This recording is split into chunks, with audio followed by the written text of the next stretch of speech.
808.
All right.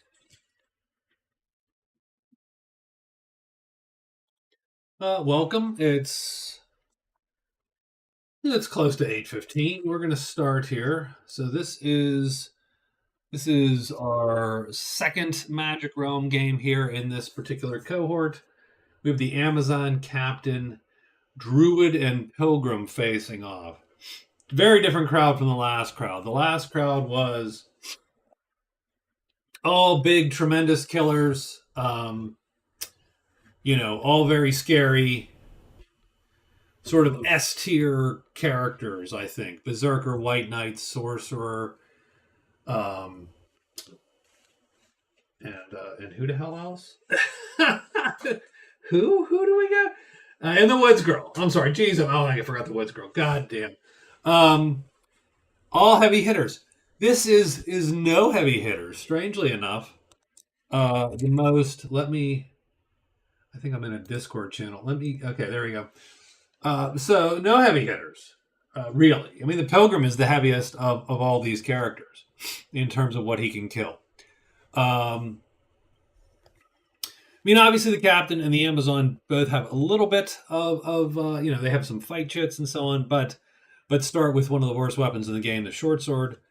Um, the Druid, really a non-combatant, and the Pilgrim is a master with good fight chits that typically relies on a trick or two to get himself moving. So it's sort of a weird, total different game this game than I think last game. So we're going to try to run through a couple weeks here with these guys and see sort of where it goes. And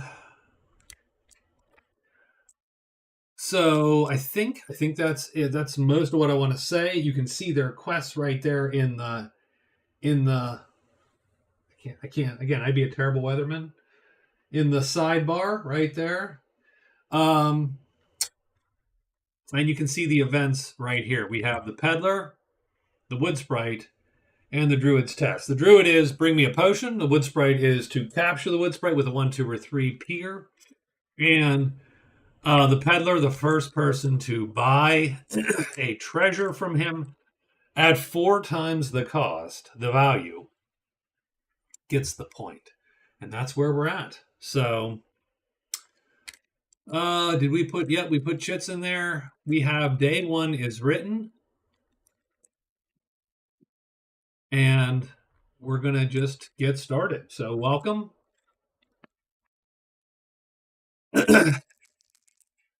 Interested to see how it goes. The monster roll, oops, that was a 2. The first monster roll is indeed a 2. Serpents and demons on day 1. And then the Druid will be first. So the Druid is moving into the woods. Excuse me. That was my yawn. 1, 2, 3, 4. Done. He flips that. He can flip it right back over. But he is done. And that is its bones. Nothing's going to appear today. The Pilgrim here is going to trade with the Order and then hire. So we're looking at this Scroll of Alchemy and the Flowers of Rest. Wow, that is fascinating. That's actually really good for the Pilgrim right here, right now.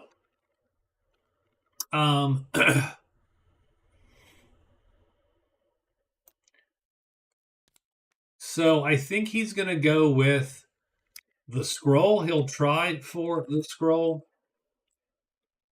He is allied with the Order. Price times 4, and he's good. Now he has 3 hires. Remember that the Order cost 8 per night. He's looking for a 2 or a 1. That's a fail. He's got 3 of these. That's a fail. And that's a fail. And the reason he does that is because he's got to stay here for a day to cast Small Blessing. The nice thing is, tomorrow he'll just rest those chits with Flowers of Rest. It's actually pretty good for him. The captain. The captain is going to hide twice, move to here, and search. So let's roll the hide first. That's a fail, but he gets 2 of them because he had an extra phase back here. He fails twice. Oh, geez. I was afraid of this. He's going to search and he's a 1, 2, or 3. And he gets a 2. So he does find the wood sprite.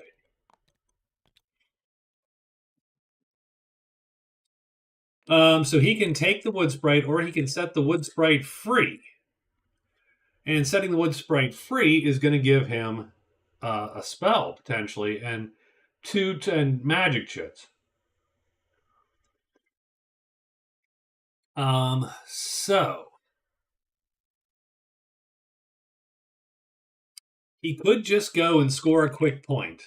2 points, actually, which would be sort of interesting. He could take this guy. I think we're going to take this spell. So we got game.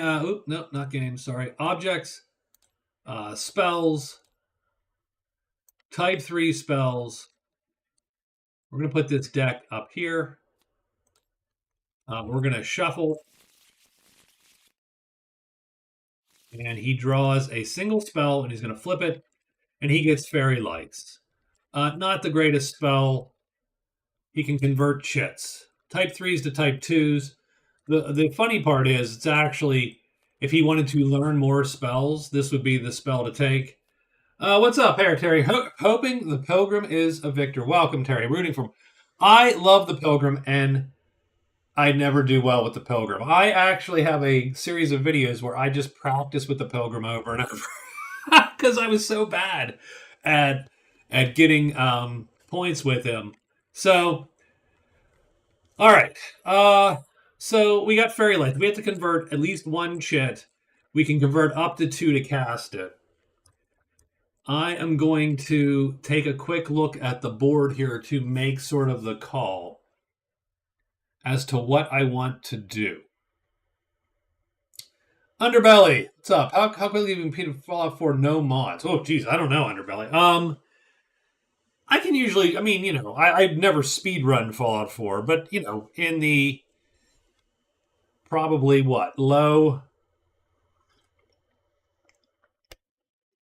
the low teens of hours. Like I'm not, like I said, I'm no speed running, but I can at least get it done reasonably quickly if I just went. Especially with no mods, because combat's not super difficult. The reason he would take, by the way, 2 chits. I'll tell you why you would consider 2 chits instead of just 1. If there was a lot of woods in the middle, you could enchant at that point and lock things down in a weird way. Or, for instance, get access to like the mountains or something that you otherwise couldn't get to. But there's not a lot of of that going on. So I think the captain is going to just take his 1 spell, and he will take 1 magic chit, and he's just going to make that one. So we need an M4 a type 3 chit there. We will see if the wizard has. The wizard has really fast type 3 chits, doesn't he? Son of a bee. What do we got here? Let's try him anyway. Let's try the wizard.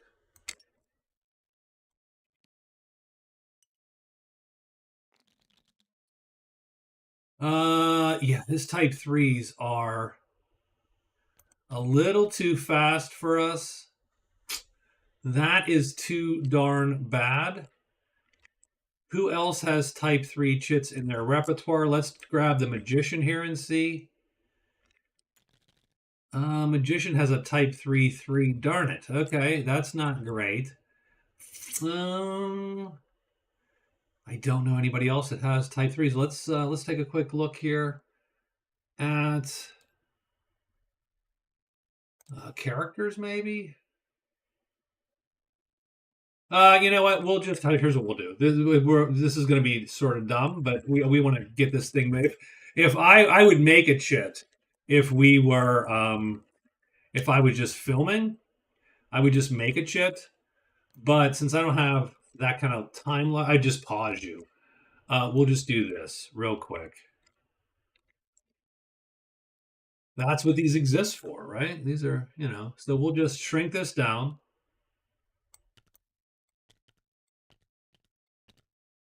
like that, and then we'll attach the 4 to the chit. Done. Good enough. I do not right now want to see a funny video, Underbelly, but if you message me, I will look at it later for certain. So let's ditch that. There we go. And he now is the proud owner of a gold magic chit. Time 4 and good to go. Never heard of this game in my life. Well, that is unfortunate. This is Magic Realm. This is a 1979 classic from Avalon Hill, designed by a guy named Richard Hamlin, that designed a ton of sort of classic games at the time, including Merchant of Venus and what was the shootout one? Worked on a bunch of war games and so on. But so let's continue with the captain here. So the captain does score the wood sprite, so he's going to get a point.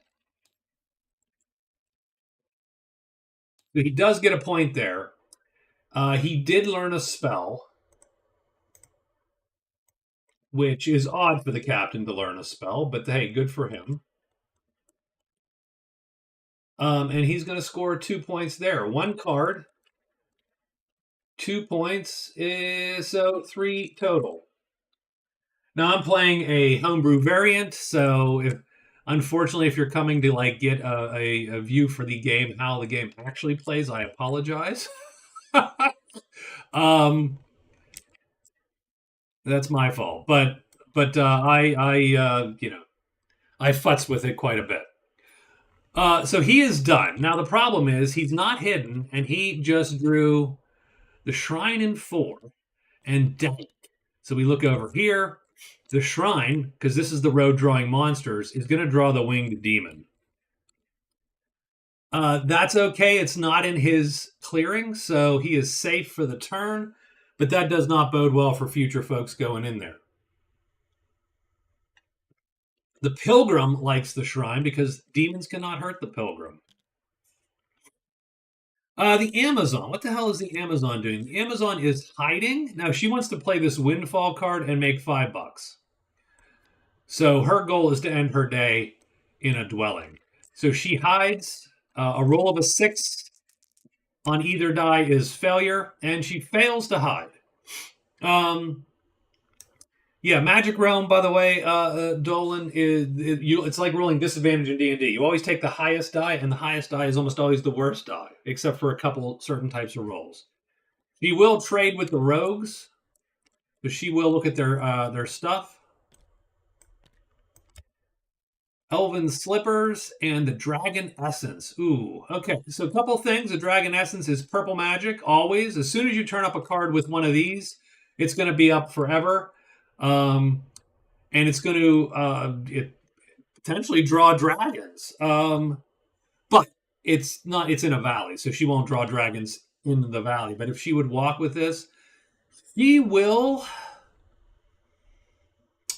That is super dangerous, but she's going to roll for it anyway. She is neutral with the rogues. She mostly just wanted to see what they had, I think. Let's 3. So she could buy that for price times 4, $12, which she doesn't have. She only has 10. You start the game with $10, which I should write on people's sheets. So she is done. There, she's going to try to hire Rogue 7. That's $1. Times no deal, because she's neutral. It's dangerous trading with neutrals. And now, indeed, she runs into some trouble and now has to roll again on the unfriendly table. Come on, don't There we go. And we got 3. No deal. So there's some tense moments there at the negotiating table.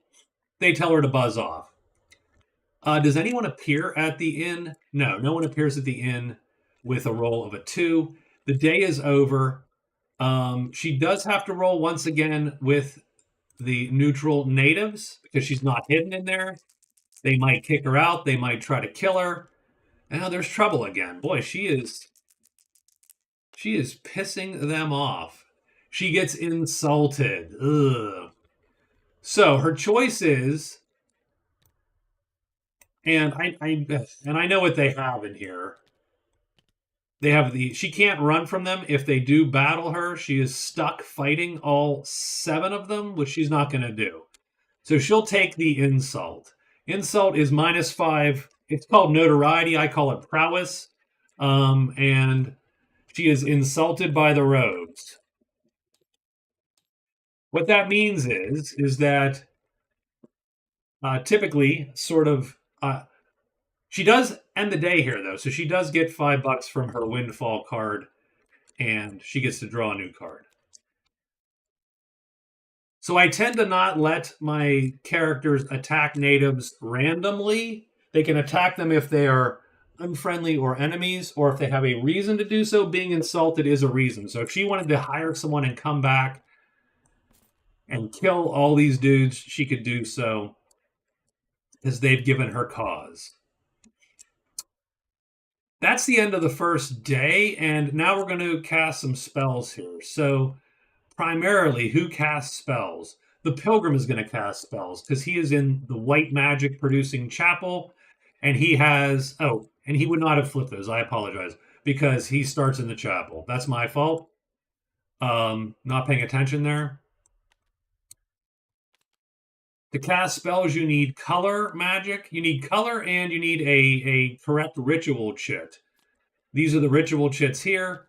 He has the correct color because the chapel always has white. He's going to cast Small Blessing 2 times, maybe, but 1 time at least. And so he rolls on the wish table. You take the highest die of the 2 dice, and he's looking. This is one of the only cases where 6s are good. He's looking for a 6 to get strength. Oops, I just locked the dice. That was not clever of me. So let's get a 6, and he does first time. I never get this as a pilgrim. I always spend 3 days here. Casting stupid blessings. So the next hit he does. So what we're going to do is we are going to, let's give him something fun, eh?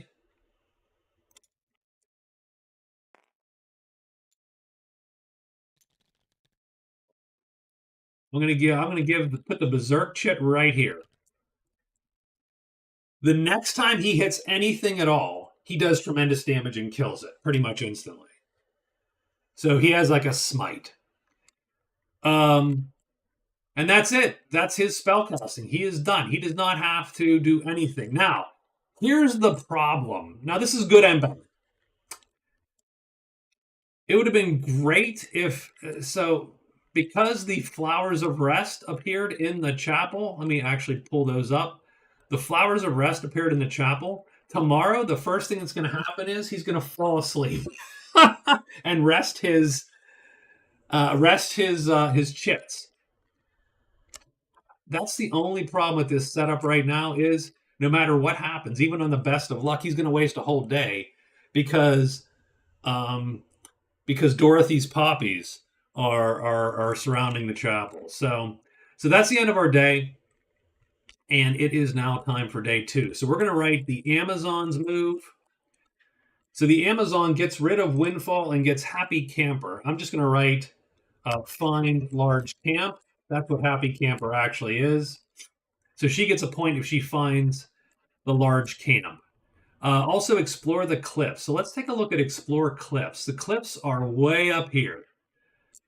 So the Amazon has quite the hike to get up it, but explore cliffs is very valuable. It's worth 2 points. So I think she's going to try that. So 1, 2, 3, 4. So she's going to just bolt. She's going to walk as fast as possible. So the Amazon hides. She's going to use her extra move and then move, and move. and she is going to move into the woods there. So the Amazon is going to end up 1, 2, 3, 4, hopefully here where the Druid is, and hidden. Done. Only a roll of a 3. We know that these only come up on 3s. These blue squares are only 3s. You can see the color coded here, so we can tell what appears on what die rolls. So it's a 1 in 6 chance she'll get jumped by monsters there. Next is the captain. Ooh, okay, so the captain got his wood sprite. He got a spell. Not a really good spell for him, really. So we're not going to be too excited about it. We did find the shrine. But he cannot fight this demon alone. He's going to need help to fight this demon. The soldiers are okay fighting the demon. They have a couple guys that would indeed do some damage to the demon. And the soldiers cost what? $10. $10 to hire. But the demon would get one good shot off on someone, power the pit. So the point of this game is to score victory points, and you do that in the base game. You do that by fighting monsters, getting treasures, getting gold, etc. In this game, you do that, but you also try to do these quests in this variant. You try to complete your quests, and the more quests you complete, the more points you get. But you also get points for fighting, getting gold, getting treasures, getting spells. Yeah, feel free to ask questions. That's what the streams are for. Again, I apologize because this is not the base game. So all the cards and stuff are all extras. So the question is, do you hire and get him out of the way? Keep in mind, see these paths here are hidden. And so he has to find them. Now he can find them with the guide that he has, that card. And I would definitely consider it. The other thing he can do is go get his locksmith there, which is here. He has a quest to find this guy, and he can just walk around the demon to do that. In fact, I hate going for so long with the captain without hiring a bunch of dudes. Having said that, I was sort of hoping to get a little bit of cash first so that he did not have to sell out all his stuff, which is what I usually do. The captain usually sells his stuff to then hire folks. I was trying to avoid that this time. So I tell you what I am going to do. I'm going to, so for the captain, I'm going to hide twice, and then I'm going to move into the mountains. And then he will see what's what. That's what he's going to do. He's going to go and see what is here. He could also try to head to the borderland. Exploring the borderland would give him, again, a couple points because the explore cards are worth 2 points. And that would give him money. But exploring the borderlands takes usually 3-ish days plus, if not 4 days. And it's a little dangerous for the captain to be alone without his dude. So I think he heads here and sees what's here, stays close to the house in case he needs to run back and hire these guys to clear out a threat. The druid almost has to not worry about any fights unless he's with a bunch of people, in which case he can, he can sort of accidentally get caught up because the druid is peaceful with nature normally. And the only thing that he worries about, these treasure sites, these big guys will attack him. Normal monsters won't attack him, typically. So, I mean, they won't activate. They'll attack him if he walks up in on them or someone draws them to him. The druid wants to get to the chapel and the shrine because the chapel and the shrine will count for a pilgrimage. I could really put those closer together. Any two of the chapel, shrine, altar, or monastery, I think, count for the pilgrimage. Yeah, chapel, altar, shrine, and he can visit 3 of them. He can actually get some extra stuff there. So I think we're going to try to make our way here, but we got to be very, very careful. The druid also is very elusive. He gets what? He gets a 1 die for a hide roll. So we're going to hide as the druid and go 1, 2, 3 to mountain 2. So we're going to hide and then 1, 2, and 3. And he'll end up in mountain 2. And he is done.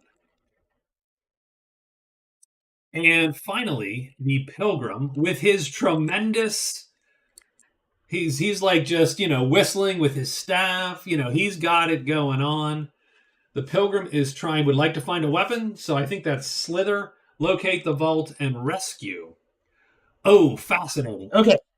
The pilgrim is going to investigate his rescue. So by that, we are going to choose a clearing, not in our current tile, containing 1 or more monsters. Got it? So we're going to roll a native random group, a random native group. And you can tell sentences are my forte. That's a d6 plus 2 is the rogues. So the top rogue is now captured, and the druid is going to pick this guy. So the top rogue is captured by that dude. And why do we want why that guy? Because the druid cannot be blocked or attacked by demons. This demon cannot hurt him at all. In the meantime, he can tap it with the staff and it blows up as God. So that's what he's going to do. So he pulls this. He's going to say, I'm going to rescue that rogue. And his move today is going to be 1, 2. He's going to hide and go 1, 2, 3. The reason he's still hiding is I don't want a spider to come up and then him have to use the smite on the spider. I'd rather use the smite on the demon. So we're going to hide and go to Deep Woods 3.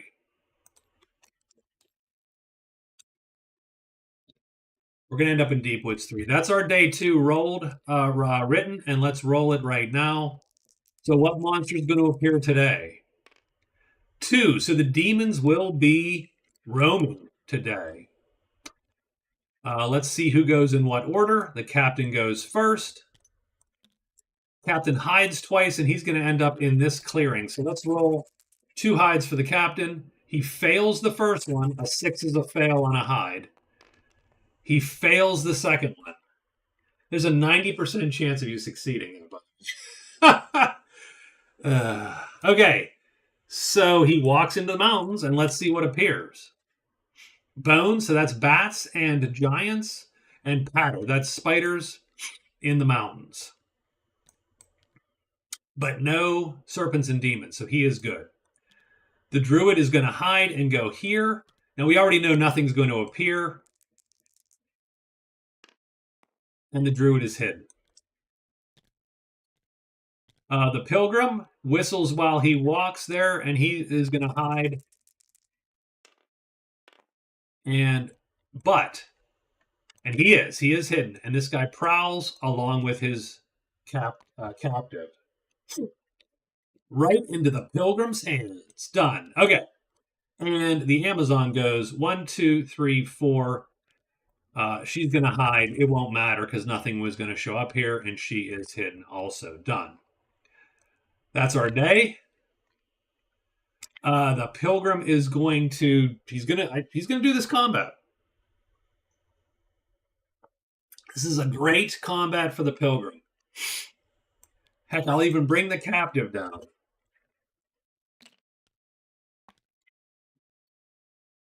So, the pilgrim, nothing is on this pilgrim. So it's on the pilgrim sheet. When I say nothing's on his sheet, it means that he is hidden and nothing is attacking him.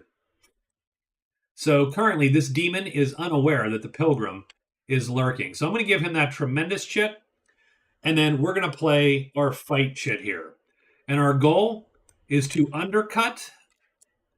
That means play a faster, lower number time attack than his move. This is his move, is right here. This is the demon's attack speed.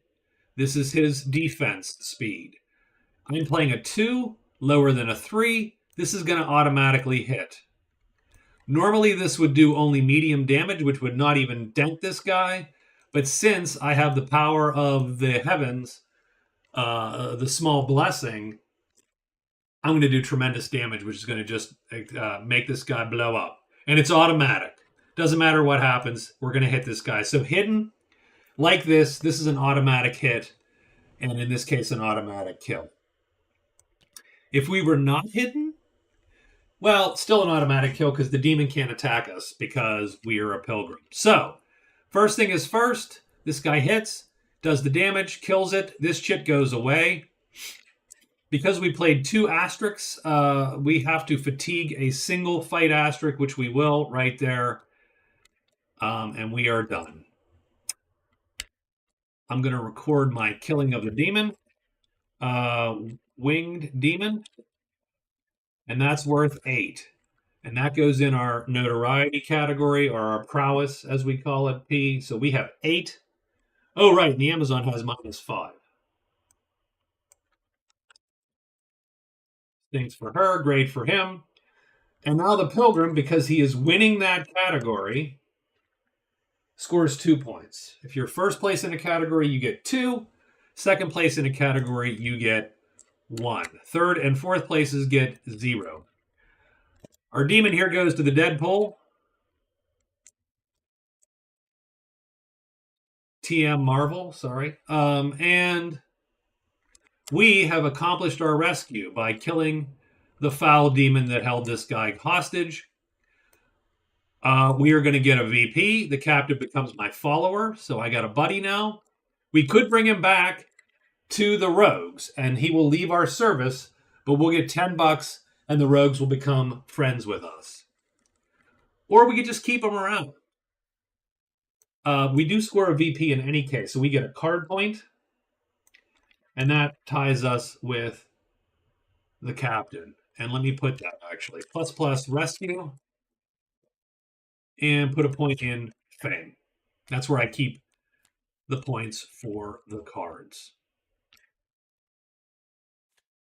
I like, typically keeping him is not a bad idea. There are some issues with keeping him, but he will make certain fights a lot easier. We got to do something about. We have to do something about those flowers of rest. It's the only problem. Okay. Anyway, I think that's it. I don't think we have any other fights tonight. Yeah, we are done for the evening. That is day 2. So we have a nice little opening score here. And now what is the Amazon trying to do? She's trying to get to that cliff. So it is Talisman-esque. How's that? It is, if Talisman actually had meaningful decisions, it could be like this game. Like, Talisman is a very light version of this game. But yes, you were right in the comparison. I call them the epic fantasy board games, right? Like, oh, that's funny, Terry. That's a good point. He's cheap. You could return and rehire him for cheaper than the reward money. But that's a good, that's a very good point. So the Amazon could go 1, 2, 3, 4, and 5. I think the spider's not a bad fight for her, and the demon is dead. So I think she just makes a move. She doesn't have to hide. She can just make this move, 1, 2, 3, 4, 5, and use that extra move that she gets to the best advantage and just get her going there. I think that's what she's going to do. I think she is going to make 5 moves. Well, one of them is an extra move to Deep Woods 1. And she is just going to book it. The captain...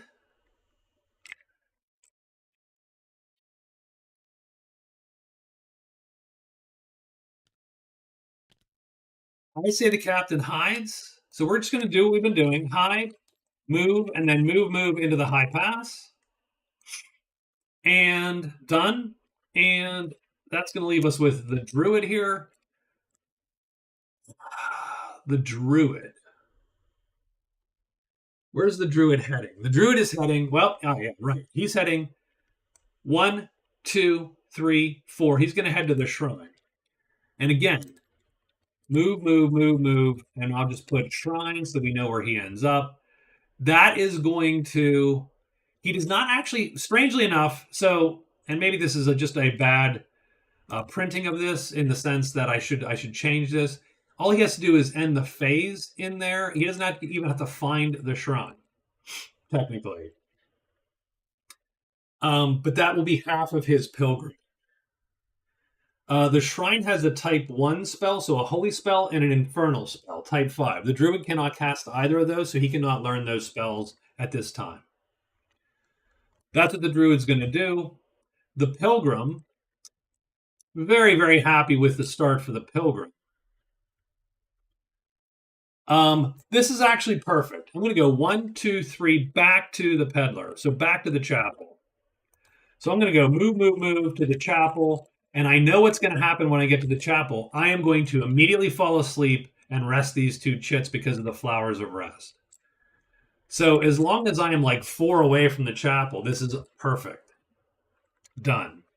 There's our day written. Let's get this going here. But yeah, Dolan, this is like Talisman, Runebound, Mage Knight a little bit.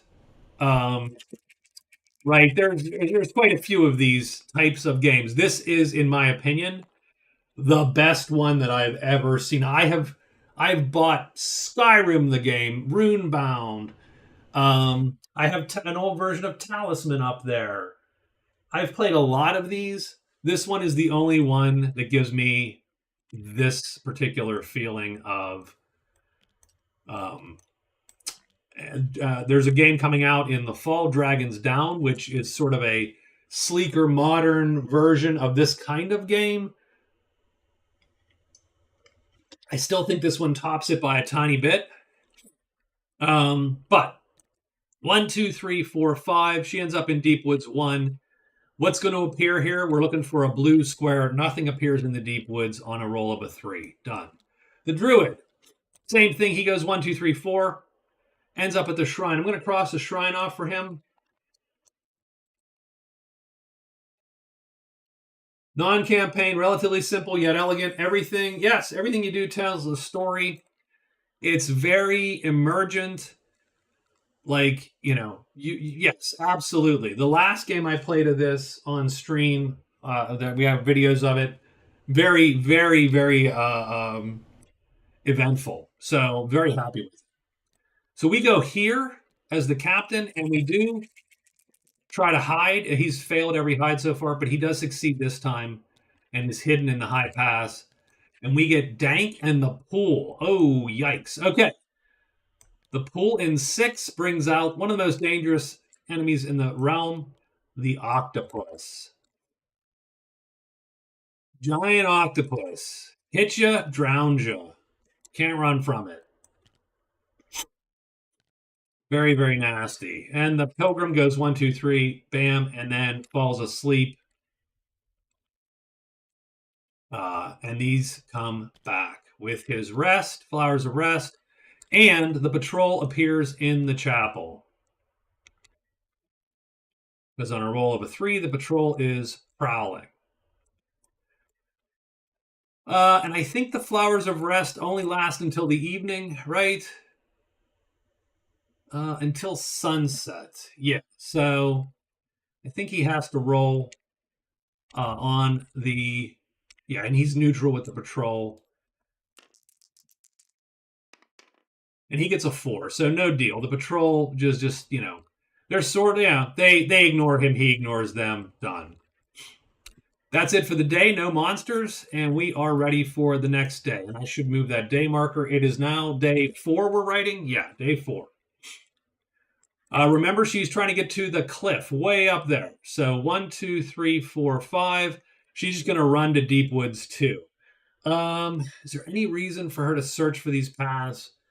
Yeah, I mean, they would actually expedite her movement if you find them, but you got to find them. She's going to take the move to Deep Woods 2. So X move, and then 1, 2, 3, 4, and she's going to end up in clearing 2. Not clearing W, but clearing 2. El Capitan, what does he have to do to win the locksmith there? End your day here. There you go. We're going to hide twice, move to the locksmith, and he should score a second card. Done. Now we're hoping a 3 doesn't appear. If a 3 appears, damn, this octopus is going to trap him, and that's going to suck a little bit. The druid. The druid? Well, that's the other option. The Amazon could stop and do the shrine. I think the druid is definitely going to search. No reason not to search. And does the Amazon search? Or does she just keep running for the cliff? Because running for the cliff is certainly valuable for her. If she explores the cliff, she is going to score 2 VPs. And then she gets climbing tools, which means that first move into a mountain every day costs 1 instead of 2. You might notice that I'm spending 2 moves every time I go to a mountain, which are these guys. These little ones with the peaks. They're also surrounded by the gray. So she is anxious to get to that cliff. She is. But man, she could loot that shrine too. I tell you what, not that so she's going to extra move and then move to the shrine and then search, I think. Right? Move. Yeah, she's going to sort of cheap in on the dudes, the druids. I think that's it. I think we've written everybody's move. Oh, no, the pilgrim, right? We haven't written the pilgrim. All right, so the pilgrim is back. What is he going to do? I mean, I think he casts. God, but you hate to stay here again a whole damn day. That's a little bit clunky, but okay. We're gonna hire, and hire, and then cast. He does also get a card, by the way, because he's succeeded in one of his cards, so he gets another card. Let's see what that card is. It is Explore the Crag.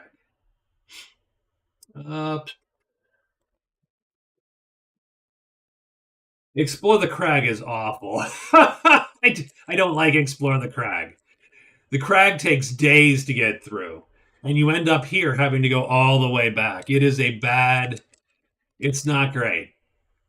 Having said that, you do get a weird special power, which is you were like the druid in the mountains. You no longer have to turn over the warning chits in the mountains, so monsters don't activate in the mountains for you. So it is sort of interesting.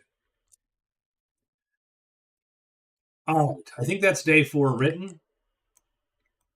Let's roll a 5. Spiders are coming, and the imp.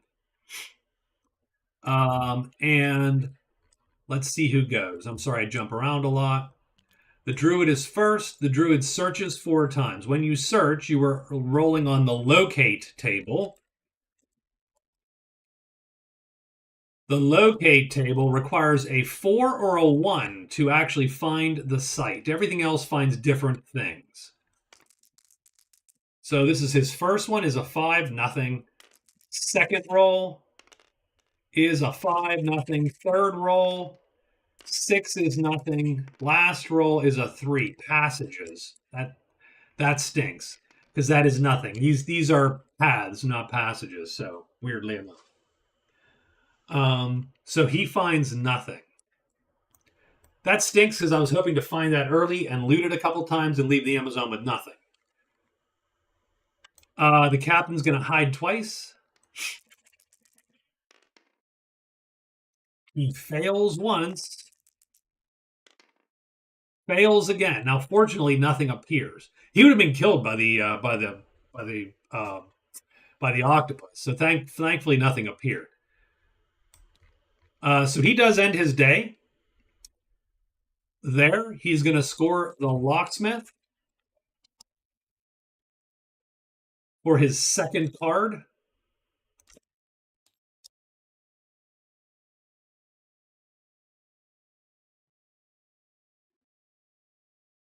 He also gets the keys. So what I'm going to do is I'm just going to shrink this down as though it were an item card, and there's his keys. And he gets ancient scrolls, which I don't love.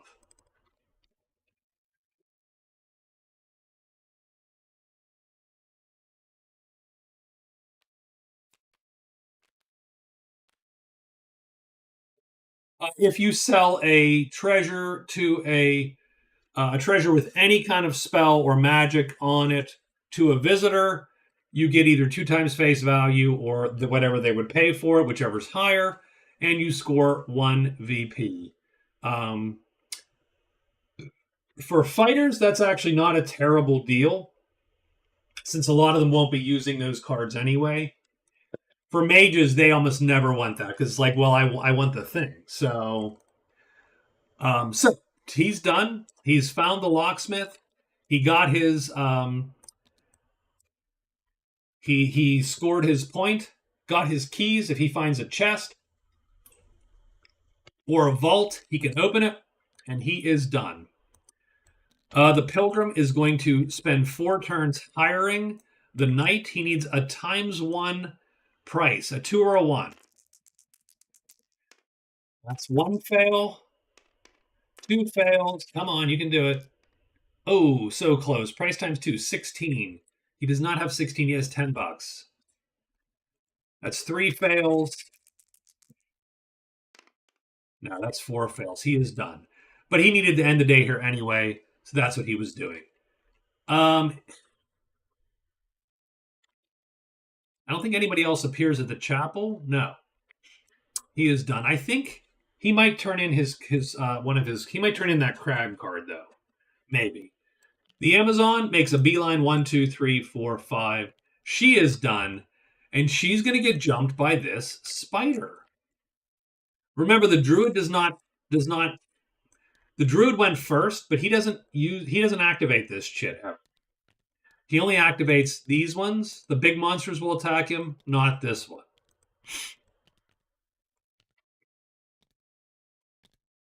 The Amazon gets jumped by a spider. I think that's it. Oh, the pilgrim does have to make a roll for the patrol. The patrol's still there. If he rolls, he's going to roll a 6, of course. So he rolls on the unfriendly table. He gets another 6. The patrol are going to block him and battle him. Oh, God, really?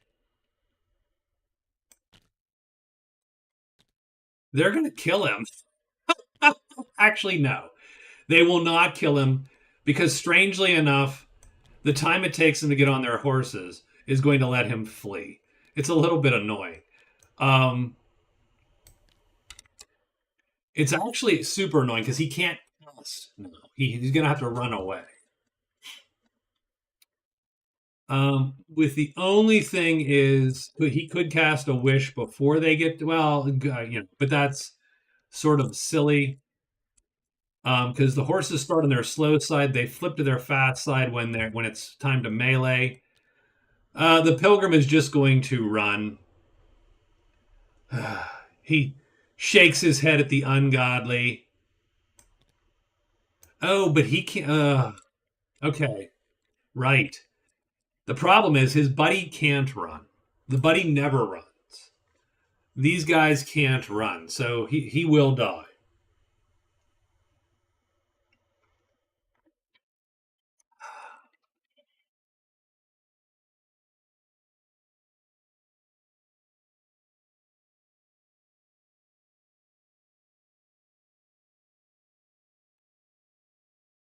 Yeah, I'm not even going to fight this one out. I mean, I suppose I could just to see. He might be able to hit a dude before he gets gang tackled by all of them and killed. He might be able to hit a horse and kill it. And the Pilgrim can kill Patrol.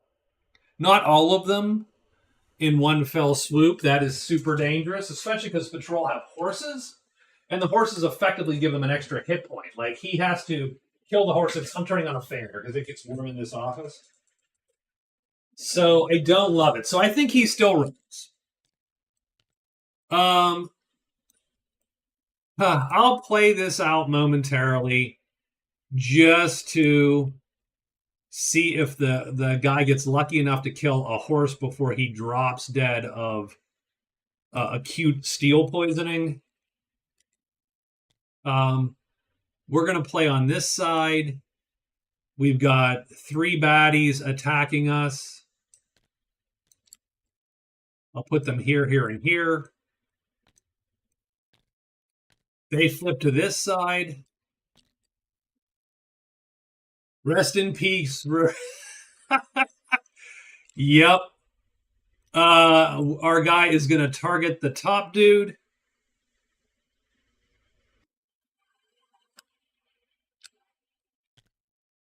So I think he does kill the horse. That's the best. He's going to get that horse. So we're going to roll a die to see where the bad guys go. 3. So what that means is 3 stays put, and these 2 swap positions.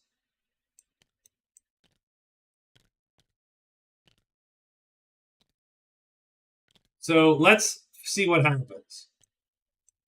So round 1, longest weapon goes first. That's the sword. The rogue has the slightly longer weapon. So he goes first. He attacks this guy. This guy's defense is an age 6 because he's on the horse. Our attack undercuts the horse and does heavy damage. Medium plus 1 sharpness star, which is what that is. That kills the heavy horse. So you know what, Patrol? Screw you. Oh, and by the way, then they got him. So he is dead.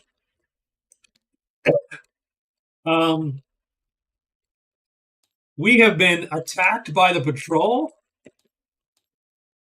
So we have casus belli against the Patrol there. We have a reasonable, justifiable cause for war.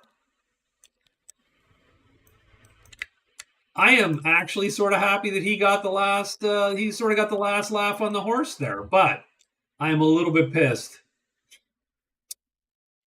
I sort of hate the Patrol, by the way, because they do that to everybody. Like, no one likes the Patrol.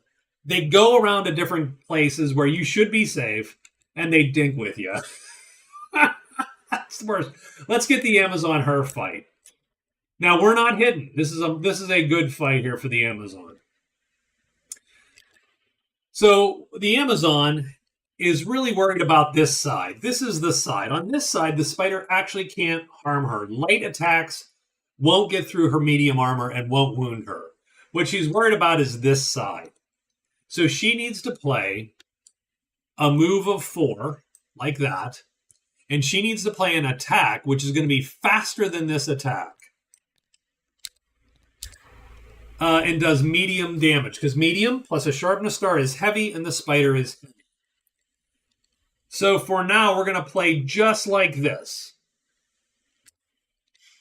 And we're going to see how this first round of battle goes. So on a 1 or a 4, that spider's going to line up and get killed. And we get a 2. So instead it drops to the charge spot. Does it flip? It does flip. So that's interesting to note. So what happens is our longer attack goes first. We have a length of 3. Monsters, unless otherwise noted, are length 0. They're tooth and claw. Our attack misses and is discarded. The spider's attack also misses because it does not undercut our move and it doesn't line up with our move. Done. That's round 1. Round 2, we're going to play this guy because this guy now is going to undercut the spider's defense. The spider got slower. So that's going to give us the opportunity to play like that. There's a 30% chance you flip every round. So We have a 70% chance of killing this spider this round. The spider goes to 6, so he goes all the way to the bottom again. We're looking to roll not a 6. And we do roll not a 6. So what happens? Second round, the fastest attack goes. Our time 3 is faster than a time 6. We go first. Our attack is faster than the spider's move of 4. So we hit. We do medium plus a sharpness star damage. That is heavy damage. That kills the heavy spider. We now have to fatigue 1 move, fight asterisk because we played 2 asterisks this round. Done. We get 3, so we do kill a heavy spider. Oh, wait, did she even get a chance to... no, oh, that was foolish. I actually moved her to here. I should have moved her to there and done the thing. I'm going to take that as a sign. A bad sign that I just did what I had initially said I was going to do and moved there. Done. We'll give the druid the shrine. That's fine. We did kill a spider. That's worth 3 prowess. We now have -2. So yay. And that is done.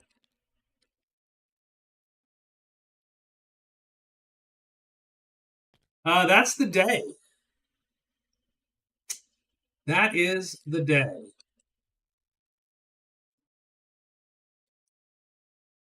Not super thrilled with our pilgrim losing his buddy. And not super thrilled that I made a mistake with the Amazon's move, but whatever. I mean, I think the Amazon likes the patrol. Yeah, she's friendly with the patrol. She's one of the only characters who likes the darn patrol. The patrol cost how much to hire? The patrol costs, what, 6, I think, to hire? Yeah, they cost 6 only. She could hire the patrol, actually. They're not great.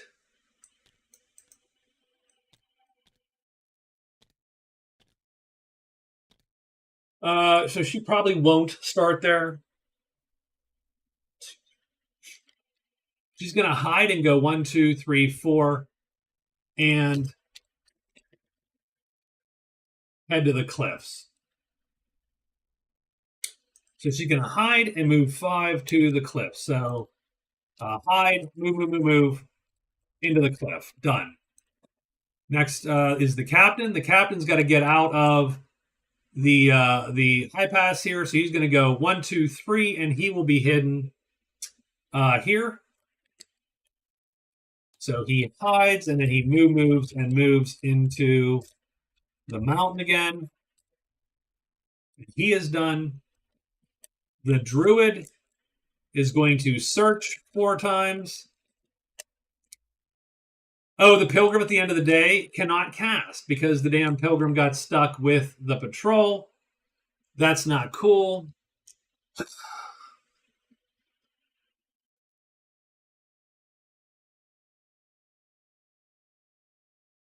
I don't want to spend my entire day again. I do not. I really don't.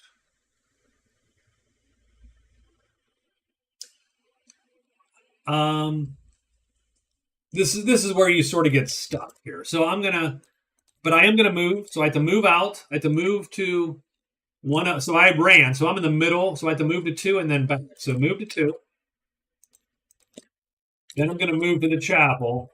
And we're going to hire twice again. And we're going to try to cast again because we really need to get that cast. So we are done. And that is ready for day 5.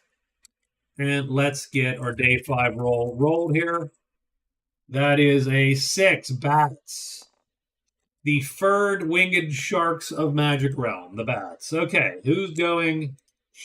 The druid searches 4 times again. Looking for a 4 or a 1. Nope, that's a fail. 1. 2 is a fail. Oh, Jesus. 3 is a fail. And there we go. 4. He succeeds. He finds the shrine. Finds a shrine. So we're going to mark the shrine off. Can't loot the shrine yet, but he at least found the shrine. The pilgrim goes 1, 2. He's going to hire 2 times. We're still looking for a 2 or a 1. Now, if I hire a knight, I might kill those guys. I might be tempted. He failed. That was a fail. Close. Come on, one more. Nope, he just can't quite do it. Done. He'll cast at the end of the day if he does not get chased out of his church. The captain goes here and tries to hide. Nope, fails to hide again. Oh, Bones. Bones is going to draw. Captain gets the first bat. The Amazon goes 1, 2, 3, 4. She is also trying to hide. She fails. Is she going to get the second bats? Roar 4 and Stink. Nope, that's spiders and giants potentially, and more giants. She can also cross off 5 with the cliffs because she has explored 5. Okay, so a couple things. First off, the patrol. So they're staring at each other. The chaplain is trying to calm them all down, and they do calm down. No 6s this time. So we're going to cast for our big guy here. He's looking for a 6 now. He would like to see a 6. And he gets a 3. What is a 3? Vision. Look at the treasure cards in any one box. Return the cards without changing their order. Don't roll for curses. What is he going to check for? I don't know. Good question. We're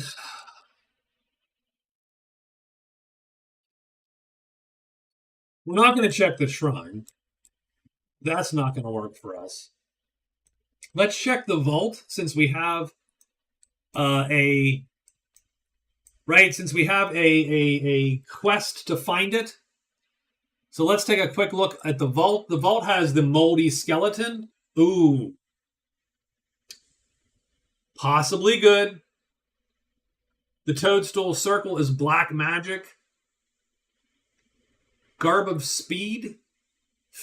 I don't love the Garb of Speed for the Pilgrim for certain reasons. The Golden Crown, And the Flying Carpet, not good for the Pilgrim, but good for other characters. So he does get that. So the Moldy Skeleton, if he finds the Moldy Skeleton,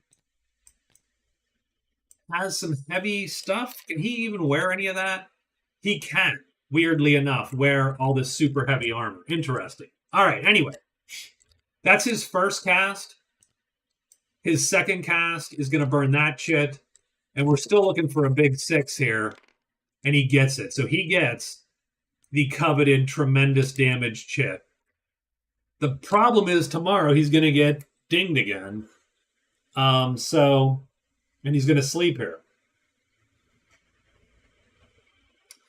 I really need to figure out if I'm going to do anything with that, with those flowers.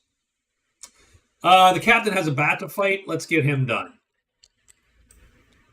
We're not hidden, so the bat is on us.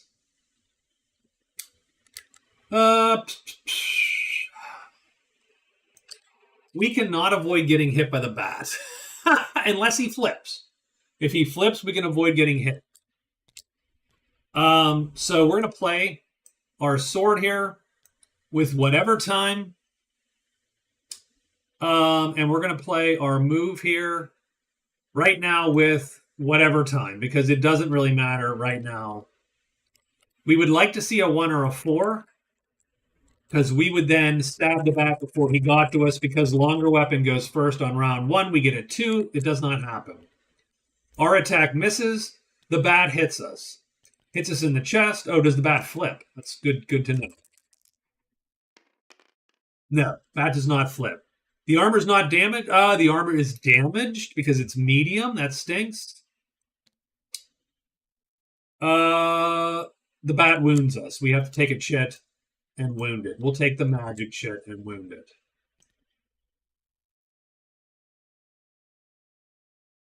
No, I do not use. I do not use the rolls to do that. I use the certain of the cards pull the visitors out, and that's what I use to move the visitors around. And I don't use those two chits. So yes, normally you're absolutely correct, but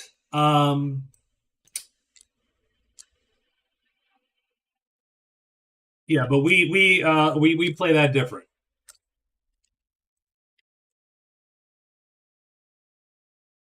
So we're up at the captain again. This is round 2. We took a wound. That's a freebie. The magic chit's a freebie, right? He didn't flip. Okay, good enough. Do I want to?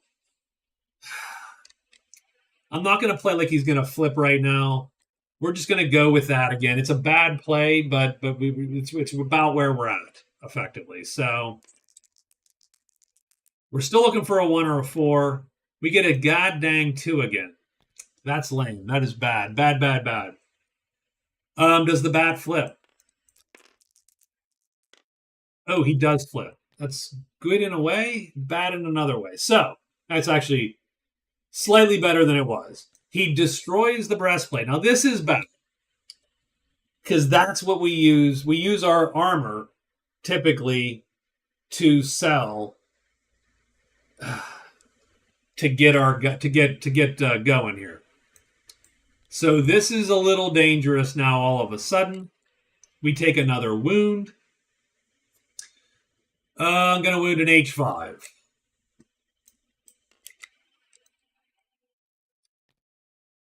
I will play, or actually no, I'm going to wound an H6.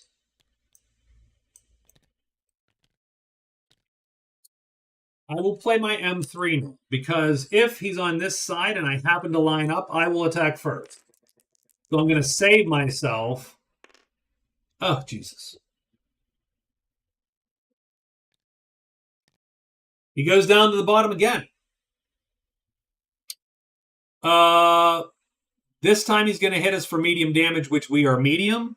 That's going to cause a severe wound. So we roll these 2 and take the worst die and take that many wounds. We take 6 wounds.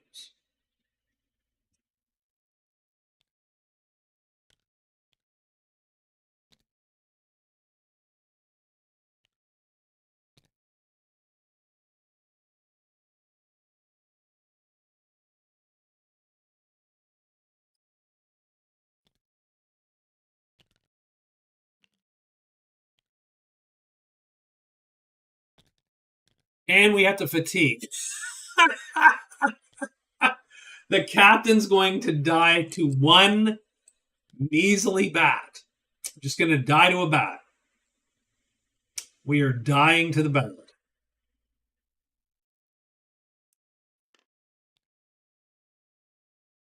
And that sucks because I'm not even sure when we can't fatigue what we're going to do, but we're going to play like this. We still need a 1 or a 4. We get a 2 again, and the captain is going to die. And he is dead.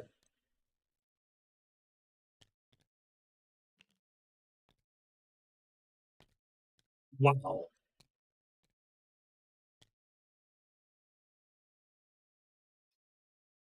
So that was what, 4 rounds? So we had a 2/3 chance to the 4th power of surviving this fight. Because all we had to do is hit it once. Or I should say, no, yeah, right, 2/3 chance of time to the 4th power of dying. So 2/3, you know. So 2 times 2 is 4, 8, 16. So 16, I'll remember 16.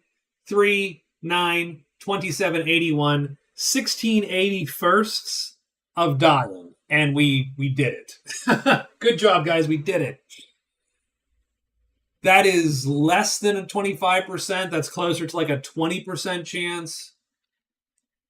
So it was a high chance, but so I do apologize for that, but our captain is dead. So we dock him 2 points. We dock him 2 points. Take him off the board. He is dead.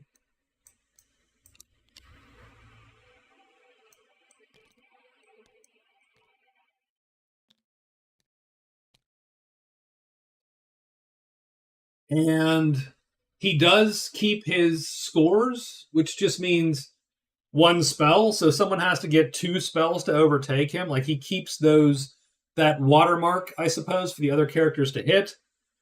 I mean, he could win the game technically, but not with those scores, pal. Not with those scores. Wow, that was bad. That was really bad. All right. Well, okay. Okay. I suppose. I suppose we are. I suppose we soldier on, so to speak. I think. I think that was my fault. I think. I. You know what? I am never leaving home where the captain hasn't hired a group of guys to come with him ever again. Done. Just not worth it. I like the idea of, oh, I'll spend a week trying to find some money, and if I do, great, because then I don't have to sell all my crap, and I can get out there.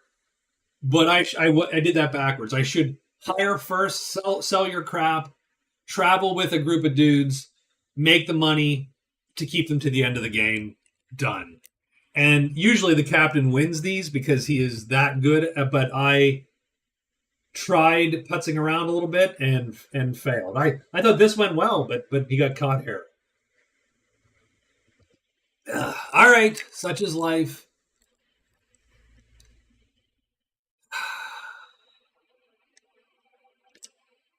Amazon. So the Amazon is going to go 1, 2, 3. And then search for this passage. Does she have a guide? She does not have a guide. The reason being, I know that only spiders and giants can appear. I can run from a giant. I can kill a spider. Done. So I don't need to hide. I can just use all 5, phases to their fullest effect. So I think I'm in 5. Yeah, I just entered the cliff. I'm going to go 3, 2, 3. So extra move, 3, move 2, move 3, search, and I am done.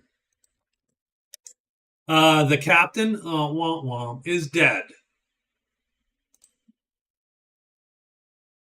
We'll close the book on the poor captain. I mean, it makes the rest of the game go faster. I will say that. In fact, I was always thinking I should do threesomes, and that would be way faster. There's something about a four-player game though that sort of is the perfect number. Druid's going to search to try to loot that shrine. The pilgrim's alive, Rob. Darn it, pilgrim is alive. But can the pilgrim escape? Do the flowers of rest require you to end a phase? Oh man, let me look this up.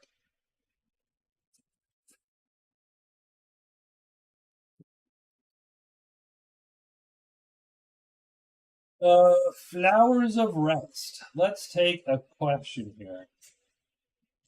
Flowers of rest. During daylight, I don't think he has to end a phase there. Seems to me that as soon as daylight hits, so once he's done writing his move, as soon as his chit is drawn, he falls asleep. I don't think he even gets a choice in the matter. So, I mean, I'm gonna write some random move. I'm gonna write, rest or whatever, but he's going to get blocked by the flowers. So done. So this is day 6. It's the only thing I don't like about the Pilgrim situation right now. Maybe he should buy those flowers from the Knights to move them somewhere where he could utilize them if he wants to, but not necessarily right there. So, but that's not for today. That's a tomorrow problem. because he gets no turn today. All right, I think we're good. I think we have our day written, our day 6 ready to go here. Let's roll it. The captain's dead, Rob. The captain died. Dragons appear. Nah, it was awful. The bat just kept hitting him in the same spot where there was no shield. It was not great. Not good. Not a good scene. So, let's pick our chits here. The druid goes first. The druid is looting 4 times. Looting the shrine 4 times. 4. He gets the 4th treasure in the thing. Oil of poison adds a sharpness star. That's 1. 2 is a fail. 3 is a fail. That's a 5 and a 4. It's also a fail. So the druid gets a very, very modest, but it is a potion. Can the druid get to the druid? It's a little bit of a trek.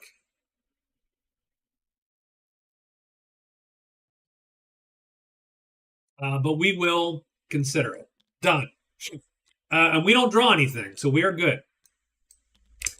The pilgrim falls asleep.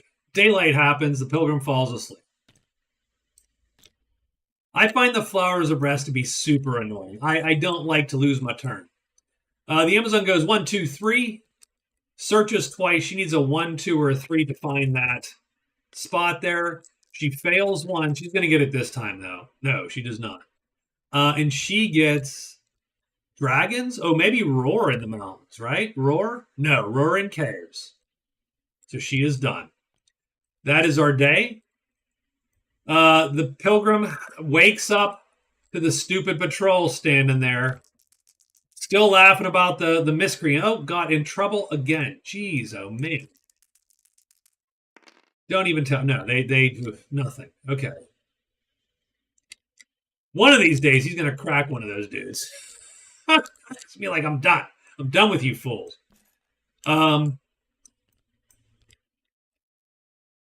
So it is day 7. We have white magic in every clearing and black magic. We are done.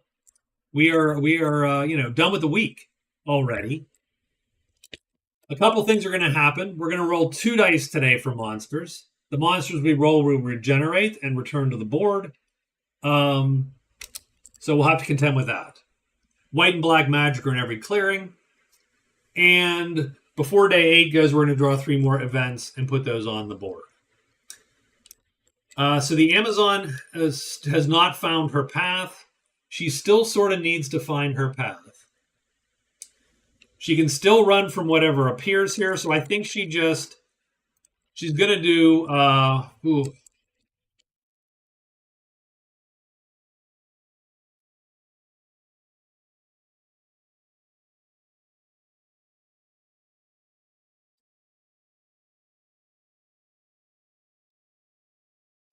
I don't love where she ends up necessarily, but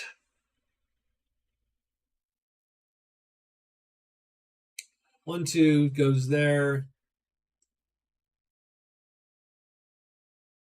Yeah, neither way is really that great. Let's do this. Let's do 3 searches and an extra move to 6. Let's pretend she's going to find it in 3, and she'll take an extra move. So it's a little bit of a risk to see if she can get... If she succeeds, she saves herself actually a phase. We're going to search 1 more day, I think. And good there. And then the pilgrim, he can actually move today.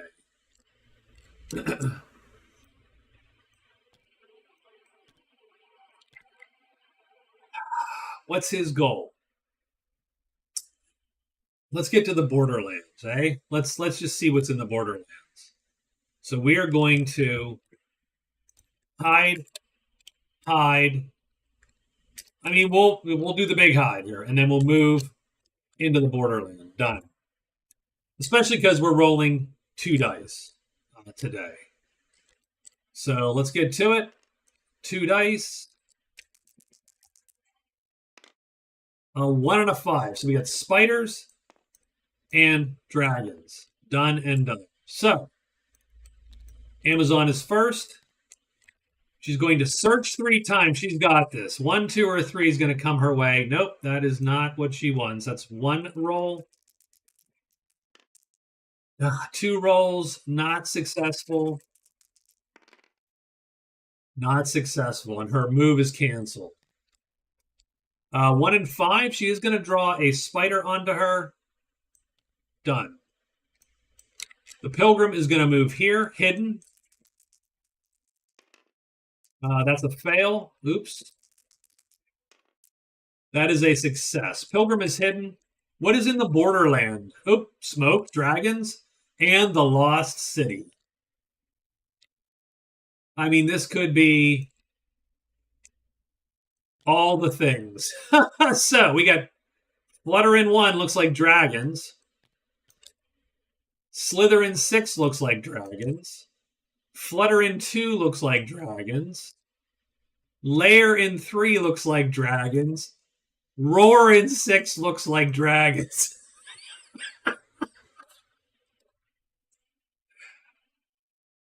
That's how Magic Realm goes. Okay, let's figure this out. This is a lot of bits. Smoke is the first chit. The octagonal chit here. The smoke chit, the hazard chit goes first. Smoke C is going to bring us this guy. And it's going to bring it directly to the pilgrim's space. It is Dragon City. No, not, I mean, the lair is the only treasure. Once the dragons are killed, this place is great. Then we go in order. Flutter C, Flutter C. So what's Flutter C? Flutter C is going to give us this guy. Yep. That's going to go in 1. Oh, geez. That's going to go in 1. So that's here. That stinks a little bit, though. Flutter 2. I don't think we have more flutters. Nope. I think Roar C is going to pick Slither. What about Slither? Oh, yeah, Slither. Slither and Roar are both the same, so they're there anyway. Lair brings out that guy. That's the guy we want. We want to kill that dude. Having said that, yikes. Okay. We have cleared the board of dragons. I mean, we cleared that board of dragons. We brought all the dragons to the yard. The pilgrims, yeah, sweating bullets. That is ridiculous, by the way. Okay, so good enough. He's hidden. We're gonna. That's it. We're gonna move on. The druid is gonna search 4 times.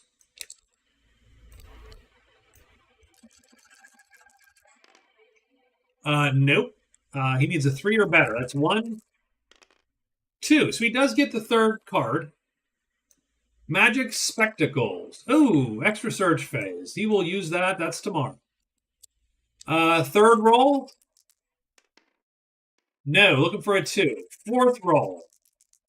We can do it. 2 or a 1. And we get it. 2nd card. Nice. So the druid. Oh, Remains of the Thief. Immediately roll for curses. No. Nice. Okay, let's check this out. Remains of the Thief. That is super interesting for the druid. Now keep in mind, our druid is immune to curses. Because we use the extra powers for the characters, and the druid's immune to curses. So, we do not use the power that his Peace with Nature extends to sight chits, though. We have the dangerous druid. So we don't get a curse. We do get 20 gold, and we do get all of this.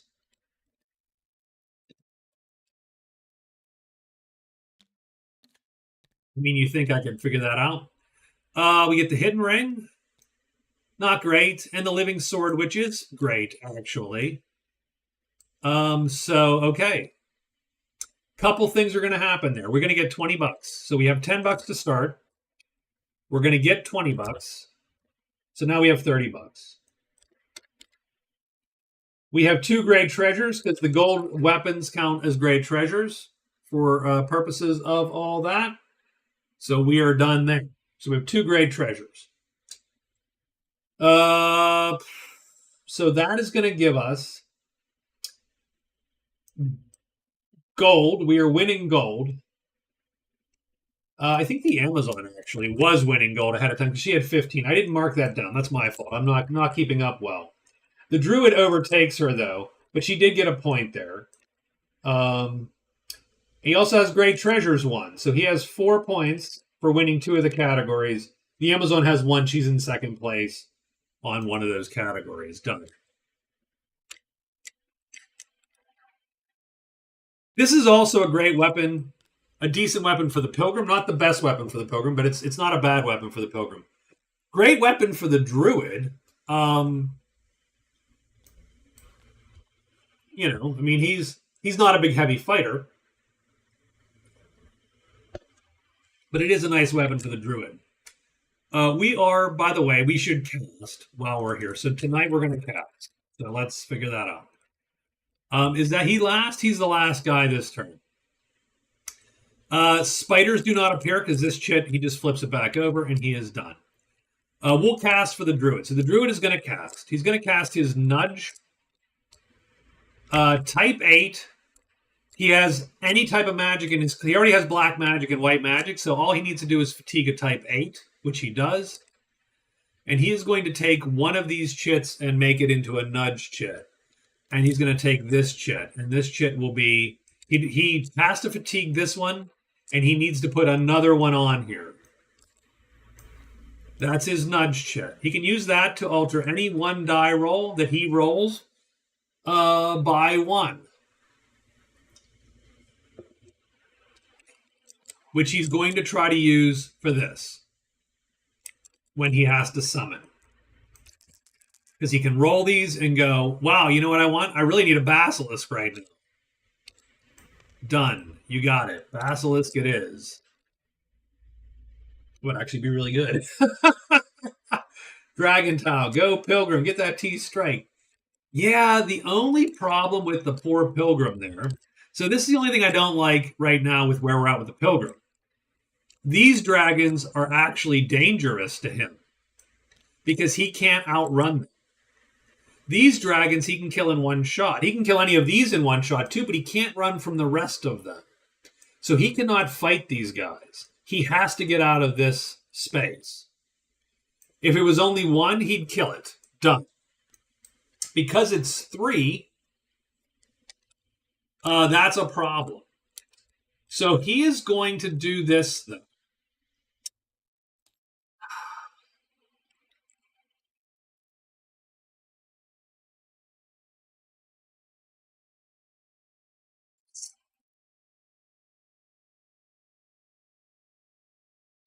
So here's what he is going to do. He is going to cast on himself twice. Once, just to see. Because he doesn't have to... I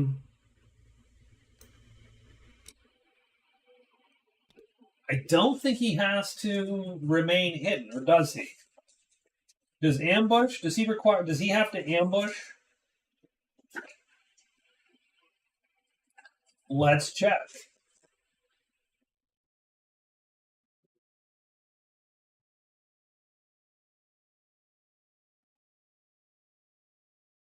Give me 2 seconds. I do apologize, by the way.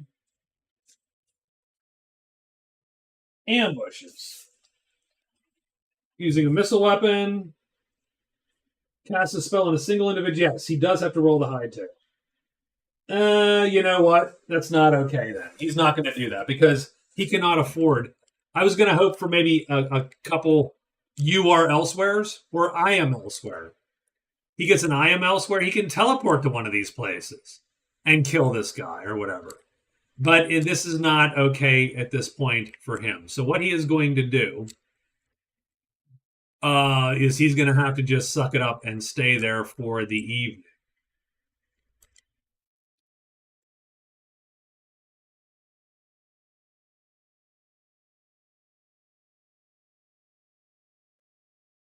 Yeah, and none of that is great. None of this is necessarily a great deal for him.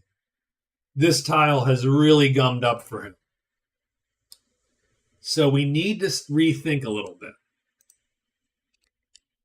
On the other hand, the druid is rocking it. He's super happy. The shrine is his.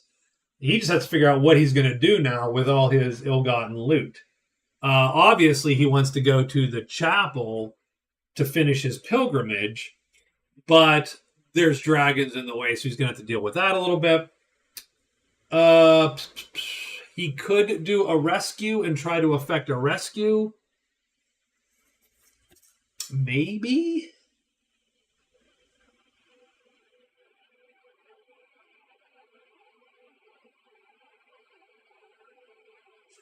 The druid can run from the dragons.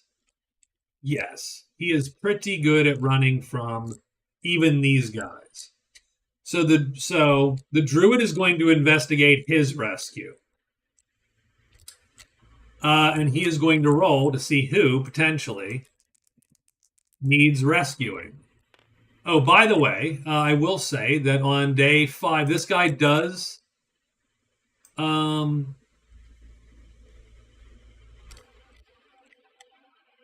Oh, we still have the Amazon, so that's true. So this guy actually came back, and we have to still fight the Amazon. So let's do that as well. I forgot about her with the multitude of dragons. Not a super hard fight for her, though. She's going to play it pretty straightforward. Also, she only needs to play sort of that way. We're looking for a 1 or a 4. We get a 4. Does this dude flip? He does not, and she kills him. That's going to score her 3 more points.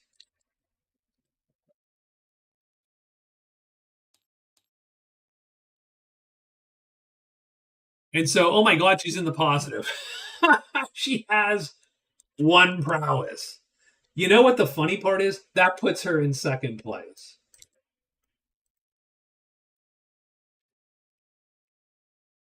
One's enough for second right. And she does kill that guy.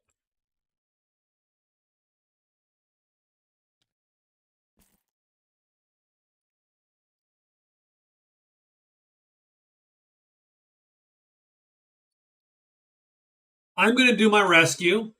My rescue is going to go here. So I am going to roll. I add 2 because the order and the guard would never deign to get captured. So 6, the top wood folk, who the druid doesn't like, by the way, normally. But the wood folk is going to be a rescue for the druid in this clearing. He doesn't have to fight those things. He could do a sneak and locate and untie the guy, right? He would be sneaking around, and he's good at sneaking around, so that's sort of how he's gonna play it. He also has the nudge chit, so he can cheat a little bit. So he has a little bit of leeway there. So that's what he's gonna do. And we're going to get to that actually in a minute. So it's going to be day 8 when we return. I would like to take 5 minutes, if you don't mind, and grab something to drink here.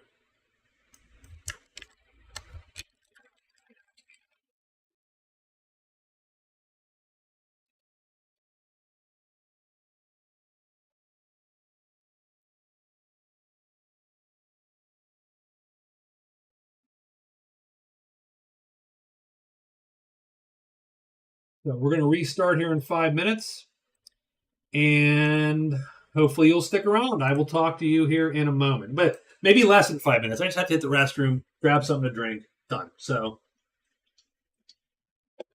All right.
One minute.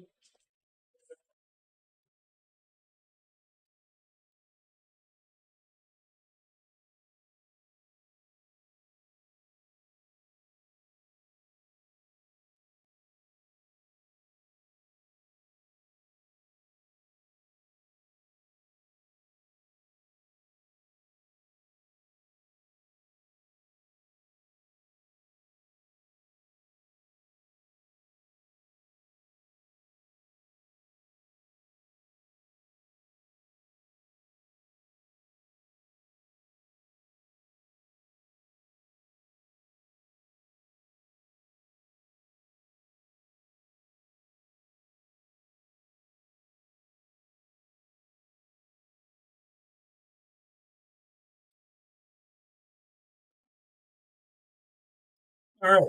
Now, so we are drinking Knob Creek 7-Year Rye. It's one of my favorite whiskeys. It is probably is my favorite whiskey of all whiskeys. I love that it's sweet, but it does have a very deep sort of burn going on. And and by the way, I did want to say to Terry and Rob and Dolan and Underbelly, thanks a lot. I do appreciate you guys stopping by on these streams.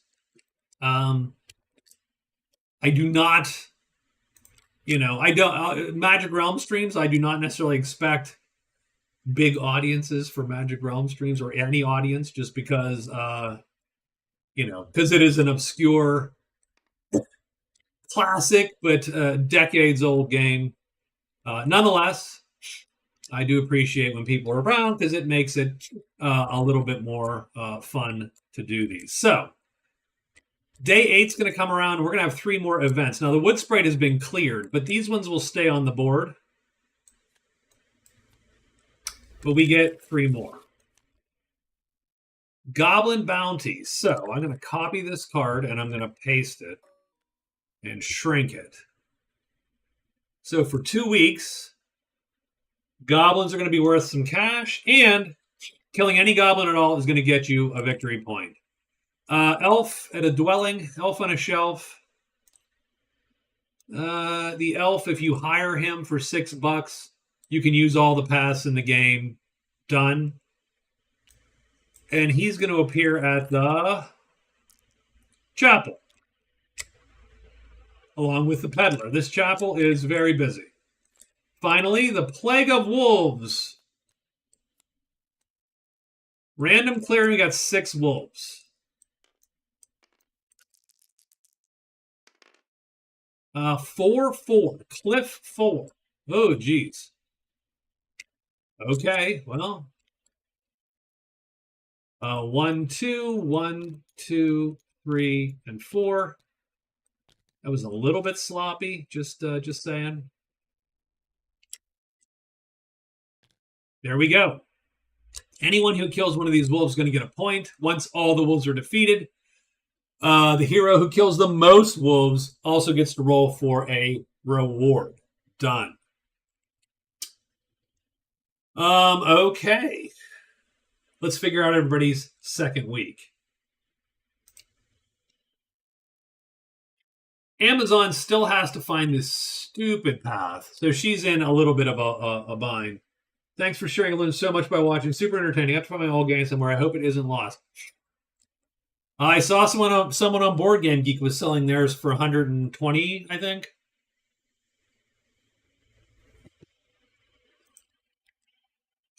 So I think she is just going to. She's going to give it search. She's going to go for it. Yeah, she's going to have to just go all out and try to find this thing. I think the druid is done with what he's doing at the moment. He does have a rescue to effect. So I think the druid is going to score 1, 2, 3, 4. So he can score here a point, rescuing the woodfolk. He can then score with the peddler because he has $30 now. There is no reason he cannot buy one of these treasures. The shoes of stealth, I mean, it's fine, but not great. I might consider just buying the amulet as something to turn in. Someone's playing the druid. That's funny. We are playing the druid along with the rest. Hello, Scott. But yes. But yeah, so he's going to go up. I think we can score a point here by rescuing the woodfolk. We can score a point here by buying off the peddler. We can then try to swing around, although we have to go through the Dread Dragon domain here to get to the druid to turn in a potion to then score another point. So we do have a bunch of points to score. It's just getting through here is going to sort of suck, I think, a little bit. So let's so I say we go 1, 2, 3, and then we will hide again here pretty much. So Magoo name base. Sure. I mean, I just want you to know that I've not been called Magoo on a regular basis since I was in grade school, so I'm glad that I've reverted 45 years, but welcome. So okay. Let's go to Deep Woods 2. 1, 2, 3. And then, like I said, let's hide. So we're gonna hide. We do have an extra search phase. We should use that whenever we can. So I'm going to go 1, 2. So I'm going to move to 3. Move to 3. We will use our extra search phase, and then we will move. Then we will move up to Deep Woods 2. Our goal is to hide to get into here, and then we have to let that guy go. Okay. So that's the druid. The pilgrim. Pilgrim has to get out of dodge. The pilgrim cannot. He just does not get the luxury of staying here. I really don't even get the luxury of rolling a hide because failing that hide kills him. I don't think he has, and he doesn't have anything, no cards or anything that give him any automatic anything's there. He has to get out of dodge. I think, I hate to say it, he might have to head north and back to the order, and he might have to just just go and hire the guy. Or, come south and try to learn the spell at the shrine, which he could, which he might do, and that's fine. But that's not going to get him any further here. Now, the one thing to note is that, you look at so these tiles are all covered in the sense that we know it's in all of them. We have the shrine and the lair. All the good crap is down here somewhere in this other half, sort of. So everyone's going to have to somehow meander through the borderlands or the cavern to get to the ledges and the ruin and the crag. That's where the best crap is. Or at least 6 of the... no, I'm sorry, 5, because the pool's over here. 5 of the treasure sites are down here in these 3. Or maybe 4. Who knows? I don't know. It's, whoa, and I forgot this guy. Oh, geez. Okay, so you might have a treasure site there, too. So anyway, all right. Amazon is searching for the thing. Druid is going and moving, and then the pilgrim has to get out of Dodge. Just has to get out of Dodge. And he did not cast, by the way, because I realized that I would have to roll an ambush. So we're going to move to the chapel and hire. I don't love it. I don't love it at all, but that's what we're going to do. And we are done. We get to roll the monster roll. So let's discard the second die. 5 more spiders. We got a lot of spiders this game so far. Amazon is searching all day. That is a failed search. That's 1. 2 is going to fail. Her third search is going to fail. Geez, I mean, the final fails. Wow. Okay. I mean, this is only the 3rd day of this misery, so be it. The druid hides. Goes here, so 1 die to hide. He is hidden. Goes there, he's going to search with his extra search. He's looking for a 3, 2, or 1. He doesn't get it.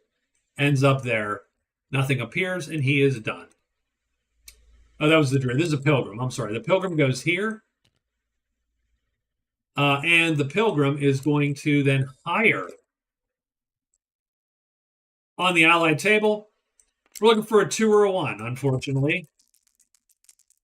He needs like a charisma, He needs I wish for charisma. 1. Oh, that was not close, but no, he fails 3 times. He is done. So, very unfortunate day 8. The pilgrim does have to roll for the silly patrol again. He does not get harassed by the patrol.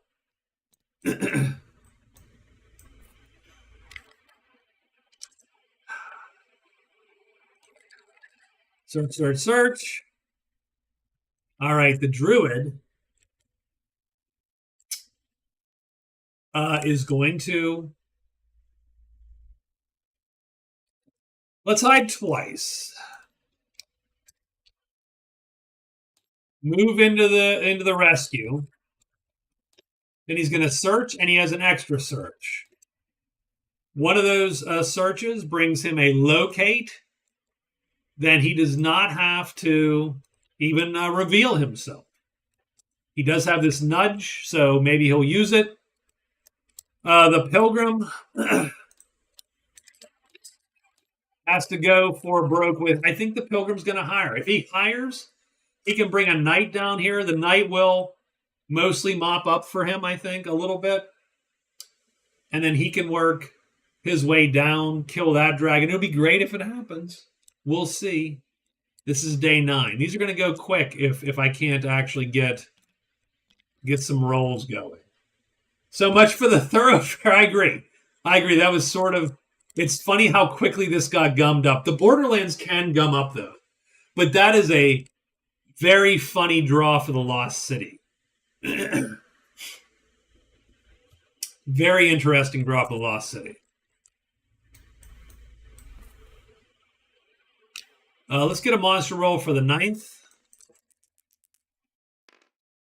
Dragons. Oh, okay. Well, interesting. Okay. Let's see who goes first. The Pilgrim goes first. The Pilgrim is hiring all day, every day. We got this. We got this. Greedy, what's up, JJ? I can feel it. Nope, that's not it. 1. He gets price times 1 or boon. I am going to take price times 1. I'm going to take the $8. So we're going to get the knight. -8. Just got back from the gym. Very nice. My second favorite game is Dragon's Down. I will say, Dragon's Down. That's Scott's game, so the author is that guy. It's very good. It is a homage to Magic Realm. I think it's a very successful tribute to Magic Realm, and it does a lot of the same kind of vibe with sort of I would call them more modern sensibilities in terms of the mechanics. Right? I truly think that is true. Again, I think it falls right here. Magic Realm is still here. If I had one game to bring to a desert island, it would still be Magic Realm. If I had 2 games to bring, Dragon's Down would definitely be in there, I think. 3 games and Eclipse is coming. 4 games and I'm like, where the frick is the game store in this desert island?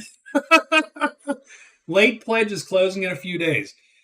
Definitely an interesting game to look at. Do you have a link? You should post a link. Can you post a link? Are you allowed? If you're not allowed, tell me and I'll. So we do hire. That was our what? 3rd roll, 2nd roll. We're gonna roll a couple more times in case we get another boon. No, we didn't get another boon. So if we got a boon, I would actually consider taking the other one and just saying, yeah, they're my friends now. But take 2 knights and then just kill everything on the board. So now we get Knight 3. And that's good. That is a good one. So Knight 3. So we add 14 to this. Day 23. We get the order 3 until the end of day 23. That's pretty good. That is most of the rest of the game. We're going to have this guy at our beck and call. So that's going to change our Pilgrim game considerably. The main reason being, these are armored tremendous characters. He has an armored tremendous warhorse. These guys can almost never be killed by the likes of these puny dragons, for instance. They will win that battle. So this is definitely a good deal for the Pilgrim. So he's going to pay attention to that here as we go. So Amazon, she has got to search her little heart out. She's looking for a 3, a 2, or a 1. She just can't get it. Nope, can't do it. That's 2, 3. She's got this. I have seen searches go this poorly, but yes. If it's there, I can't see the link. Yeah, I didn't see a link either. Let me.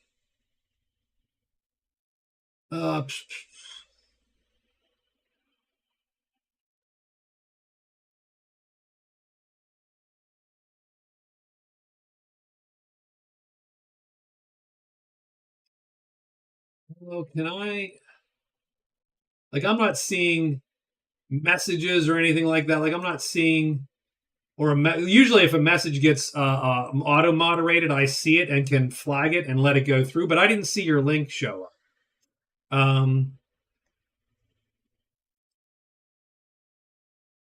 Give me one. If you give me 1 second.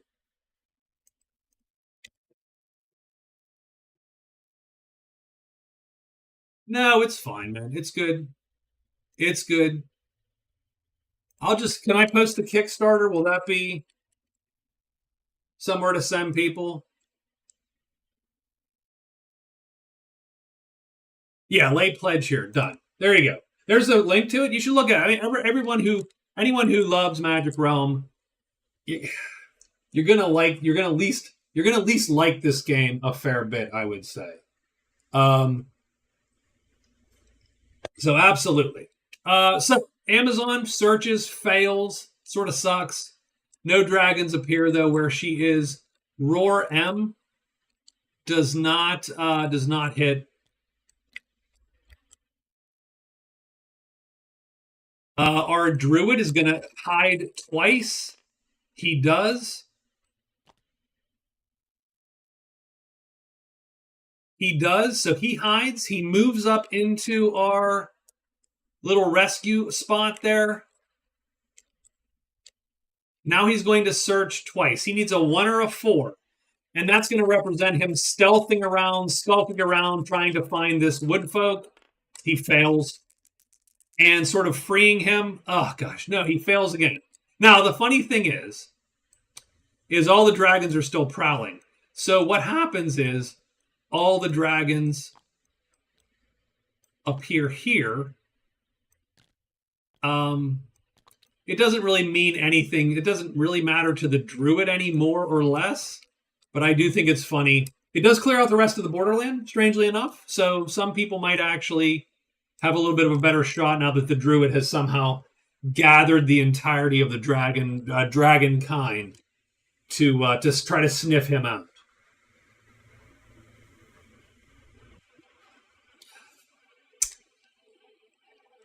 I think that's the end of the day, though. The one thing I don't want, I'd rather the patrol not dink with the knight, although if they do, I think they're going to really suffer for it. If the patrol dinks with the knight, we're just going to run and let the knight kill these guys. We'll see. Let's roll for the patrol. If we get a 6, there's a little bit of trouble.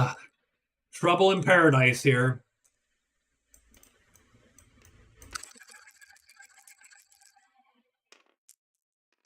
They're going to block and battle him again. Okay. All right, boys. Jeez, really? So we got these guys here. This is the druid. Wrong angel of death here. So, okay. Now, the pilgrim is unhidden, so that's not great for the pilgrim. What he is going to do is he is going to lure with the knight. Doesn't really matter what side the knight plays on, but we're going to play this side for the encounter step, this side for the melee step. So just keep that in mind, because that's his defense. Barely matters what side we play this on, really. We'll play on this side. Magic Realms Law, yes. I think Richard Hamlin was obviously related to Murphy. It was like his second cousin, third removed. The Pilgrim gets these guys. So these guys are on the Pilgrim sheet. They're going to try to chase the Pilgrim down, but the Pilgrim is going to play a move, and he's going to flee. So these guys currently... So the Pilgrim leaves. He's like, yeah, I'm good. The Knight's like, nah, I got this. You head out there. Pilgrim is protecting, right? He's a Knight Templar. He's protecting the faithful servant of the Lord. And there you go. So, this is how we're going to play. That's the only thing about horses in tabletop sim is it's annoying to sort of putz with them, but we're gonna go with it. Does he flip? Yeah. So we need to intercept 2. We don't. So he goes down there. Does he flip? He does not flip. So he is going to miss because the horse is his defense. He is going to miss there. Now, all these guys are going to show up on our knight's sheet. I don't think any one of them can harm him. Yeah, the best they can do is medium damage. Enough to hurt the pilgrim severely, but not enough to... not enough to even dent this warhorse. So, Okay, let's do this again. We're gonna aim at this guy to get a kill if we can get a kill. But that was the first round where no one was injured. If this round goes and no one's injured, the combat will end in a stalemate. We are looking for a 1 or a 4. So I'm going to flip these guys now because they play on their fast side on the melee step. Let's get a 1 or a 4. We get a 4. Everyone stays put. So fastest attack goes first. Well, first we need to see if these guys flip. So roll. First box, second box, third box. A 6 flips them. They don't flip. Fastest attack goes first. These guys are all 4s. His weapon is longest, so he goes first. He intercepts the patrol. He kills patrol 2. Done. Okay. Let's move these guys up here. We're going to now aim at patrol HQ. We need a 1 or a 4. And since we know they can't hurt him, I'm not going to go through all of the rigmarole. A 1 or a 4 kills this guy. We get a 3, so he will not kill him. So he will miss. That's round 1 of nothing happening. Round 2 of nothing happening. Yeah, so unfortunately, we do miss again. Everyone retreats, and we stalemate. That's the main problem with the Knight. The Knight's not super fast. He's not killing anyone fast. He is very tough to hurt, though. There's a lot of monsters which just can't harm him. So, we do score 3 prowess and 2 gold.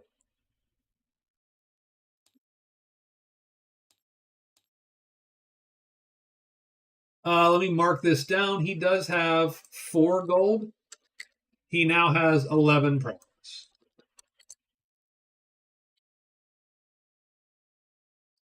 We got a little bit of vengeance, right? We hit him a little bit. We got this. This is a slow vengeance. But presumably us in the patrol, it's not going to go well. We're not buddies. We're not buddies. What I should have done probably was take the other guy, the guy with no horse, and kill him with a tremendous attack and let the Knight face the other guys. But the Knight could only lure 1, so I couldn't take 3. I would take 2 attacks on my sheet, or 1 attack on my sheet. I couldn't do that. So, all good. That was day 9. And now we're writing day 10. I hate to say it, but she has to do the same damn thing she just did. So done. I think he is stuck also, right? He did not find his guy either.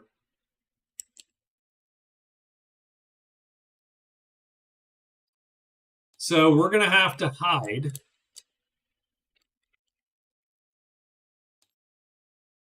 And extra search, and then search. And we should hopefully find our dude there. Done.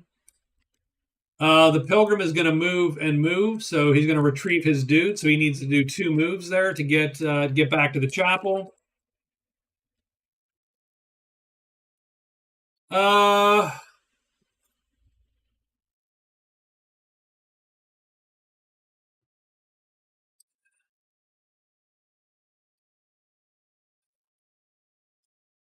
Yeah.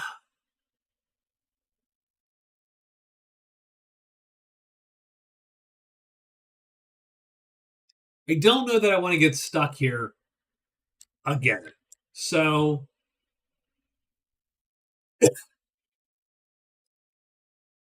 the worst part is, so for the pilgrim, so the funny part is, the pilgrim's like, damn it, he could have, like, if only these guys were here. If only these dragons were here, the small ones.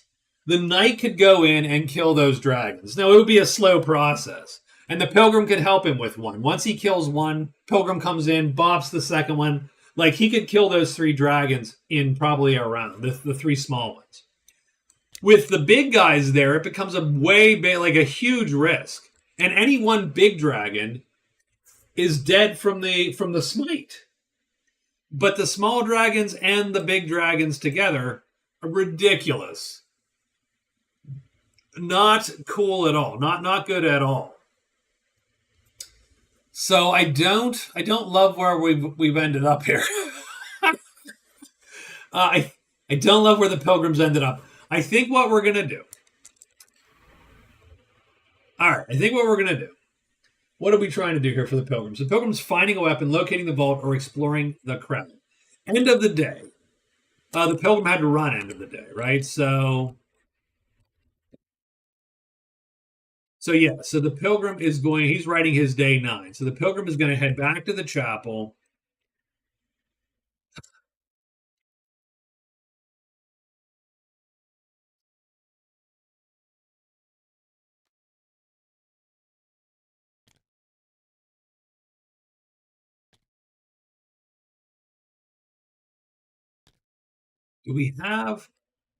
We do have a heavy fight chit. It's not a great heavy fight chit, and that M2 is so good. I hate to avoid the M2. Technically, we had to end our day there to pick up our guy who was left there. Super annoying. But that's okay because I want to end my day there anyway, and I think I'm going to. So I'm going to move back to the chapel. I'm going to hide because I don't want to face this stupid patrol again.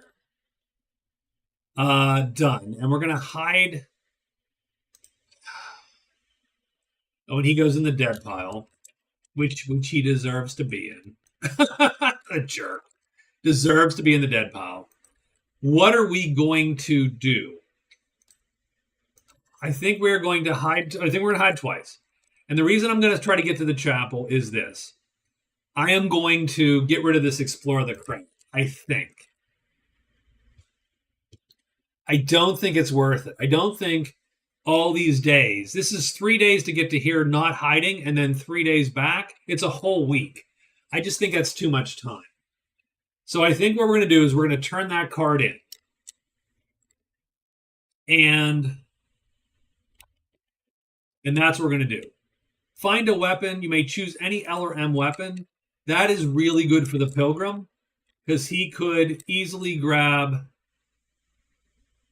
I mean, obviously it has to be a normal weapon, not a. It has to be a melee weapon. A mace is good. A spear doesn't suck. Because on its alerted side, it is a length 10. The axe isn't awful either, but I think the spear might be better. Or the broadsword. Broadsword is sort of the in-betweener. I think I would take a broadsword if I got that. So I would love to end a phase here unhidden and take the broadsword off the dead guys, whatever, right? It's just getting there is a disaster for me, right? So I think what we're going to do, hide twice back to the chapel. Yeah, done for the day. And then we'll figure out cards. So that is going to be day 10 written. Let's roll a die here and hope. I don't know what we're hoping. Giants and trolls. Druid first. Druid has to hide. He gets a single die to hide here. And it's a 2, so he is hidden. So the Druid hides. He searches 4 times now. So we're looking for a 4 or a 1. Nope, that's a 1 fail. Hey, Scott, thanks, man. Talk to you. 2 fails. Darn it. 3 fails. Jeez, oh, man. I tell you, you know what? Nope, we're not taking that fail. We're going to nudge it. Done. So we're going to burn this nudge shit. It fatigues. It reverts and fatigues. We turn that into a 4. We locate. So we affect the rescue. I am tired of sitting there. That's just not going to do it. ++ rescue. We're going to score a card. Druid scores a card. That's technically his 5th point. We also get the Woodfolk as our buddy. And we get to pull another card, which is Herbalist. What is Herbalist? Dank W. We're looking for Dank W. So the Druid rescues. Herbalist. Also, I'm sorry that we're, I would say a little disjointed here. And there's nothing else to search for in this clearing, so we're good. But we take this guy. This is our buddy now.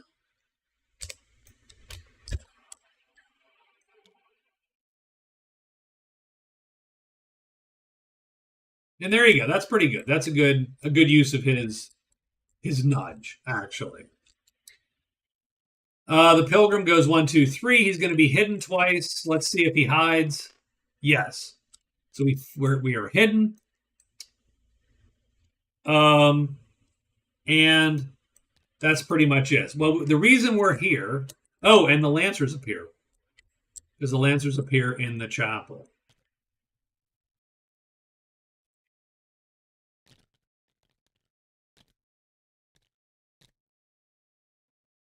And we don't care about the Lancers at all. But we're hidden, so good.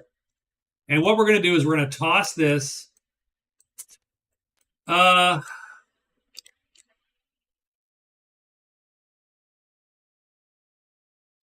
We have to decide if we're going to toss the other card.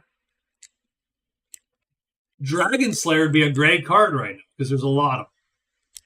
Do we know where the vault is? No, you know what? We're going to toss the vault. We're going to toss locate the vault, too. We're going to try to luck out here a little bit and get a little bit of luck. I thought I drew 2 cards. Oh, I did. Okay. And we got locate the statue, which is not that much better than locate. But we're going to, locate the statue. I don't have to type much. And we get challenged. So by whom, I say, did we get challenged? Let's check it. So we get challenged by, we add 2 to this. 5, the company, the top guy in the company. Ooh, the crossbowman. That could be bad. And where is the crossbowman waiting for us? The chapel. That's good. I like that. That's an easy one. So the company at the chapel. All right, then. The Amazon goes. The Amazon is looking for 1, 2, no. 3. Jeez, oh man. There, she finally finds it. Holy crap. She finally finds Cliff 3-6. Oh. Woo! Jeez, oh man. That was ugly. Chapel is packed. Everyone's in the chapel. Everybody. Every frickin' buddy's in the chapel. You're absolutely correct, man. Okay. So we can break out of this little mess here a little bit now. So the Amazon is going to move, and move.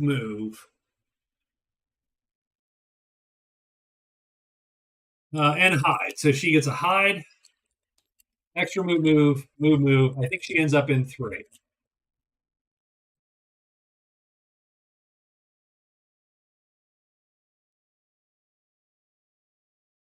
One. I'm sorry, she ends up in 1. And that will give her, so she has already explored 5, 3, and 2.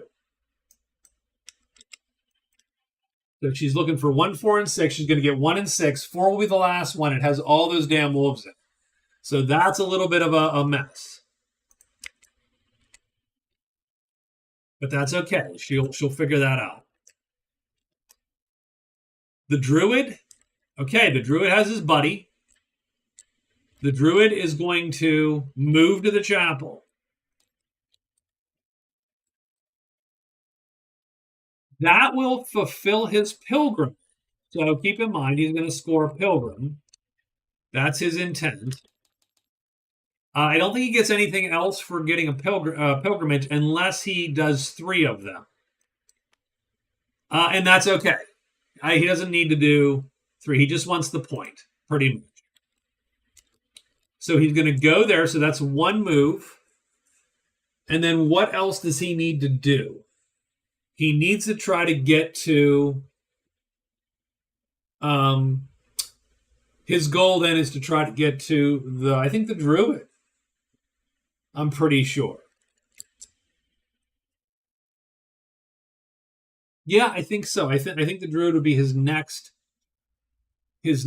plan. Dank W, don't know where it is right now. But it could be one of these. And that could be on the way to the druid. He could also buy something from the peddler.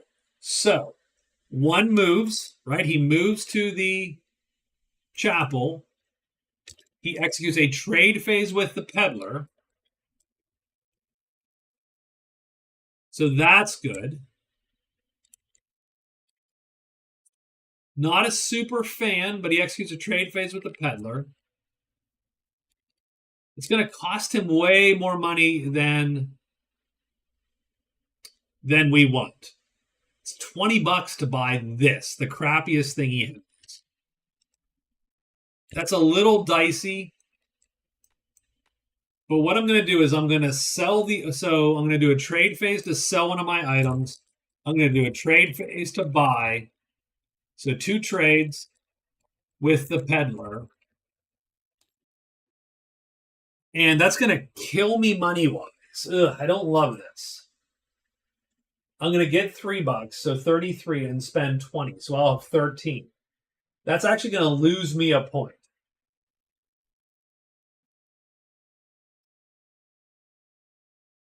I don't know that that's worth it. I don't know that his point, if he had something I wanted, fine.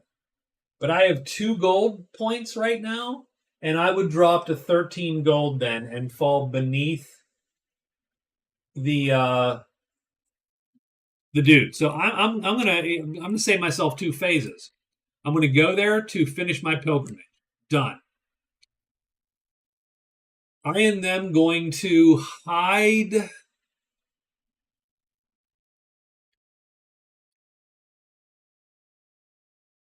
twice and move back to the dragons.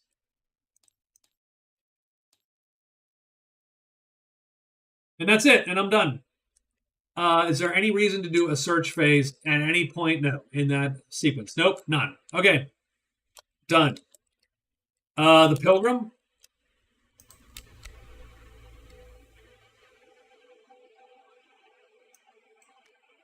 So the pilgrim did not. He got the challenge at the end of the day, like this card. So he has to. He's going to have to do it today. So another day in the damn chapel for the pilgrim, I think. Yay. I'm going to hide once just so I have the option of avoiding the damn patrol and the lancers. I'm going to hire 3 times in case I roll double ones and get a second knight. And if I get a second knight, I'm taking them, and I'll go friendly with these guys. Done. This is day 11. Let's roll a die. I mean, I will say one thing, though. We did get Roar M, so that does suck. Because that's this guy. And we didn't do that this time.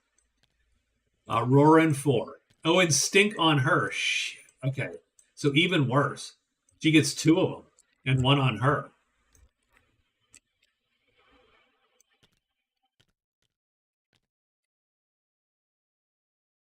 Roar C's not going to do it.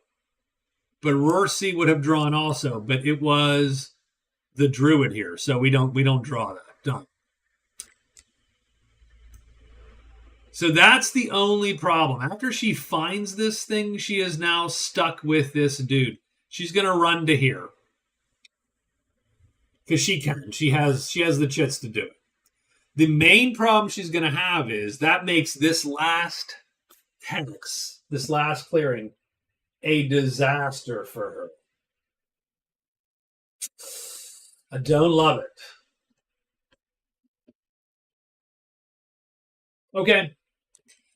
We're gonna have to just figure this out. That's all. So I think she's good with the day that she wrote still. Yeah. So let's stick with that.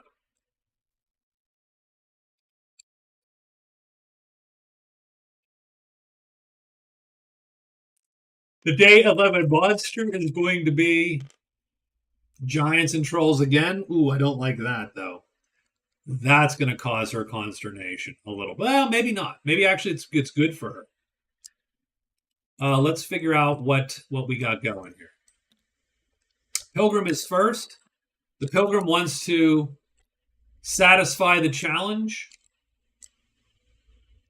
but he's going to hide so that he doesn't have to deal with, and he succeeds. So he's hidden.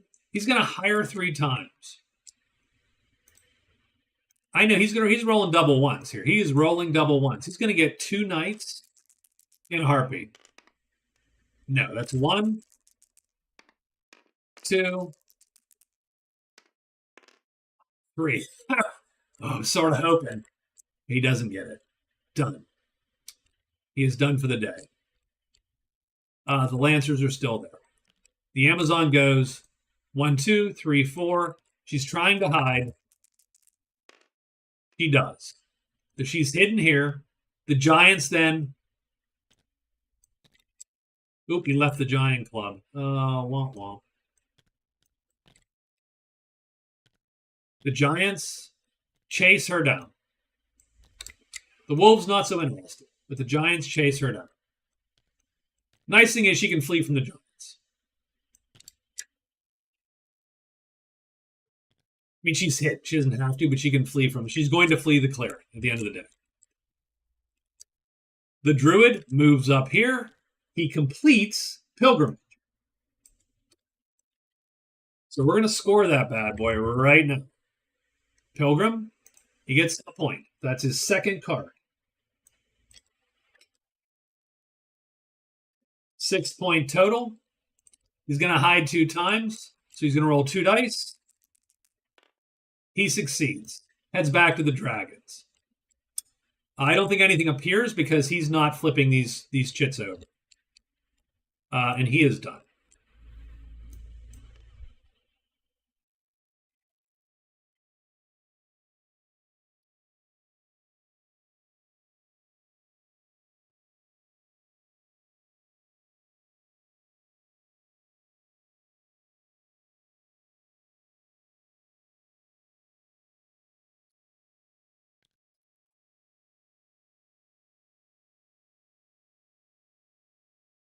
She cannot kill a Tremendous with the weapon she has. Best she can do is medium star damage because she has a short sword. She starts with one of the worst weapons in the game. She can play this all day, and she will still only do medium star damage because the short sword can only do max 1 level above what it does. So medium star is heavy. Heavy's not enough. She needs to get a better weapon. That is always an issue with the lovely Amazon is, and the captain to a lesser degree, but the captain just hires a bunch of dudes and goes for it. So,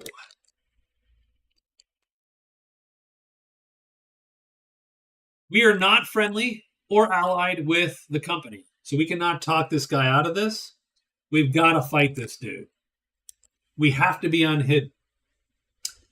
There's really nothing in the cards that says I can't let my guy go after this dude. I sort of hate to do that to him because I feel really bad. But I am going to sort of do that. I will play. I mean, I hate to say, I will probably play my chit here. I do not want our guy to get tagged if I can help it.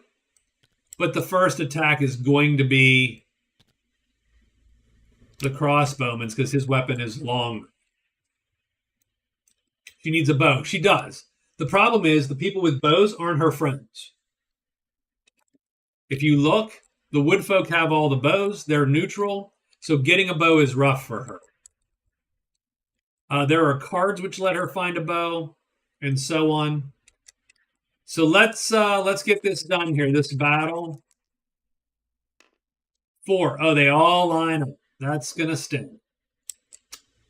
Does our guy flip? Doesn't really matter at this point. He does not flip. He does get a missile attack against.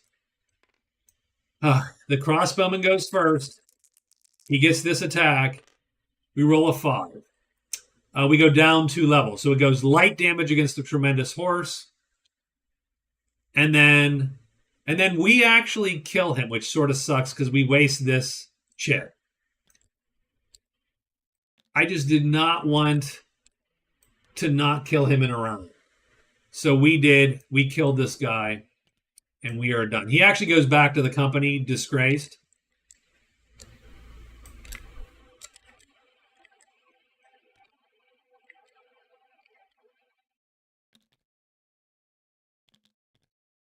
But that's fine.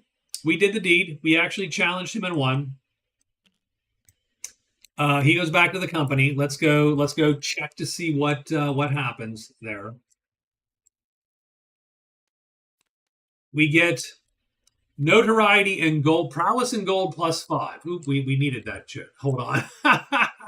He's 4 and 2. So we score the challenge. So that's another fame there, or card. So we score that. We get prowess of 9 and gold of 7. So we have now 11 gold and 20 prowess. I don't think that changes any of the. That doesn't change any bits. We do get another card. We get locate the pool. Well, the interesting thing is we know where the pool is.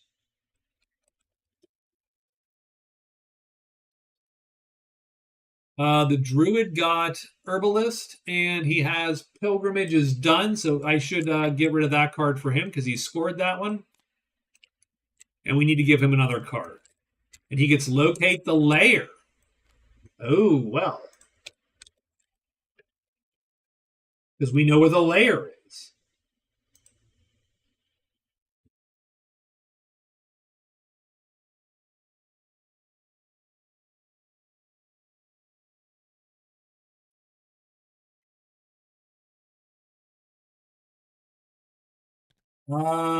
And she is going to run. So she ends up here between these two. So for day 12, she is going to move to 6 again. She is going to hide and then extra move to the last place, which is what, 4, I think?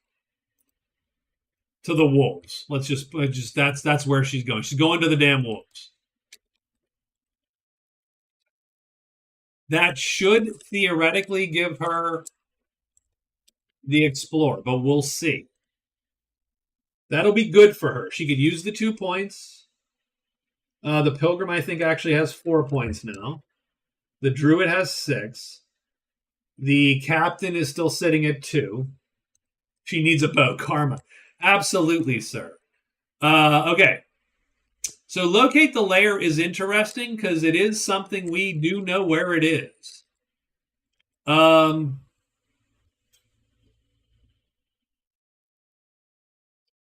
Okay, I can play that.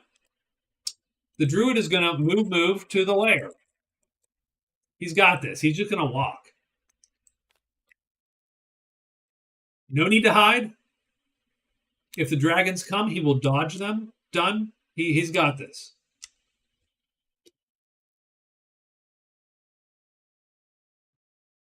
The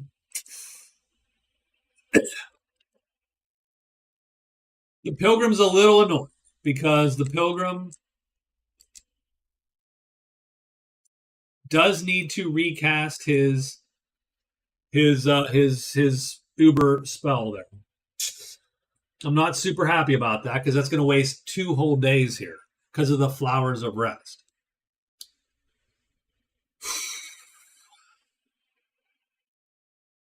Tell you what I'm going to try to do. I'm going to trade twice. I'm going to assume I can buy the flowers. I'm going to move to 2 and execute a cash phase, which will drop the flowers in 2.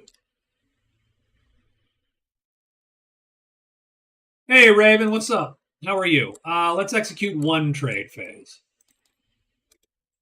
And that allows us to move back to the chapel. Good day, Raven.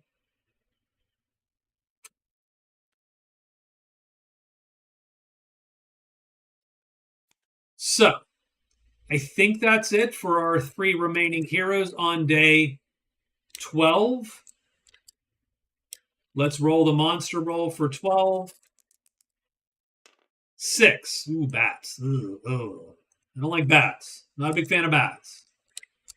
But it might not be bad for this crew this time. So the druid is going to just walk to the lair. Oh, yeah. He is not going to turn these over because otherwise he'd get a bunch of bats on the tile too. He doesn't, but these don't call anything to him. Only a 1 would have caused him problems. Are you buying me flowers, House Sweet? I'll buy you a bottle of whiskey. I will indeed buy you flowers. If you buy me a bottle of whiskey, I think I win that trade.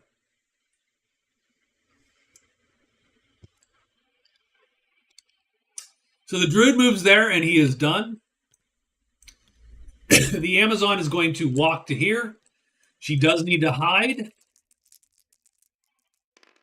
She does. That's good because otherwise she'd have been trapped by a wolf. If she can fight the wolves, she'd rather not fight the wolves if she can manage. Done. So she goes there. Now, she does score right now. So let's give this to her. She gets Explore the Cliff. That's 2 card points. So that is worth 2 points to her. She also gets the climbing tools, which I'll just shrink this down. And the climbing tools mean that her next move into a mountain, her first move of any day into a mountain, costs 1 phase and not 2. And that is super powerful. Explore the caves. Oh my God. Really? I don't love that. I mean, if anyone's going to do it, that's the cavern. Shoot. If it was the cavern, I'd be happy because she would just walk in there and get it done. Because she can. With her extra move, she just can pop those out. And that would be another 2 points. Bat life. Bat life. And don't get me wrong, she is the best to kill the wolves. So she might consider the wolves. But I don't like those medium wolves. Don't like them. Don't like them at all.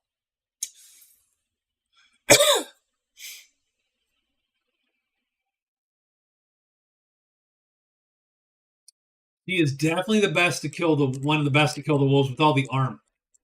Because these wolves on their light side cannot hurt her. These wolves can, but when they flip, they can't hurt her. And similarly, as soon as they flip, they are then vulnerable to this shit, this M3, which she then pulls out and auto hits. So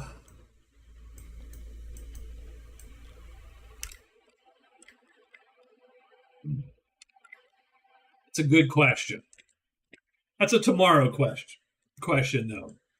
We're gonna trade with the order. The order has the flower of rest for $2, 2 whole bucks.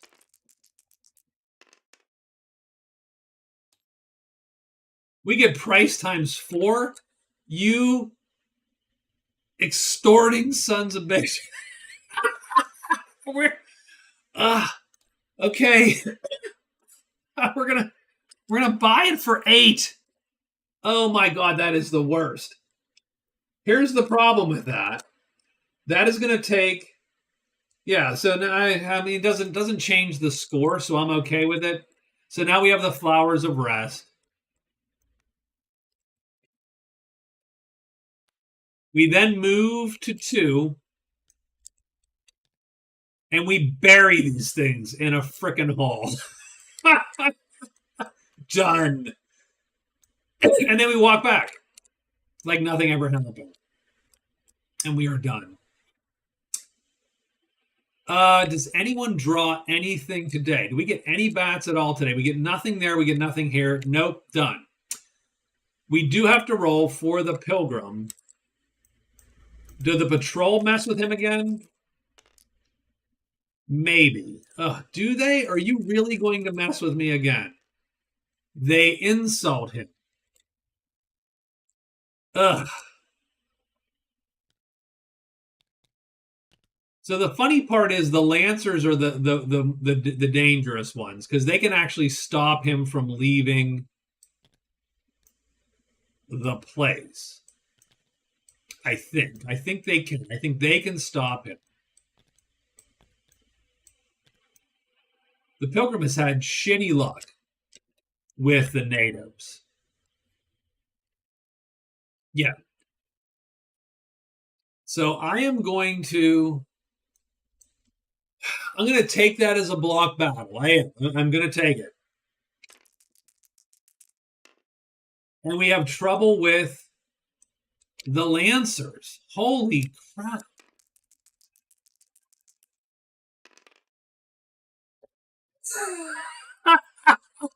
Yeah, we're dead now. So now we're dead. Now the Pilgrim is dead.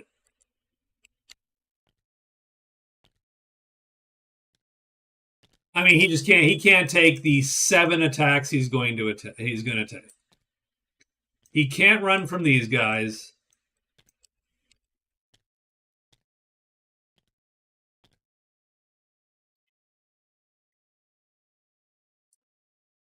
Wow. Okay. I mean, we're gonna. Okay, that's fine. That's fine.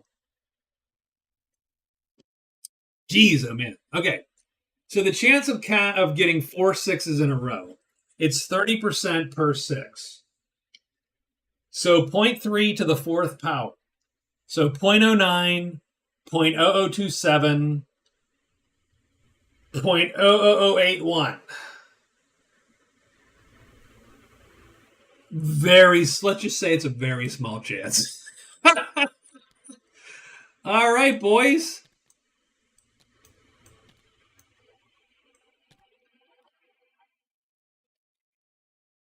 Let's bring you all down.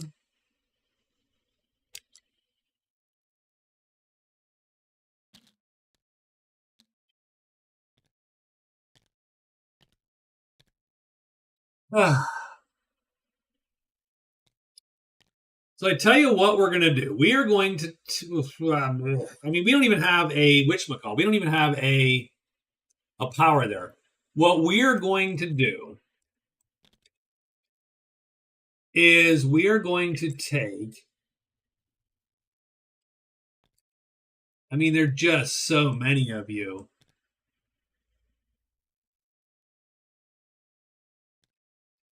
I'm going to take this guy, and he's going to lure him. That's a bad attack. I can play an M4.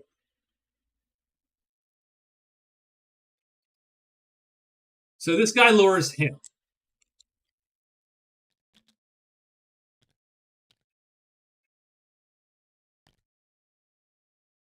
Sure. Now he plays on that side at this point. Unfortunately, we take all the rest of these guys. So I need to figure out.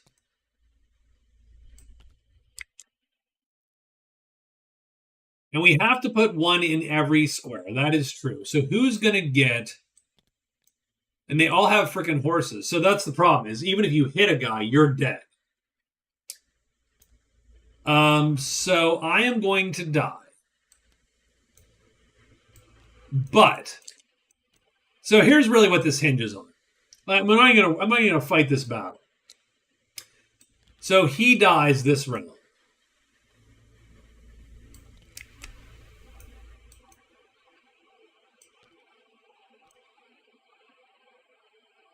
I'm gonna put sure. What the hell? I'm putting these three guys down here. I don't even know sort of how to play this. I am going to cast because I can with a 4. Small blessing. So if I can play a time that is equal to all these times on my sheet, which I can, I'm going to play small blessing. And I am hoping for one of the following. I am hoping for a 1. I am elsewhere. I just disappear. You are elsewhere. In which case, I'll pick the one guy in one of these boxes and have at least a 33% chance of living this round. Now, unfortunately, I will not be able to cast again, though. So that will not help me as much as it would.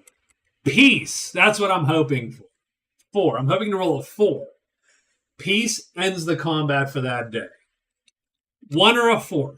Just like a locate roll. That's what I'm hoping for. Otherwise, the pilgrim is killed in the chapel at the foot of the statue of his god. And I've killed 2 characters this game, and I will be so bummed.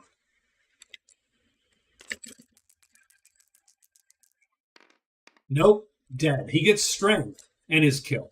And that's the end of the pilgrim. That was lame.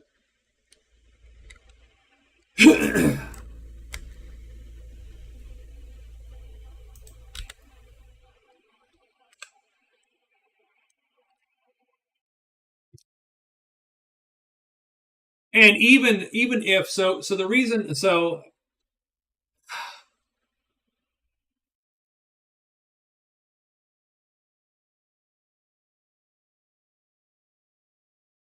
yeah, not great.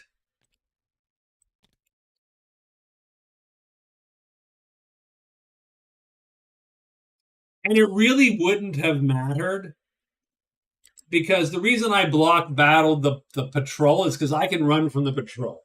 So I figured I would get it, run from the patrol, let my knight take care of the patrol. If the Lancers attacked me, I was dead either way because the Lancers have 4 guys. So I can lure 1 guy from the Lancers. The other 3 attack me in all 3 boxes, and I can't run from the Lancers because I only have a time 4 move. So I figured I might as well block battle the patrol and let them attack me because if the Lancers come and get me, I'm dead anyway. And that's what happened.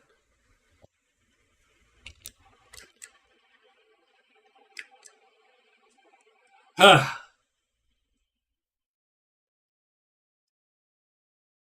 would totally mulligan this game. I'd be like, yeah, I'm good. I hate when I have like 2 characters dying. Really, like I'm not a big fan of that. Just because I don't like just playing with 2 characters, like that's not as cool to me. But anyway, so let's stack these bad boys up. The knight isn't far from his home, so good for him. Put the knight back.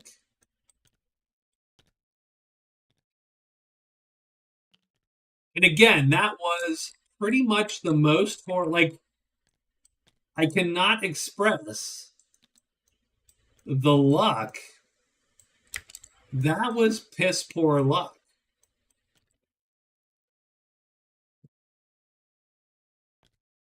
I never spent a day in that chapel where I was not accosted by someone. uh,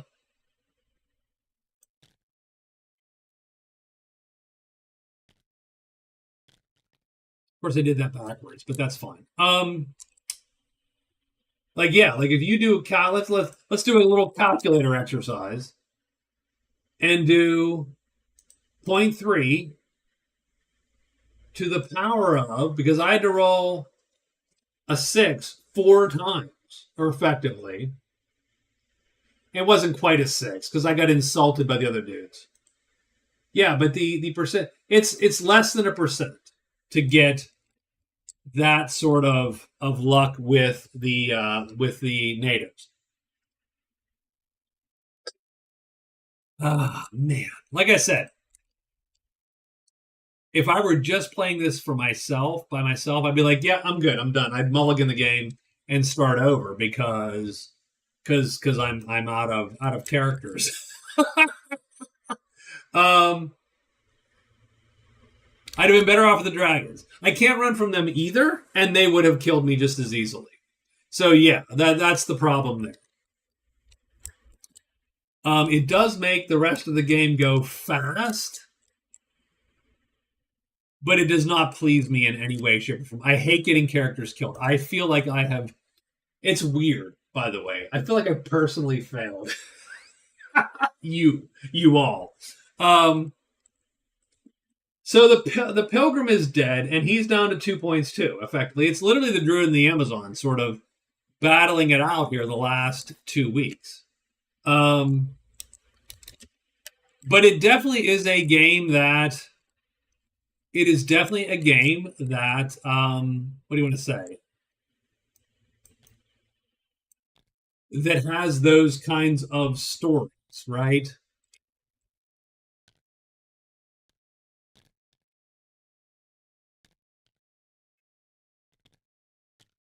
Here's the thing. That makes me super timid against these wolves. I was considering fighting them, and now I am not considering fighting them. I'm like, nah, I'm good. Does she have a move M3? She does. The game's almost, yeah. I've all 4 characters die. I'm out. I'm gonna. I mean, I'm already thinking of getting more whiskey, so keep that in mind. So, okay.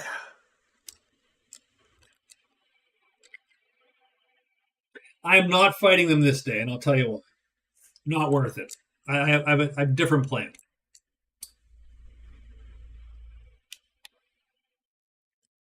Amazon is next to die. Is that what you're saying? Is that what you're saying?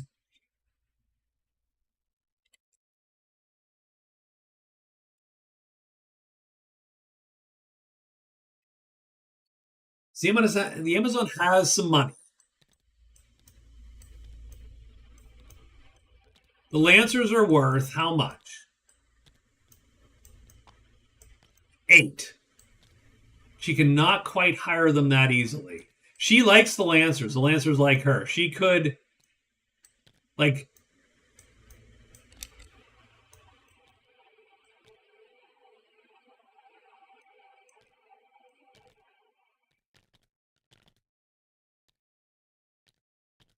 I keep doing them in the wrong order.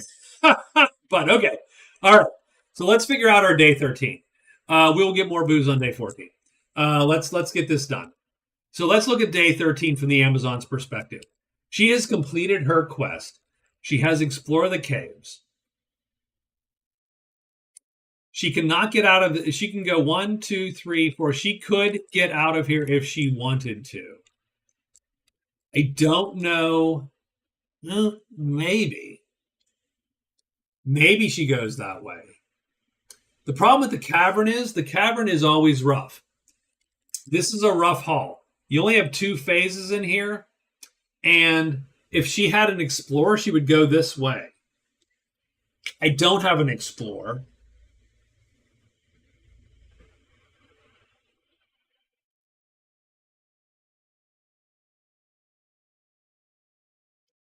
I might go back to here. And that would end her day, but she would rest the one thing. And then she could monster lure the wolves and score 2 points. because she can beat those wolves. It's just not guaranteed or trivial, but she can beat them. So I think my move is going to be, because remember, she only needs one move to get to here because of the climbing tools. So she's going to move 6, move 3, move 5, and then move into the valley. So extra move 6, move 3, move 5, move into the valley. Done. That will end her day because she will sleep this off instantly. And at the end of the day, she gets to drag a clearing full of monsters.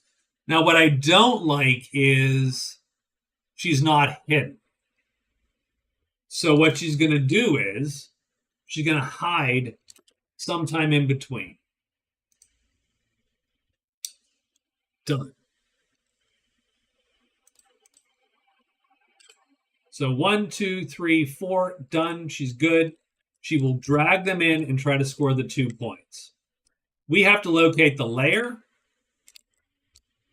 The druid is going to search. I mean, I hate to say it. I think he searches 4 times. 5 times because he has an extra search. So done.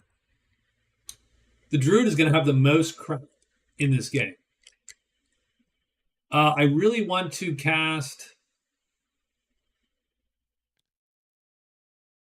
I feel like I did not burn. Oh, we had magic. We had white magic when he cast nudge. I really want to cast nudge. I stick by my prediction. Quiet, Rob. All right. That's it. That's day 13. They're quick now. They're super quick. That's the advantage of death. I hate it. I hate where I'm at right now. Let's roll a monster die, though. I don't think I played... Like, sometimes I feel real bad because I misplayed. I don't think I misplayed this. I think I really got some shitty luck on some of these. By the way, we're deleting you. Amazon is first. Druid is next. She goes 1, 2, 3, 4. Done. Flowers of Rest. Well, she has to hide. That is true. So I'm hoping she's hidden. She is. She sleeps. She gets this rest back, and she is done. End of the day, she's going to call the wolves with monster lore.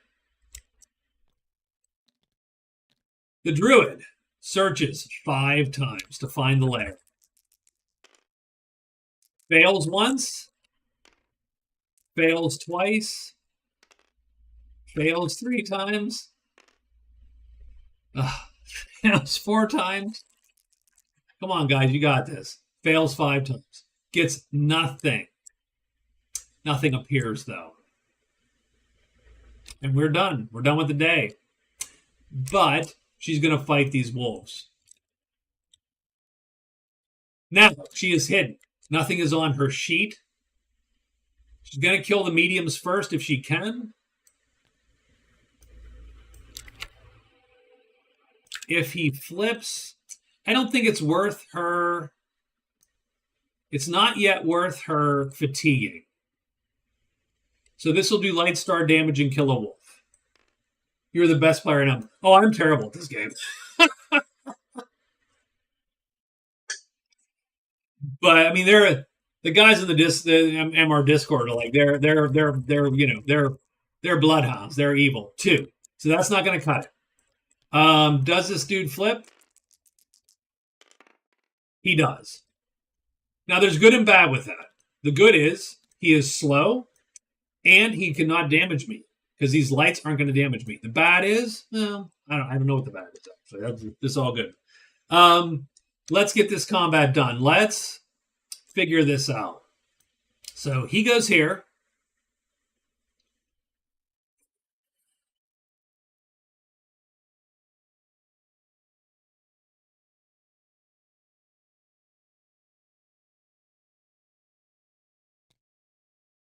So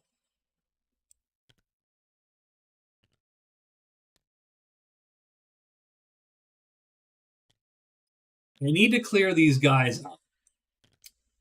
I'm hoping these guys don't flip. This guy, if he flips, I'm screwed.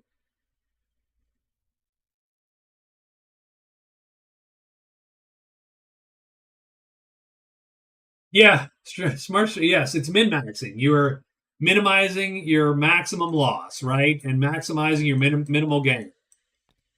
I could attack him and hope for the hit. And he's the one that can damage me right now. Let's just stick with that. Let's try to minimize. Although I did not, nothing happened. So I feel sort of shitty about. So maybe we go for him.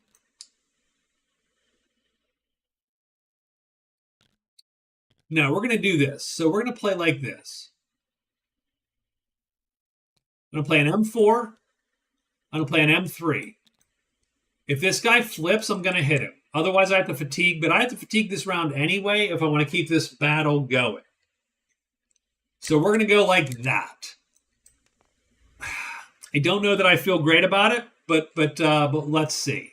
1 or a 4 would be ideal for me. We get a 2, that sucks. He flops to, oh, Jesus. Well, this could be the end. All right, let's roll to see if that first box flips. It does not, thankfully. Second box doesn't flip. Third box, please flip. Does not flip. No one flips. We miss and have to fatigue. These guys hit me but damage the helmet for nothing. Like they don't do anything because they're L's. And we're done. But we do have to fatigue a fight. And we are going to do that.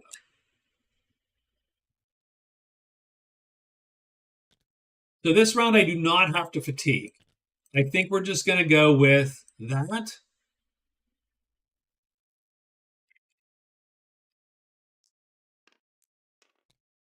Yep, that's good for now. I do need to start clearing these dudes out. Damn it. I need to clear these guys out. We're still looking for a 1 or a 4. We got a 1. That's good. These 2 boxes change. And now we roll. Does this guy flip or not? He does. Doesn't matter. The second box. This box does matter. It flips. That's dangerous all of a sudden. Third box flips. Also dangerous. That is not what I wanted to happen. Having said that, this guy hits me first, does nothing. Because, again, he's hitting armor. And then I kill him. So we did kill one of the wolves.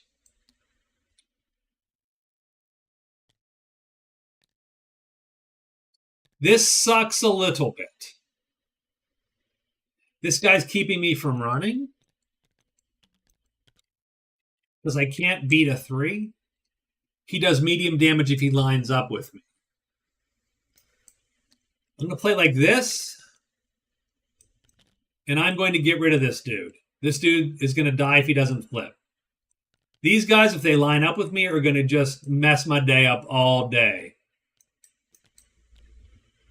Oh, well. If this guy does not flip, he dies this round, and I'm good with that. This guy, I do not want anywhere near me. I need him to flip. Then I have the option of running.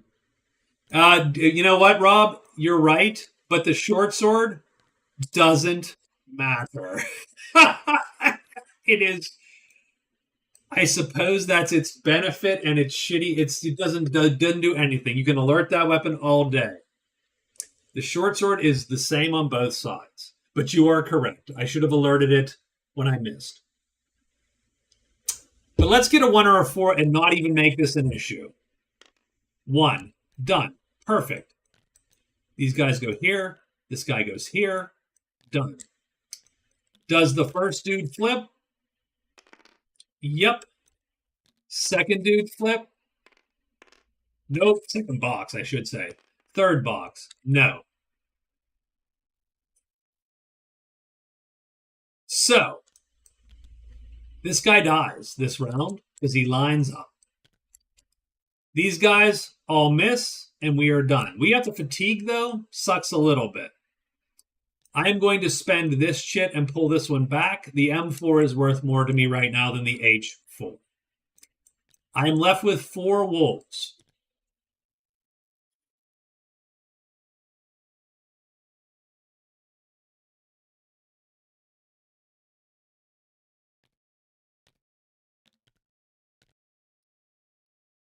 I think we play like this. I think we target this guy. Oops. Oh, geez. Okay, that was not ideal. Let's not shrink him. Let's shrink this. Done. Okay. I think we play like this. I think we target that guy. Done. 1 or a 4 is ideal because it means we don't have to worry about the flipping. I would like this guy to flip over. I would like the option to run if I could. Yep. And let's roll it. Got a 4. No, a 3. Ooh, not great. This is an attack I do not want to see. I want the first box to flip. They do not. I want the second box to not flip. They do not. Third box, I don't care. Done. So what happens? Oh, by the way, I played an M3 because that's what I was going. That's what I'm doing now when I target these dark guys. So I go first. I kill this guy. I'm done. This guy hits me. He damages his helmet and wounds me. Womp womp. We're gonna wound. I'm gonna wound an M5 this battle. I have to fatigue a fight. We'll fatigue this fight. Done. That was not ideal. I did not want that. I didn't want one of these mediums to line up. But they did. And now you have the problem that they're all mediums. And they can all line up at any time. I think we play our M3s. We gotta just get these M3s. We gotta kill these. Gotta kill as many as we can, as fast as we can, to reduce the chance that we get lined up on, pretty much. So, even though I hate to fatigue all these fights, I still have a few rounds. And tomorrow, I'm going to rest all these. I'm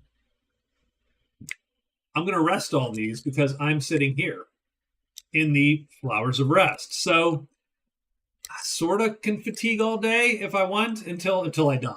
So come on, let's get this going here. Let's get a good 4. Perfect. Does the first guy flip? No. Second box flip? No. Third box? I would like him to flip, but not the third box. Done. Okay, we're going to kill this guy. Everybody else misses. We have to fatigue one. So we're going to fatigue here. Done. Now we're down to 2 of these guys. And I think this is pretty much a winner at this point. But it's just how much more. We're going to put this here to protect that helmet. 3. I don't like it. These 2 switch. Sucks. Does the first guy flip? We want him to flip. He doesn't. Does the second guy flip? He does. That is the worst of all worlds. We miss our target. He hits us. We have to fatigue. So we are going to wound this M4. We are going to fatigue that guy. We're targeting that dude. The nice thing is we can play a nice slow fight if that's how we're going. A nice light fight here, and we don't have to fatigue this round. So he actually damages the shield too, by the way. So he hits the shield, damages it, done. There we go. 5. Everyone slides down. That's good in a way.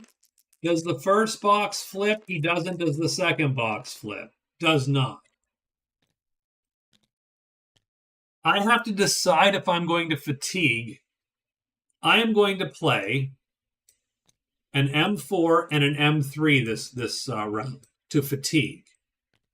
And I'm going to fatigue a move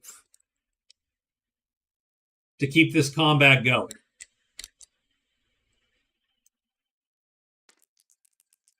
Come on, give me a 1 or a 4. 4. Perfect. Does he flip? Yes. Does the other guy flip? He's going to hit me and do no damage. He's going to miss. We kill this wolf. We have to fatigue. We're going to fatigue this M3. Oh, that is sweet. Okay. I think we're just going to go all out here. Like that. And he's going to stay put. He's not going to flip. We're going to kill him first because we attack first. He is dead. We do have to fatigue another fight, which we do. And we are done. We've killed the wolves. We took 2 damage. 2 damaged armor items, which is actually the worst that we've done here. We have 2 wounded chits. That's not bad. A bunch of fatigued chits. The wolves are dead, and we score 21 prowess, right? Because it's 1, 2, 3, 4, 5, 6. That means 7, 7, and 7. So we score 21. 6x wolf. And that is worth 21. All of a sudden, we have 22 prowess. That is going to beat the pilgrim, who now only has a point because he died, and we have 5 points. We also score monster lore because we lured them. We also score wolf plague. Only master magic realm. If you're the Amazon, kill the wolves. Captain's good at that too, by the way. We got 2 cards. So that's 4 more cards. So that's 4 cards total. That jets her to 7 points. So she was having sort of a shitty run there. All of a sudden now, she's got a good run. She also gets to roll 1d6. Come on. 4. Wolf charm. Walk the woods. Oh, wow, that's really good. But every time you must roll, and the charm breaks on a 6. Jeez, oh man. Who made that overpowered shit? Okay. So what I'm going to do is I'm going to pull a 4 here.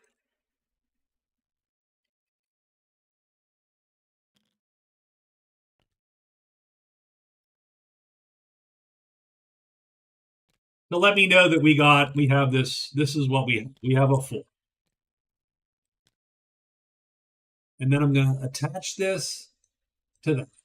Done. So she scores the wolf plague. She scores the lore. She's got 2 more points. That is 7 total. Yeah, and she is, yeah, absolutely. We killed that. Done. Dang, Skip. That was... And she has Thief. Doesn't like the Company of the Bash cards. I'm not great with Thief for her. I spelled it wrong. Die before E, accept after C. And she is rocking it. That is the end of our day.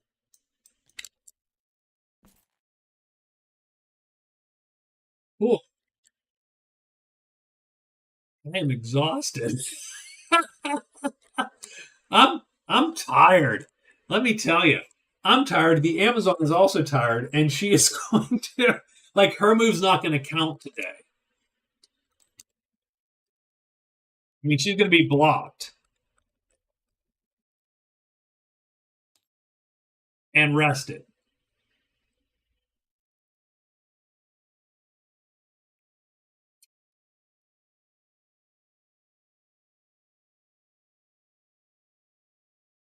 So yeah, so that's what she didn't even have a move today. The druid has not found the lair, unfortunately.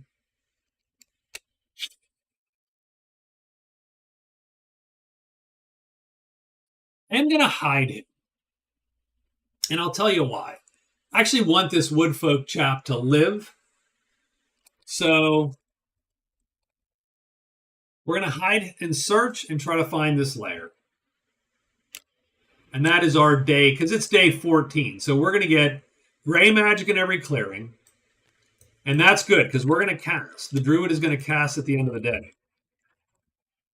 Going to cast Nudge again.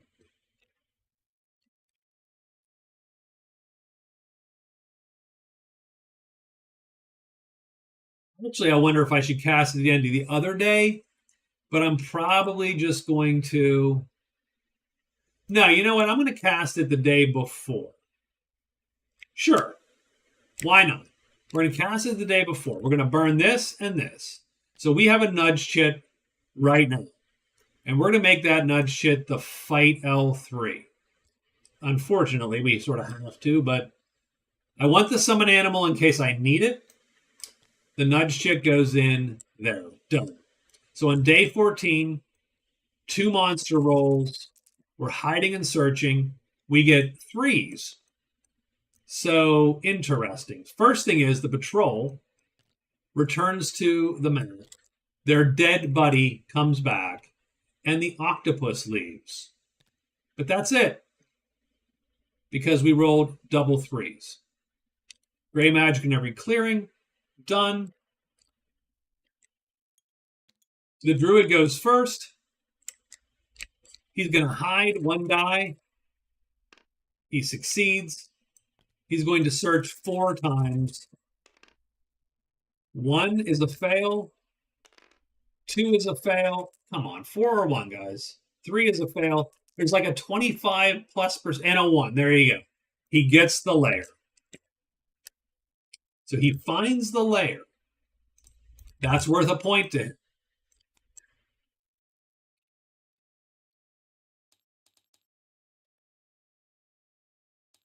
That's his 3rd card.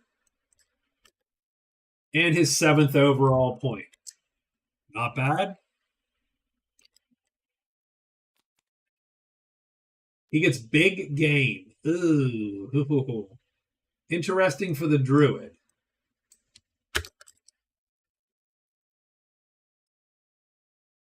So big game is you have to pick a size of creature you're going to kill. And then kill one of those. And bring the trophy back to a dwelling. The problem is, druid's not a killer. He could probably get... best he can do is medium. His buddy can kill bigger things. And that's what he's going to have to rely on. I think I'm gonna hold off on that for the moment. But I found the lair. That's worth a point. The Amazon goes and she's immediately put to sleep. So she's blocked. These all come back. Not the wounded.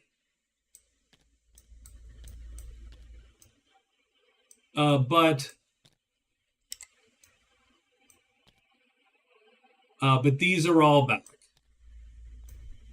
Put the heavies there, like that. There we go. All right, we did kill all these dudes. Let's see if they'll pile up. If I drop them on yes, I dropped them enough times. Oh, those wolves don't actually go to the dead pool because they're from an event, so they're dead. They didn't come from here. So she just drops off to sleep. She is done for the day.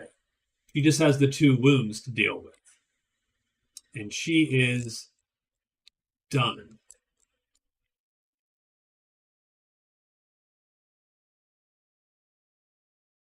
Yeah, VP D6 done. She didn't get pelts or anything, so she is complete.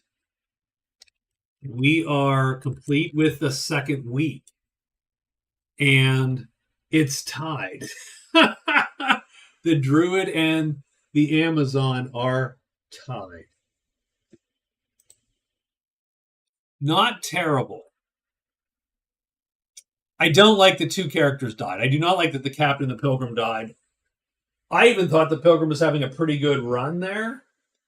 But that chapel just caught up with him. He got the patrol showing up at the chapel. Sucked, and then the Lancers 2nd sucked, and then I contend that it's still a very low chance that he rolled so many troubles with his with the neutral natives and then died. So not super excited about how that went. But it is 11:30. I think probably it is prudent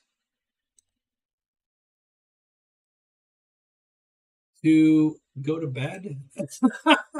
I mean, look, who's prudent? I get it, but probably good to stop here at the end of the week. So I think we're going to stop here. I will stick around for just a little. I'm going to grab another drug, a little bit more rye, and hang out for a few. If that's okay, if you want to sit and chat for a bit or ask questions or whatever.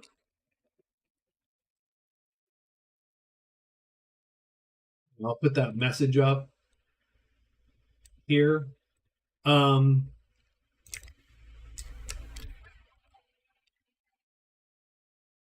we go. We'll just leave that. So if you guys want to hang, that's fine. If you don't want to hang, I'll do a quick recap and then head to bed myself. But feel free to tell me in the chat if you're going to stick around for a few minutes.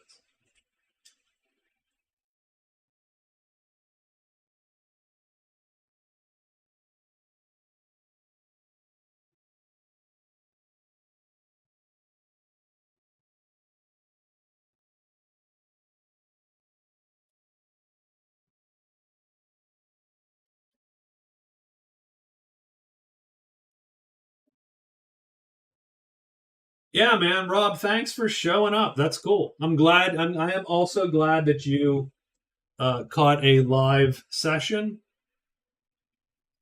I do like the fact that the Amazon and the Druid have scored 7 points.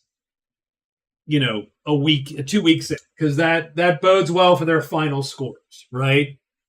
It's hard to picture. I think it's hard to picture those guys not. It's hard to picture these guys not scoring at least 3 more points each, right? I don't know if the Amazon does explore caves. That seems like a little bit. I mean, although she's technically pretty close to the caves, I don't love that for her because it takes her all the way down to the bottom corner of the board. You know what I mean? Like originally from Philly, West Coast. Well, there you go.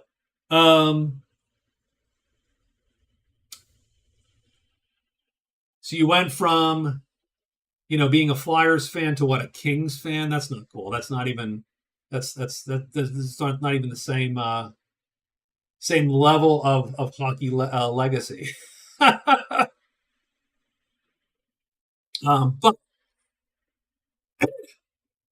and I mean the Druid's going to hit up the Druid. I think the Druid still goes to. Oops, I'm sorry. I think the Druid still does the Druid. Because a random type 2 spell he can just cast. He doesn't have to convert any chits if he doesn't want to.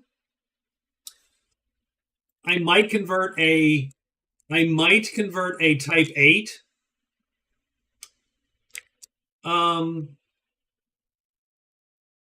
to a type 2. Druid pal. She'll never make the caves. I mean, the nice thing is she just, yes, that's funny. 1, 2, 3, 4, 5. 1, 2, 3. Like she can make it in 3 days. She can be in the caves.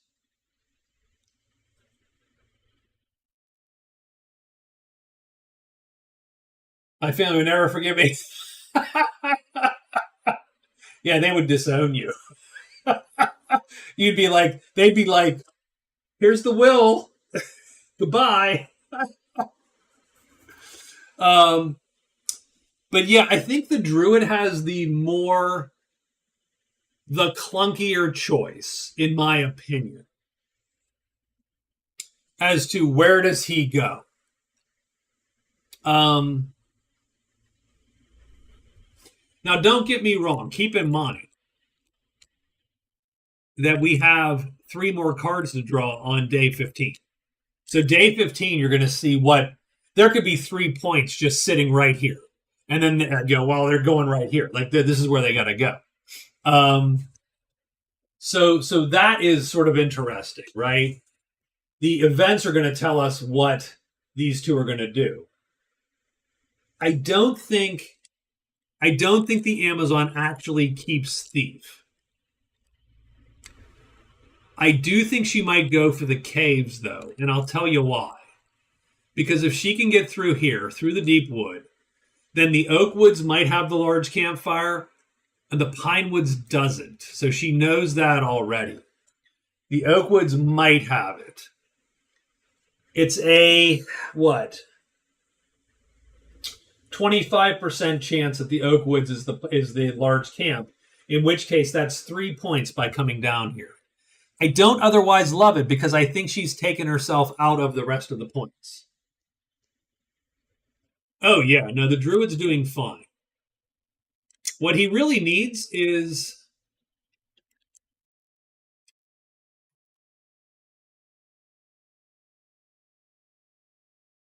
he needs to find 2 spells. He needs to get 2 spells.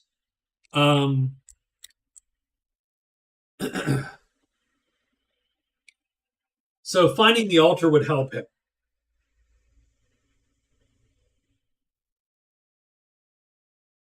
If he can find the altar, he can get the type 2 spell there. He'll get a type 2 spell from the druid. That gives him 2 points. He'll score 1.5 just by getting the 1 spell from the druid. Yeah, the Deep Woods has the shrine. The shrine is type 1s and type 5s. Right there, right? So, yeah.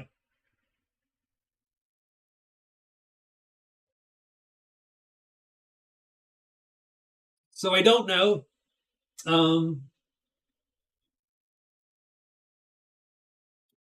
But what's the big game going to be?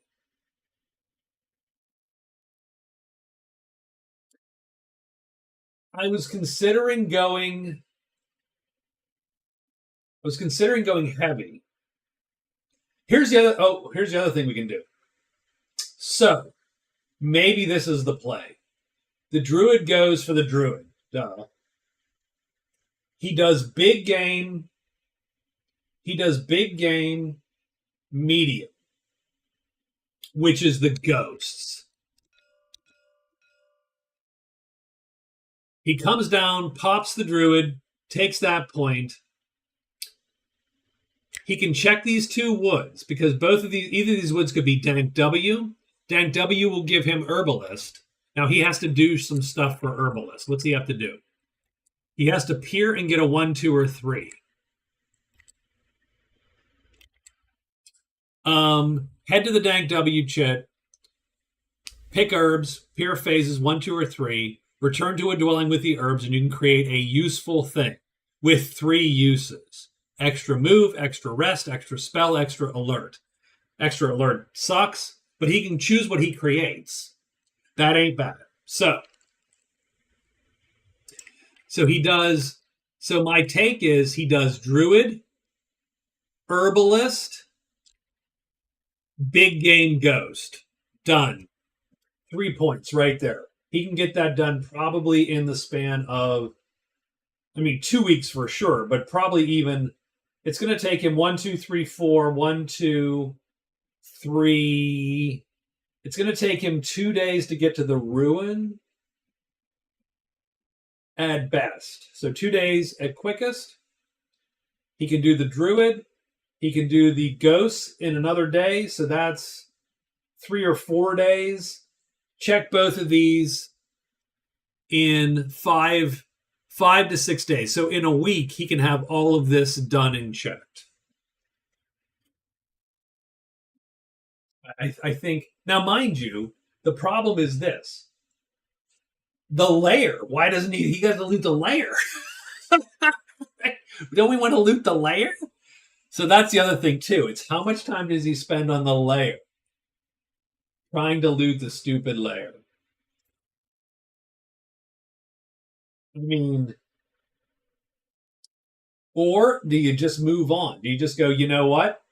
The layer's great. I wish I could do it, but you know what? I don't need to. I can score 3 points without the layer.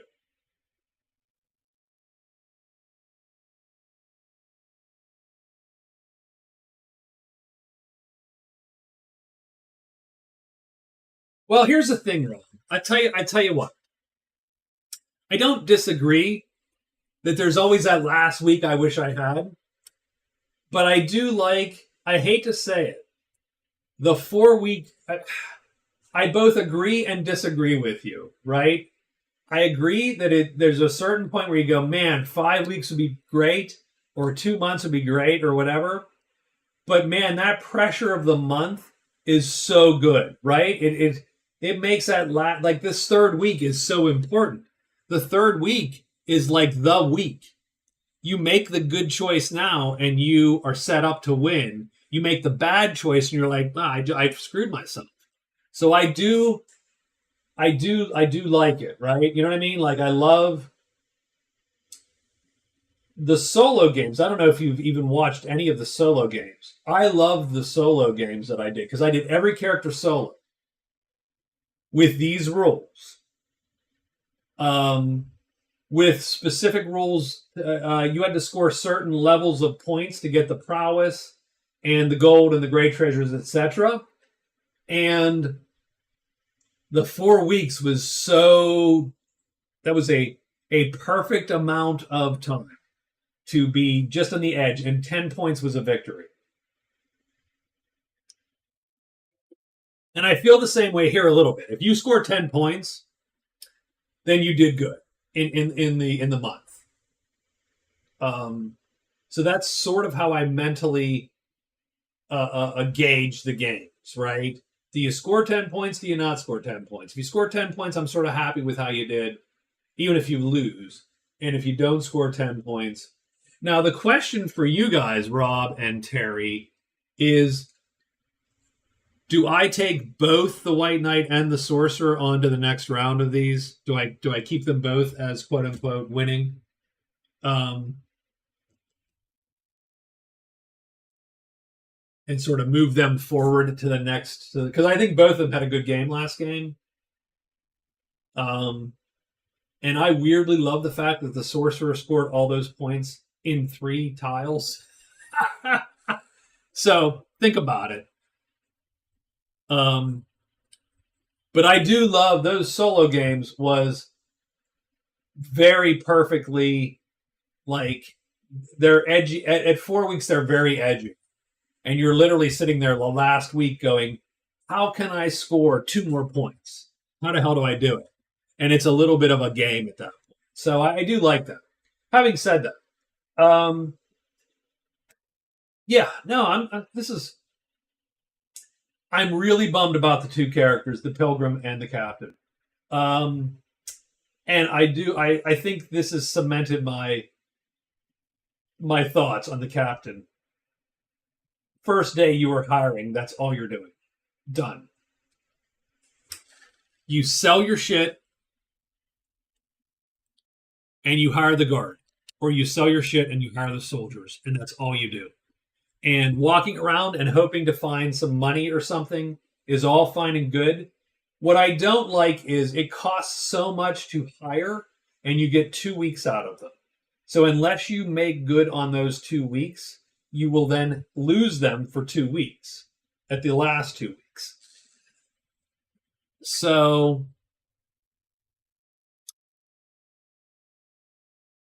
it's a little bit of a race against time to then make do. And I was hoping to see the board enough to go, okay, now that I've seen the board, I'm going to hire the soldiers and do these 5 things.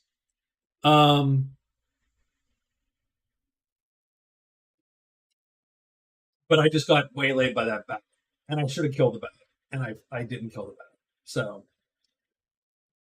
yeah,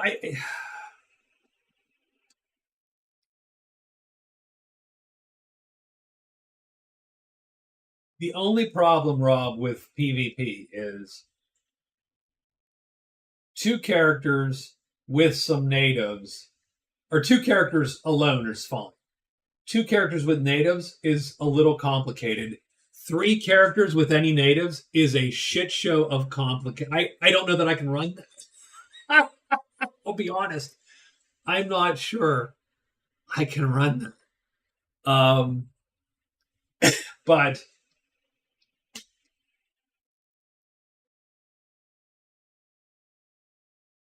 I do think, and I do want, I tell you what, the other thing I would do if I had PvP, I would have to have a consequence that did not include death for the loser, because I don't like whittling down the game normally. And some characters, that would be their goal, right? Some characters really would be like, you know what, I'm going to win this by killing 2 of my opponents, and I can beat that guy. And I don't necessarily want that as a thing. So I think there'd have to be a consequence of maybe, we'll do the Dokapon Kingdom thing. You can take some gold, or you can take a point, or you can take and send them on their way, right?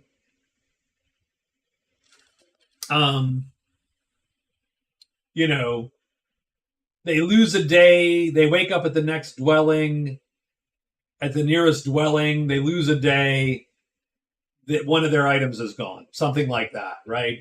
I think I could sort of swing that a little bit, and maybe that's the way to do it. And I would still try to do it with some kind of, you need a cause for war. So you couldn't just attack them. You would have to either be enemies with their allies or allies with their enemies. Sort of, first off, you start as rivals.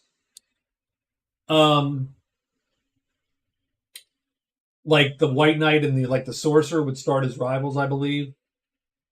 Or have some of the we'd have cards which would bring PvP to the forefront. Like the King's Soldiers would be a PvP possible card, the Inquisition.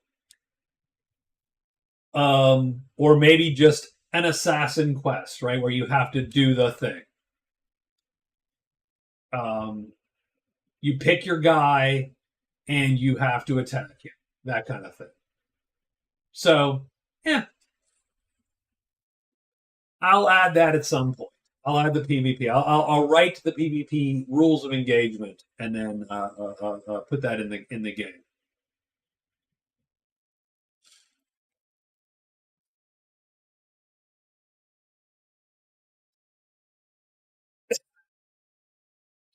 And teams are fine. The only thing I don't like about teams, by the way, is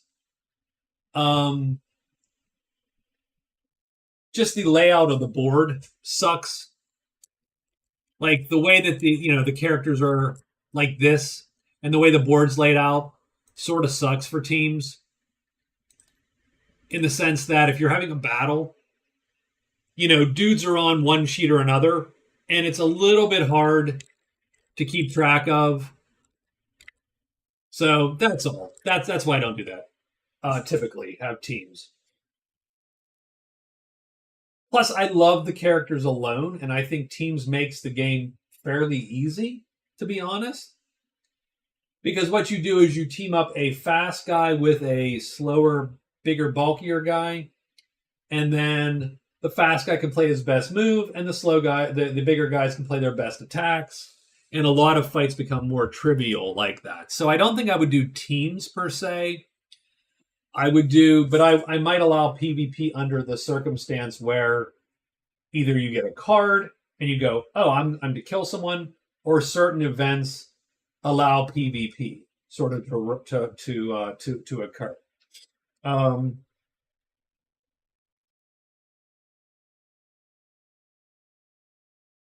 So yeah, so they attack your allies or whatever, right? So, or they're a thief to your allies, right? So the order gets stolen by, gets swiped by the Witch King. Well, now the Witch King and the White Knight are, are enemies.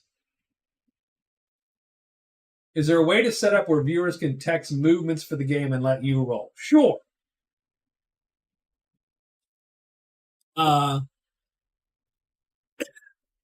Right. You never know. You never know when your team member might turn on you. 1v3. I mean, it's you can do all that. I think it's a little less exciting. Um, I mean, there's a lot of things you could set up, but making that balanced is is clunkier, I think. Um, yeah, like I don't know how that would be balanced, right? Three guys is gonna win. Even characters that have um because look, I mean, so here's the thing with Magic Realm. The thing to keep in mind, Magic Realm is about picking the battles you know you can win. That's really Magic Realm. Magic Realm is not actually about combat. The combat is very intricate and complicated, but it is also mostly deterministic in the sense that, or I shouldn't say deterministic. It is probabilistic in the sense that you can look at a combat and theoretically go, I have a 48% chance of dying in this fight and a 52%. Yeah, it's risk management.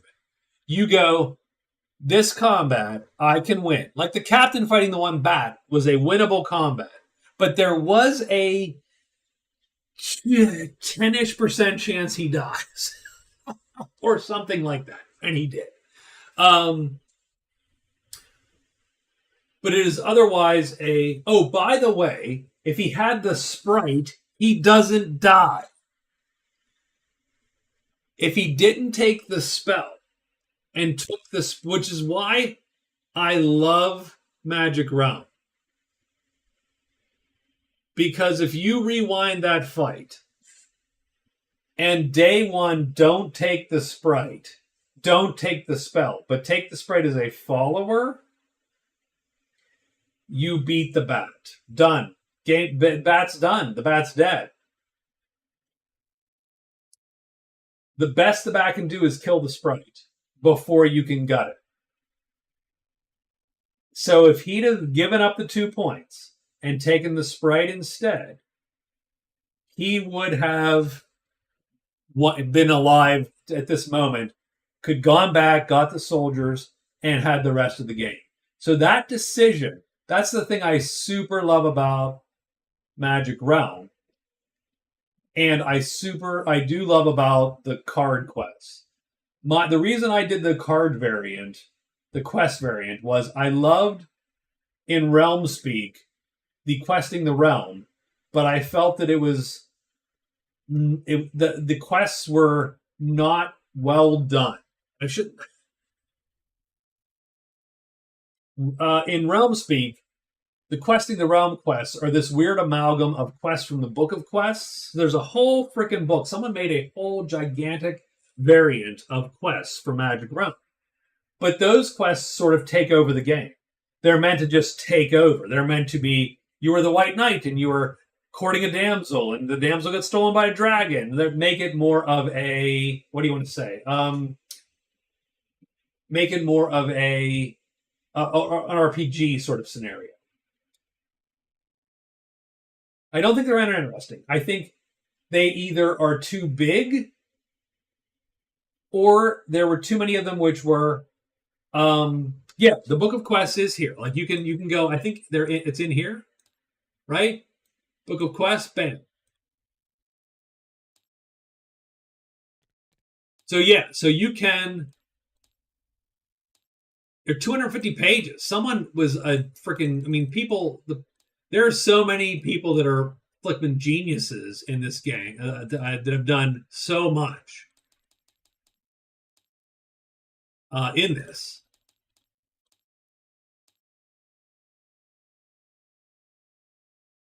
But I don't love most of these quests, if that makes any sense. And they do sort of a weird. These quests are almost too big and or too small at the same time. Yeah, right. They're like a big main quest, and I didn't like that the Book of Quests sort of takes over the game. And Realm Speak had a lot of Book of quests sort of in it that vaguely took over. And then, and a lot of these quests are made for 2 boards and so on. And the other thing that the Realm Speak had with their questing the realm was a lot of the quests were all plays. Everybody got to play them. And they were the all plays were the stuff you would normally do. Find the vault, find the lair. And everybody had them in all the time. So you were just getting points for finding the vault or finding the lair, which is what you were going to do anyway in the game. And I sort of thought that that took away a little bit from the power of the quests because there was no decision making. MR quest is that thank you, Scott. You are my best gamer, by the way. It's a toss up between you and your wife.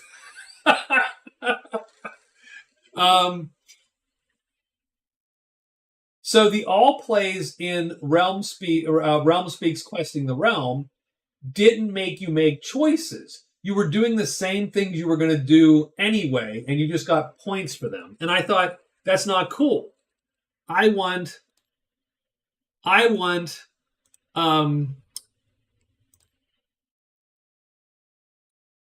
all these quests to make you choose.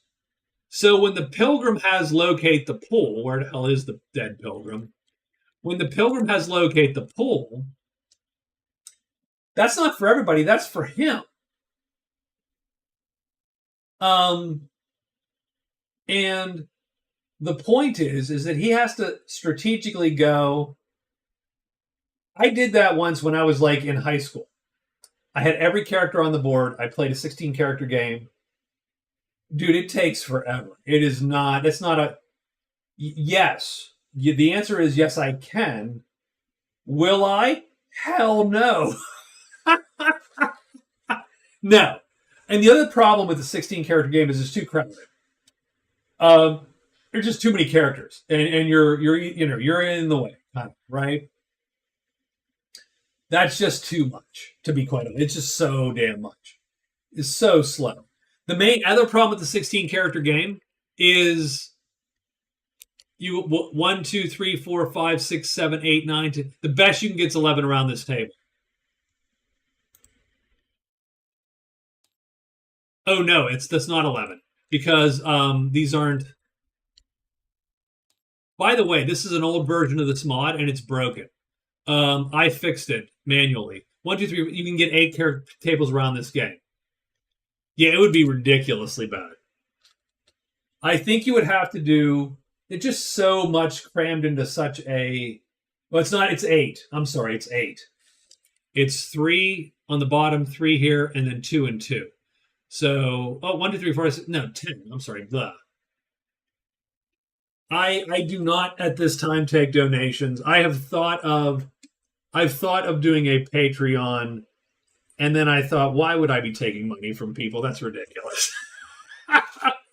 But I have thought about it because you know what? I want this to be my retirement job. If I can get just enough people to be handing me money, you can do 10 around the table. Yeah.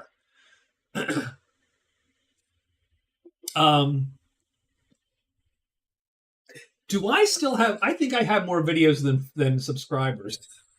I'm pretty sure I do. I'm pretty sure my channel still has more videos than subscribers. By the way, yes, I would do Patreon and then for the whiskey, 100%, 100 goddamn %. I am pretty sure I have. I am fairly certain I have more. I mean, MR is by far my greatest love. I do play when I streamed on Twitch, which is the only money I ever made streaming. Fallout was the most popular thing, believe it or not. Everyone would watch Fallout, and no one would watch anything else, like Skyrim. No one cared about Skyrim. It was all Fallout. Everybody watched Fallout. No one would watch Magic Realm, by the way. YouTube, Magic Realm's way more popular somehow on YouTube than Magic Realm. I mean, I won't say that. The Magic Realm is very steady. Very I can put out a Magic. Now, mind you, I do believe, by the way, I have a theory about that. my theory is that it's just because the videos are long enough that people have to watch more than once. So that's why every one of these gets 60 views or 30 or whatever, right? Whereas like a Fallout video gets 30 at best. What I really want, if I want to get popular, is I need to rant about shit. Because ranting about Starfield got me thousands of views. So that's sort of where the game is. So I need to every so often just bitch about the state of gaming, because YouTube really is about bitching about shit. People just want to be validated in their vague discontent about the state of the universe, which I do understand.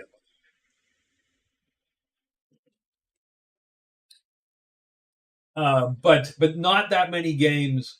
Starfield was the only game which sort of brought me to that point where I'm like, I just have to say something about this, because it was so disappointing to me. And don't get me wrong, I fell for the hype, right? And I do still think maybe in a couple years, maybe with Creation Kit out, maybe it sort of turns the corner and then becomes this thing. But yeah, I just that game drew a rant out of me. Like, I actually was upset enough to go, yeah, I got to bitch about this. MG, what's MG?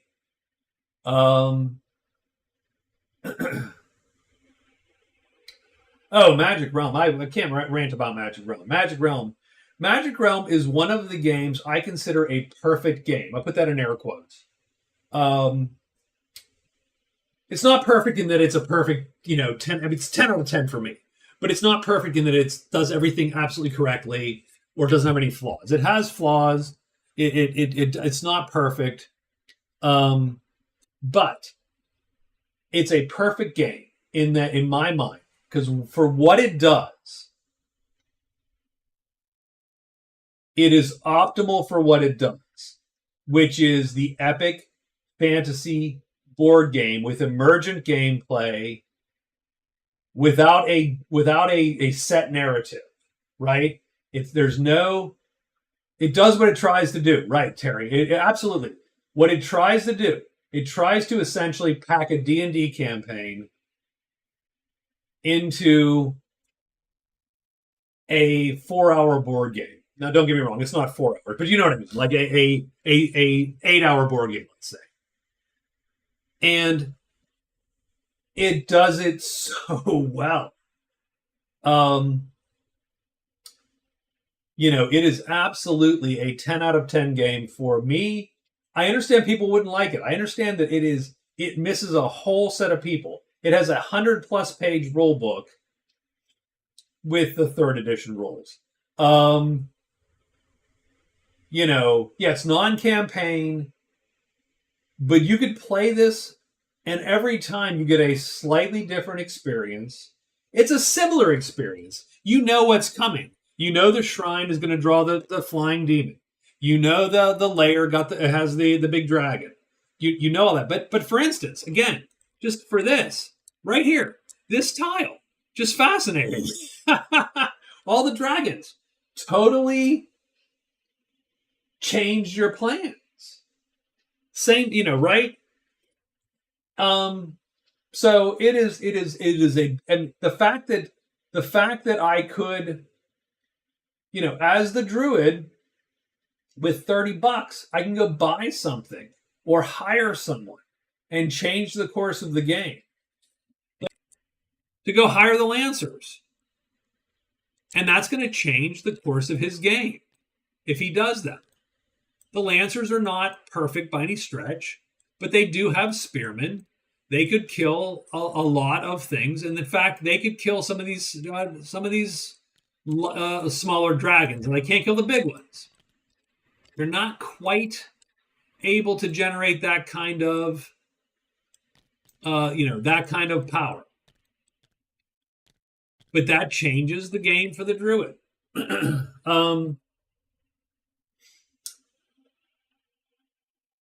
Yeah, I don't. You know what? Here's my problem is I think Gloomhaven is a good game, but I don't like Gloomhaven. I own it. It's right there on my shelf. You can't see it right now because my camera is slightly turned.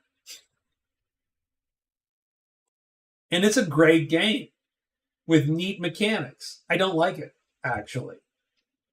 The main reason is it's just a tactical RPG. It's literally just a. My problem is once you play Descent, once you play Gloomhaven, at some point I'm like, I'm sorry, I might as well be playing D&D. um, if not Magic Realm, what is everyone's favorite board game? Ooh, in theory or practice? Because those are two different answers for me, Scott. In theory, Civil War by Victory Games. Because it's another perfect game. I think Civil War does the Civil War so fucking well. Excuse my language. Excuse my Confederate. It does the Civil War so well. It is one of the best strategic level war games I've ever seen. It is so pretty in terms of how it does logistics and the politics of the time and morale and supply. It is just so beautiful that it theoretically is my perfect board game, but I'm never going to play it again. Like I will never bring it out on a table. It's just too big, too long. Right? It just I mean, Ambush is a good is it's not a perfect game, but it's a darn good game. Nemesis. Interesting. I don't know Nemesis. I'm sorry, Terry. Here's my problem with Ambush. Not that it's a bad game or whatever, but it's simply it falls into that. There's nothing Ambush does which a tactical RPG on a computer doesn't do better or as well. How's that? Like I love Ambush for what it was when it was, but you could just be playing XCOM and it would be about the same. Unfortunately, I do like Ambush, by the way. So I'm not dissing Ambush and saying I don't love it. I'm just saying that it doesn't hit that. Like I've never played. I still don't have a computer game that does this. I don't know where. Man, like I said, I could not be a weatherman. I have 1,000. I have 100. I have my Steam library is shameful. They did for the Apple II Plus. There is a computer Ambush for the Apple. I can't imagine it's not a buggy mess, but there's a computer version of Ambush by SSI, I think. A space game like Magic Realm. Yeah, I mean, I don't disagree with you, Rob.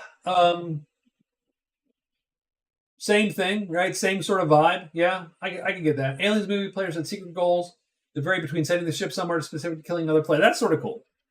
That's a fun vibe. It's like a betrayal, Battlestar Galactica cross with Roll for the Galaxy hits our table the most. I like Roll for the Galaxy. So my next favorite board game, I'm gonna say Dragons Down is decent, but I'm not gonna invoke that because I think it hits the same. It hits this same spot, right? So I'm not gonna invoke that game. I am going to get it. I did pledge it. I'm going to get a physical copy, and we are going to play it at my house, and we're going to hang out and play the game. And the sad part about Dragons Down is that it does hit that same niche, And so if you're going to sit down at a table, which one do you play? Do you just play MR? Do you play Dragons Down? I think with certain people you play one, and with certain people you play the other. I think if you have a lot of MR vets, you just play Magic Realm, and if you have people that aren't, you play Dragons Down. So I'm not going to invoke that game. I would say Eclipse is another one that I love a lot, and I think it's a perfect game. I think Eclipse does exactly what it needs to do. Oh, Civilization is another beautiful game. Another perfect game. Does exactly what it needs to do. And it does it very well. Yes, Civ. Avalon Hill's Civ is a really good game. I don't own Advanced Civ. I wish I owned Advanced Civ. Eclipse, I love Eclipse. Eclipse is so good at what it does. And hits so many good spots. I love the tech. I love the ship building. I love the fact that you are absolutely encouraged / forced into combat with your neighbors at certain points, and that it doesn't kill you, it doesn't harm you. Like, you're not going to be wiped out typically. I think Eclipse is another perfect game for what it does. It gives me the same vibe as a Twilight Imperium without being Twilight Imperium. The same sort of hits the same sort of notes. What other games do I think those are my big ones. I think Avalon Hill Civ, Victory Game Civil War, Magic Realm, and Eclipse are really my four best. Those are my four best sort of games that I go, yeah, I love those games. I would play them any chance that I would get to play them. The only problem with Civilization is it really Civilization, Avalon Hill Civilization wants 5 to 8 people playing. That's not a, and if you play with 5 to 8 people, you're going to take 6 to 8 hours or more. Like, that is an all day extravaganza for 8 people. But man, if you play them, there is not much more than that game. Like, that is a wonderful experience for that group of people. Yeah, good luck with that. Yeah, no kidding, right? Like, who the hell are you going to get to do that? I think Dune's very good. The old Dune, or the new one, I don't know, because but Dune also hits a lot. I don't know that it's a perfect game. I think Dune suffers from the alliance problem, where the best way to win is look at the guy next to you and go, we're winning this game, and he goes yes, and you're done.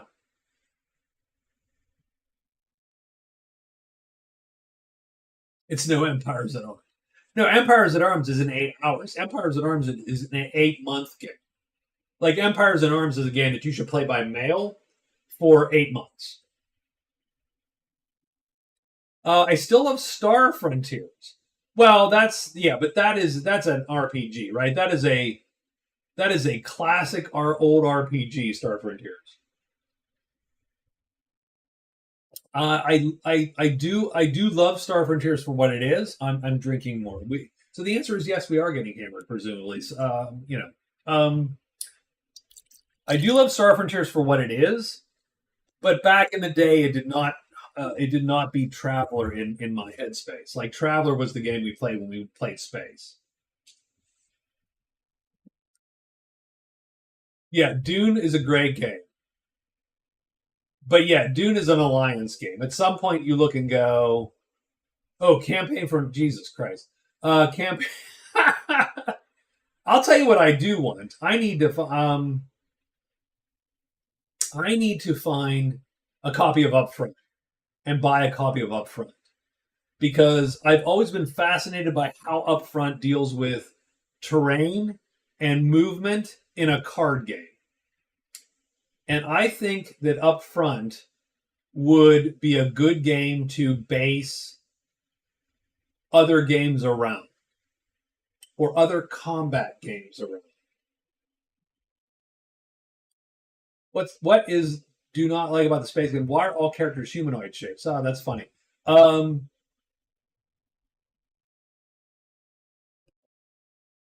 yeah, we played Traveler briefly and then sort of abandoned it recently.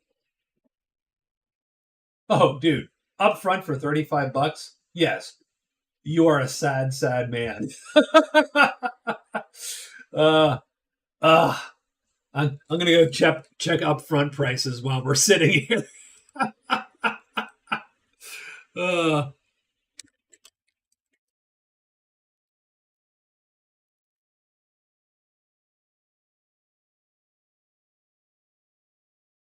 yeah, I would definitely buy upfront in a heartbeat. $125.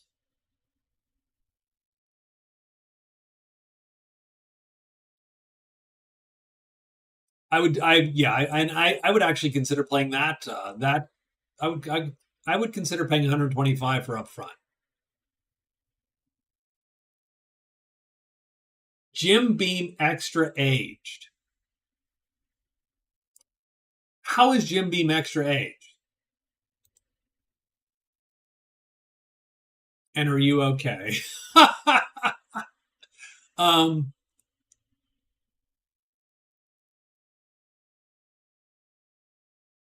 Star Force saved in TTS Workshop. Never convinced him to play with. Is that the one? So there were two games. One was a board game, a tactical game, which I owned for a while, and the other was the strategic game. And you did the strategic game, and then when you battled, you went to the tactical game. Star Force, and I forget what the other game is called, but are those the two? I totally forget. One of them was a tactical game, and I thought it was very fascinating because you moved around. It was a space game, spaceship battle, and the cone in the back of you could not fire into because you had no sensor lock. You lost your sensors because you were spewing out hot gas or whatever behind you. I thought that was sort of a fun. Damn it, I don't own any of them anymore. I actually had to just make room. I was like, yeah, I'm good, and I just tossed it at some point, or sold it, or gave it away. Street game, you better get it technically. Yes, those were sort of fun. I have Stellar Conquest in my shelf, which was the Avalon Hill game, which essentially was the precursor to Magic Realm. I have that game. That game is so much about planning your logistics ahead of time. Crazy, crazy game.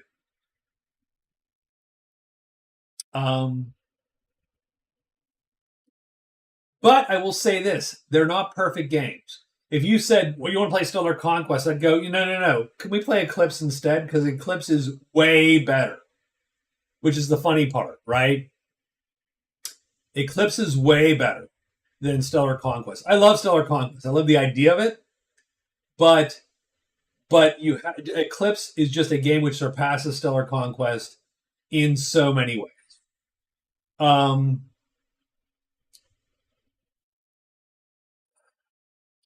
I'll tell you a game that I have not played in since college, but I probably should because you can solo Republic of Rome. Also, it was a pretty fun game actually, but very, I don't know what you want to call it. Like again, it's super clunky, lot of rules, and for what it does, it's not perfect. It's like, okay, but again, I own it. I should play it. Yeah, Advanced Squad Leader. Oh yeah, you should. That's what you're going to stream. You're going to stream ASL. You got this. Get to it. Get to it. I guarantee you someone would comment and tell you what you're doing wrong at every step. uh, you want to play a game? This is fun. Absolutely.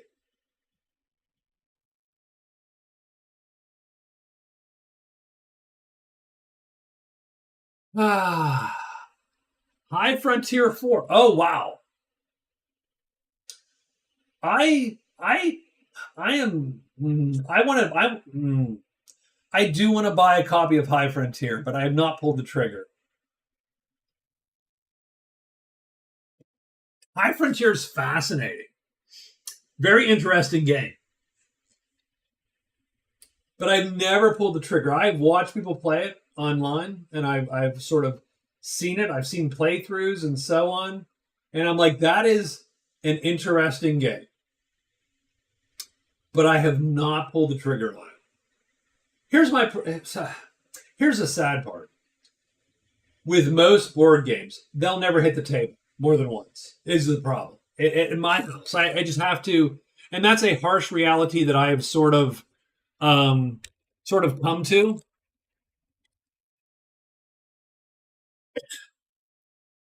Yeah, everyone quit and never played again. Oh my god, that's sad, but vaguely hilarious, but sad. Yes, I love Formula D. Formula D is a great game. Super simple. Super simple. Very simple to figure out. I love that as a game. Not right? Not hard to, and you just figure out, right? You're making choices.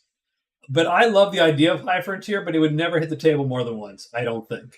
Um, and that's the problem. But the harsh reality with most board games that I own is they're never going to hit the table again. I own Empires of the Middle Ages. Great game, classic game. It'll never hit the goddamn table. I will never sit down and play that with people. I would have to solo it and just sit down and go, okay, I'm going to play 5 places and just play it. And I might do that at some point on Tabletop Sim, and I'll stream it or whatever. But most games I own will not hit the table again. Because being a good game does not mean you hit the table. You have to be a good game with a low enough bar. Like, right? It's the energy hump. There are so many things in our life which is literally just a hump of, it'll be good when you get over here, but you have to get over this hump to get here. And the hump is so high.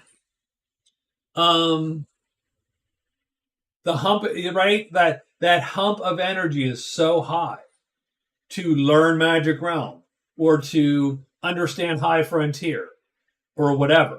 And if you can lower the hump, then people will get to the other side, and the other side is pretty good, right? You have to be able to, Magic Realm is a teaching game. If you just gave the rules to someone and said, here you go, learn Magic Realm, they're going to go, dude, I already have a degree. Thank you, sir. And I have some, right? You can't, you have to sit down and teach it. Now, Magic Realm is actually fairly simple to a degree. Magic Realm, the base game, the base game loop is trivial. You have 4 phases in a day. You write them down. You do them. But all the other bits then add to that. And so that's what you got to get to. And a lot of Magic Realm's rules come down to edge cases.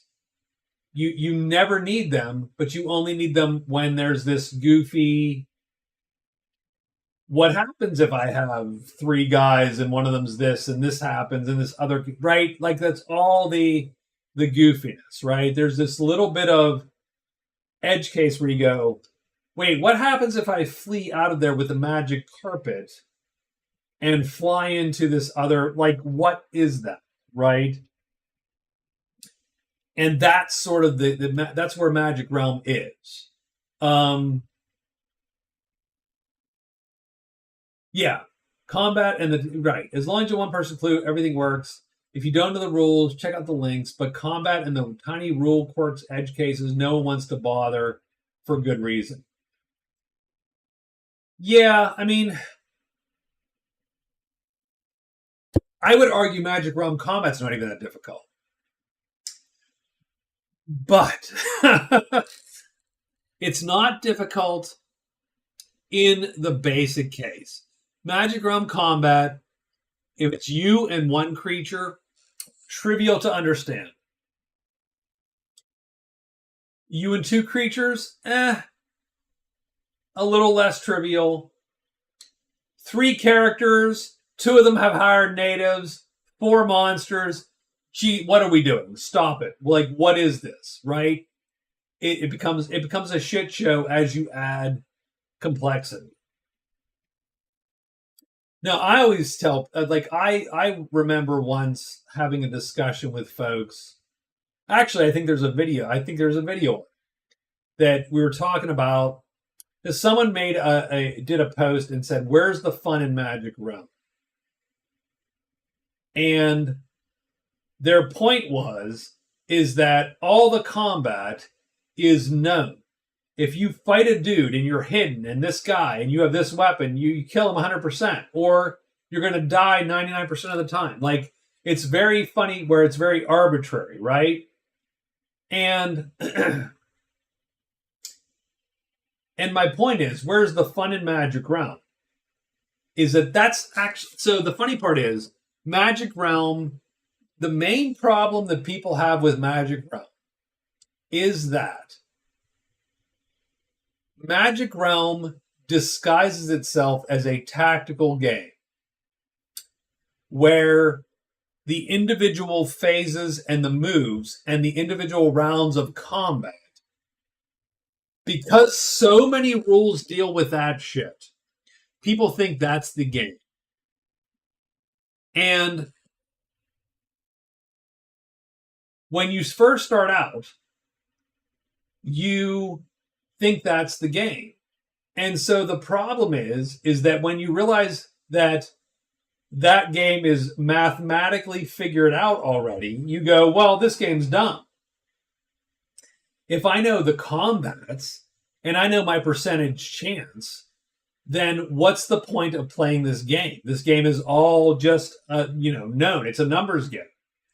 And the answer is, the game isn't, the rules are all about the tactical game. There are so many rules in here to determine who can attack whom. But the game is the strategic planning of the month. That's the game. The game is going, oh, well, now that I see this freaking dragon tile, how do I still score points? Right? The game is that. The game is to play the strategic game over the course of 4 weeks, 28 turns, to get yourself in a position where you can fight fights that you can win, because you know that, because the tactics are known. You already know what you can win, and avoid the things you can't win and can't run from, etc. That's the game.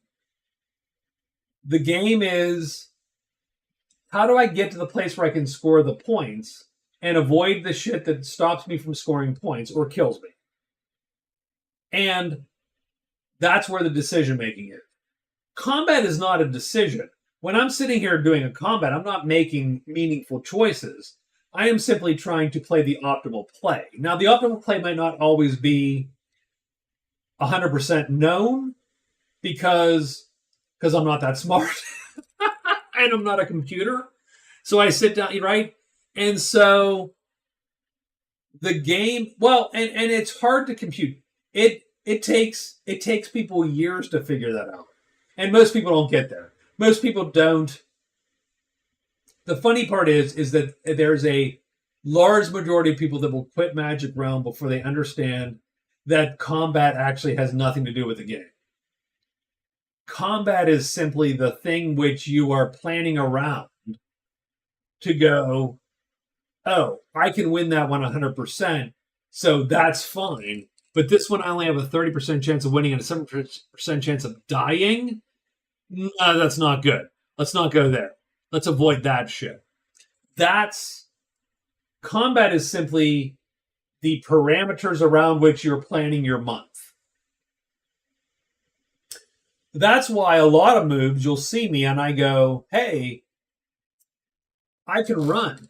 I can just go through this. The Amazon here was fine-ish, but the wolves here made a mess. The Amazon here was fine. She can run from giants and kill spiders. Done. So you don't have to think about this.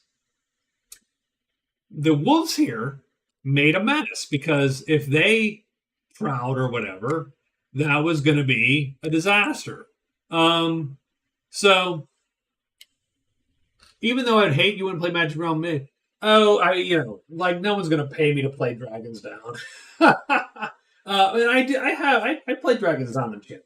I occasionally play it. Like I said, the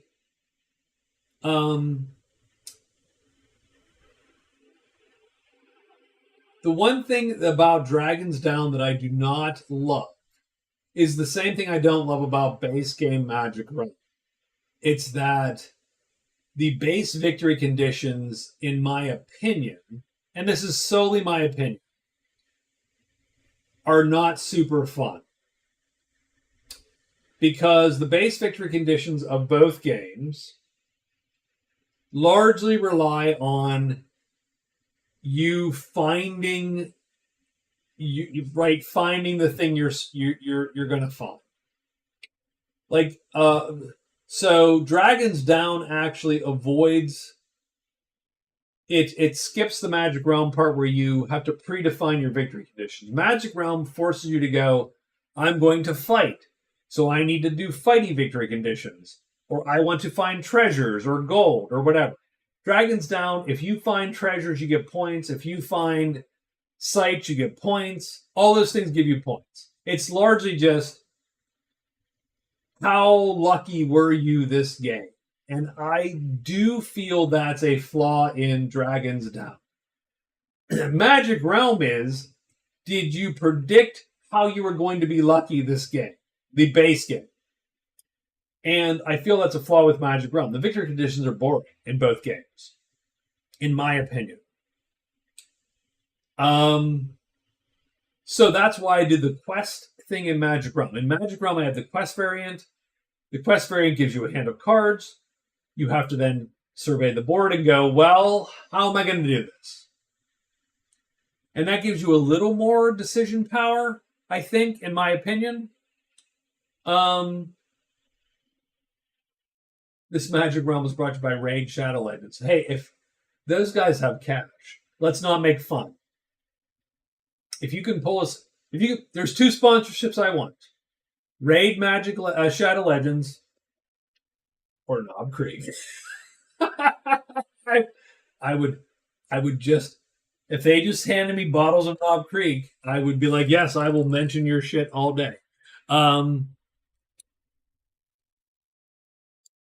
But that's what I sort of dislike about both games. I do feel that base game Magic Realm and Dragons Down has a flaw, and the flaw is that the victory condition does not make you make hard choices.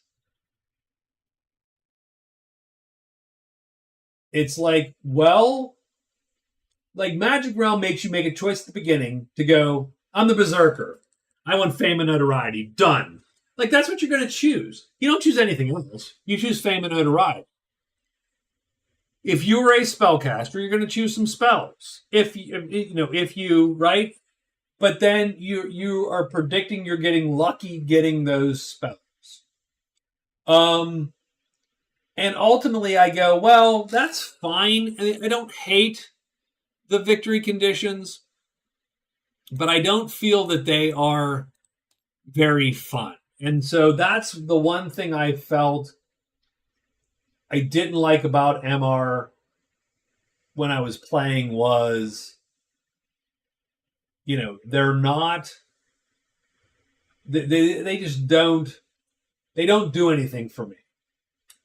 The Questing the Realm was, in Realm speak, was a better place to be, but I sort of felt the quests themselves and how they interacted weren't great because they were they just weren't. Again, I want to make decisions. I want to look at my hand and go, I don't like this hand. Do I stay another day at the dwelling to ditch these 2 cards? Do I do this? Right? I want to be making these choices all the time. I want to look at my cards and go, I can optimize a path to get there. I know how to score 3 points. Just like we talked about, the Druid, right? I look at the Druid's hand, I look at what the Druid has and what the events are and go, oh, I think I can score 3 points. All right. Execute them. That's magic. That's the game to me. The game is, I can score these points. Hey, what's up, Tom? Hey, good to see you, man. No, I should go to bed too. It's like, what, 12:30? Yeah, I should be going to bed too. Instead, I'm drinking. That's not good. Not good. Not great. Not for a Thursday. Maybe Thursday night for a Friday. Drink a little and, but yeah. Anyway, good to see you, Tom. Did you catch the last game? The last game I did was, I thought, really, really fun.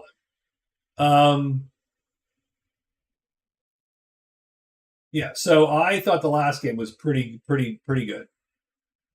Had a lot of twists and turns, and I thought it was really sort of bitching. This one I don't know yet. I have 2 guys dead already, so I don't know what this one. So cheers, and I will see you later.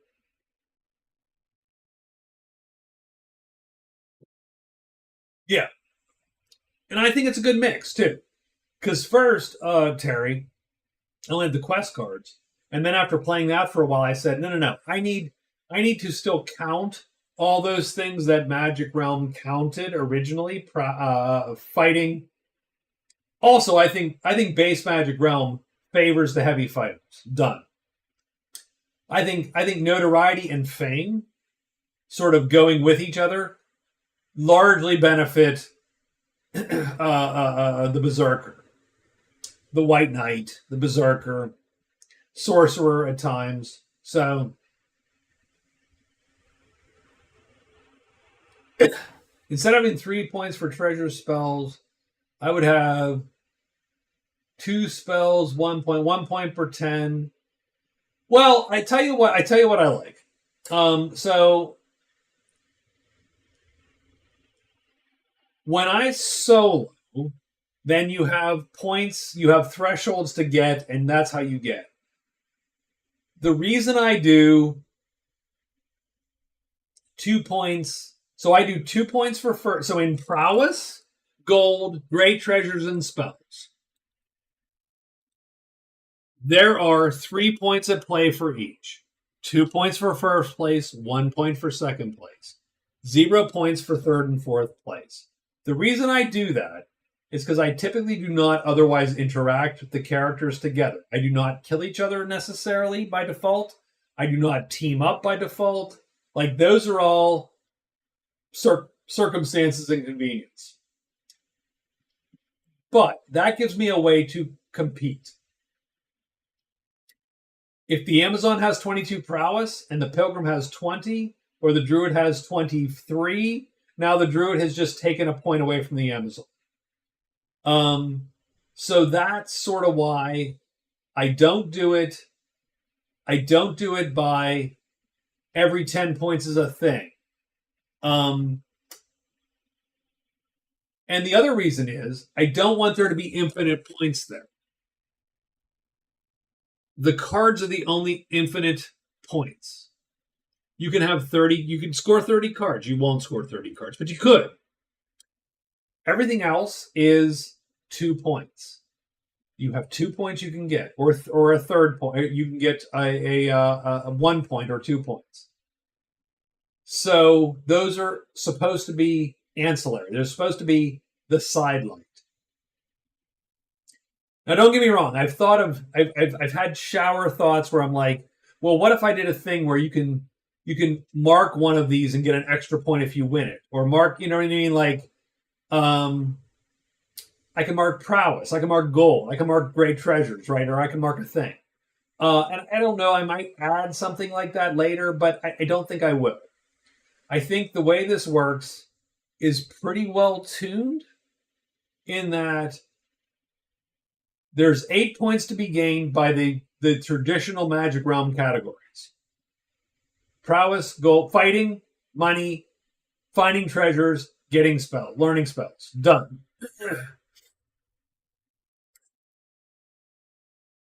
There's 7 or 8, you know, typically points for cards.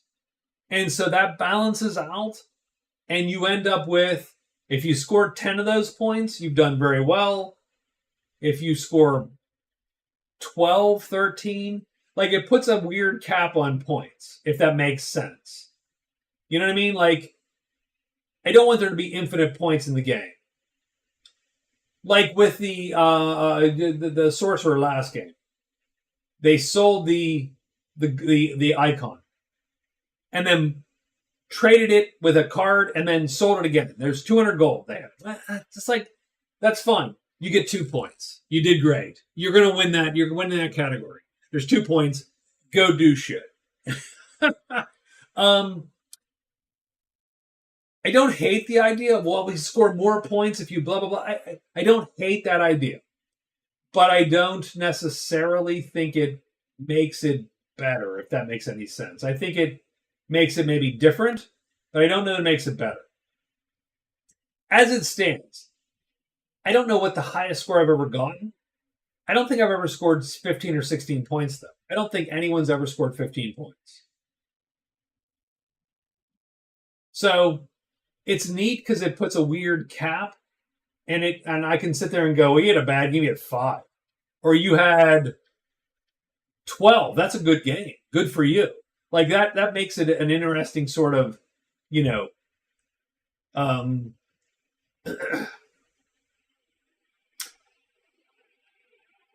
that makes it sort of it's almost a range. You can sit there and look at the guy's game and go, hey, he had 12 points. That's a good game. You know, or whatever.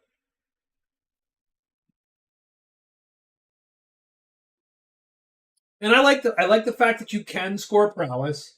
I like the fact and sometimes I do feel better, right? Because there's a game like that last game was great. You had hundreds of gold. You had 70 prowess. And I'm like, wow, that is great. And should they have scored more? I don't know. I'm not sure. I think there's good and bad to both of those. I think there's a weird, like, right, I think there's pros and cons to saying, well, if you scored 70, you get a special treat. And also saying, no, you don't get a special treat. It's 2 points. Good luck. You have to outscore him. So I don't know yet. But I do like how it is at the moment. I do occasionally think, is there a way to better reward that weird off game where you're like, I scored 150 gold. Come on. Do I get anything for this? And the answer is, no, you get 2 points. Good luck. And you go, I don't know. I just don't know. I think about that occasionally.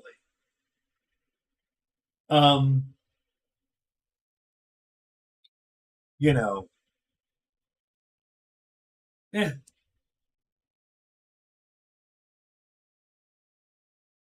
Yeah, the gold has its own thing. Prowess, you're clearing monsters. You know, right? Do you get a thing? I don't know. Great treasures, those are treasures. You have them. So that's cool. And spells are spells. So yeah, I don't know if you give them an extra thing or not, right? Right. Yeah, yeah. Yep. I agree with you, Terry. Benefit 150 is your opponents have to get 151. and that's sort of how you go. I do like it how it is. I always think there's room for something else, right? Maybe PvP is a different maybe we make PvP its own category when we add PvP. Don't know. No, it's good. I think you'd be surprised how much I think about this. um, I've written a tabletop role playing game, and I still feel this is my greatest creation. Is this supplement to Magic Realm, which no one played? So for what it's worth, I think I scored 2 points. So anyway, I'll tell you what we're gonna do. I think I'm gonna finish this bourbon or rye, I should say, and it's almost 1. So by 1, I think I should go to bed. So we should. So what else we got? Anything else?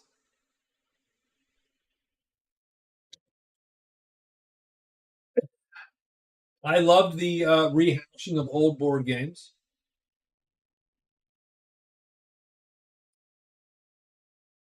I am interested in this little race between the Amazon and Druid. The Druid's interesting because he is so passive typically, but he has done a good job. The Druid here. But again, it's interesting because you look at the Druid and you go, he should loot the lair, or should he just move on because he can't score any more points? The Amazon's not going to get 3 treasures, probably. The one thing I will say this, so this is interesting. The one thing that I worry about with this variant is that it makes the incentive different enough from base Magic Realm that it's not quite the same game. That's the one thing I worry about with the variant, is that it's not the same game anymore. Because, like, literally the Druid, right now, maybe, I don't know yet, but he might be better off walking away from the lair. Whereas in base Magic Realm, you would never walk away from the lair.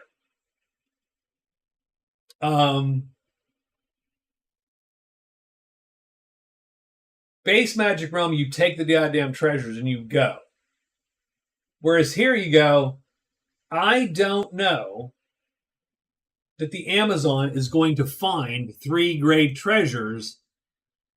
I don't know that you beat him. And if you can't beat him, then there's no point in getting more stuff. I mean, more stuff is its own reward in a sense, right? Because there's more stuff. But like the Druid can't use the hidden ring. The Druid can't, you know what I mean? So it's sort of a weird, it's a weird vibe. I do want the game to be close to like Magic, like the base game Magic Realm, in that you're playing about the same game. But I wanted to replace the victory conditions because I felt the victory conditions sort of held the game back, the base game back a little bit.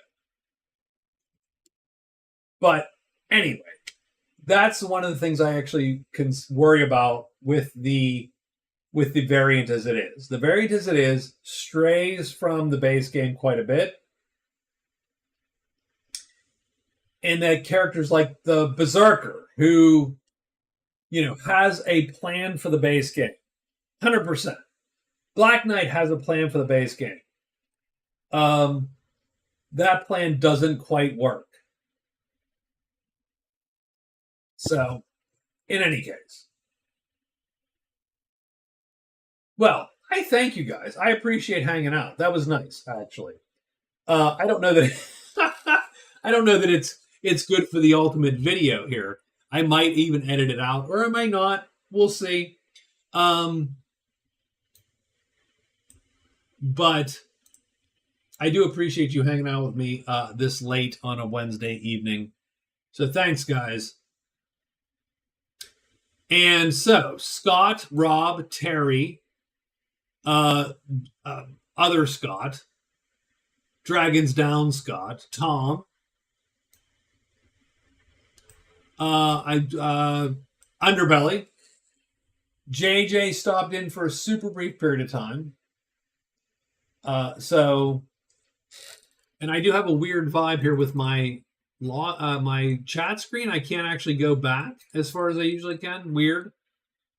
Thank you, YouTube, for screwing that up.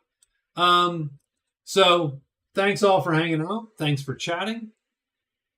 Going to tell you from experience, it was never the goals, it was the rules, not knowing how to play.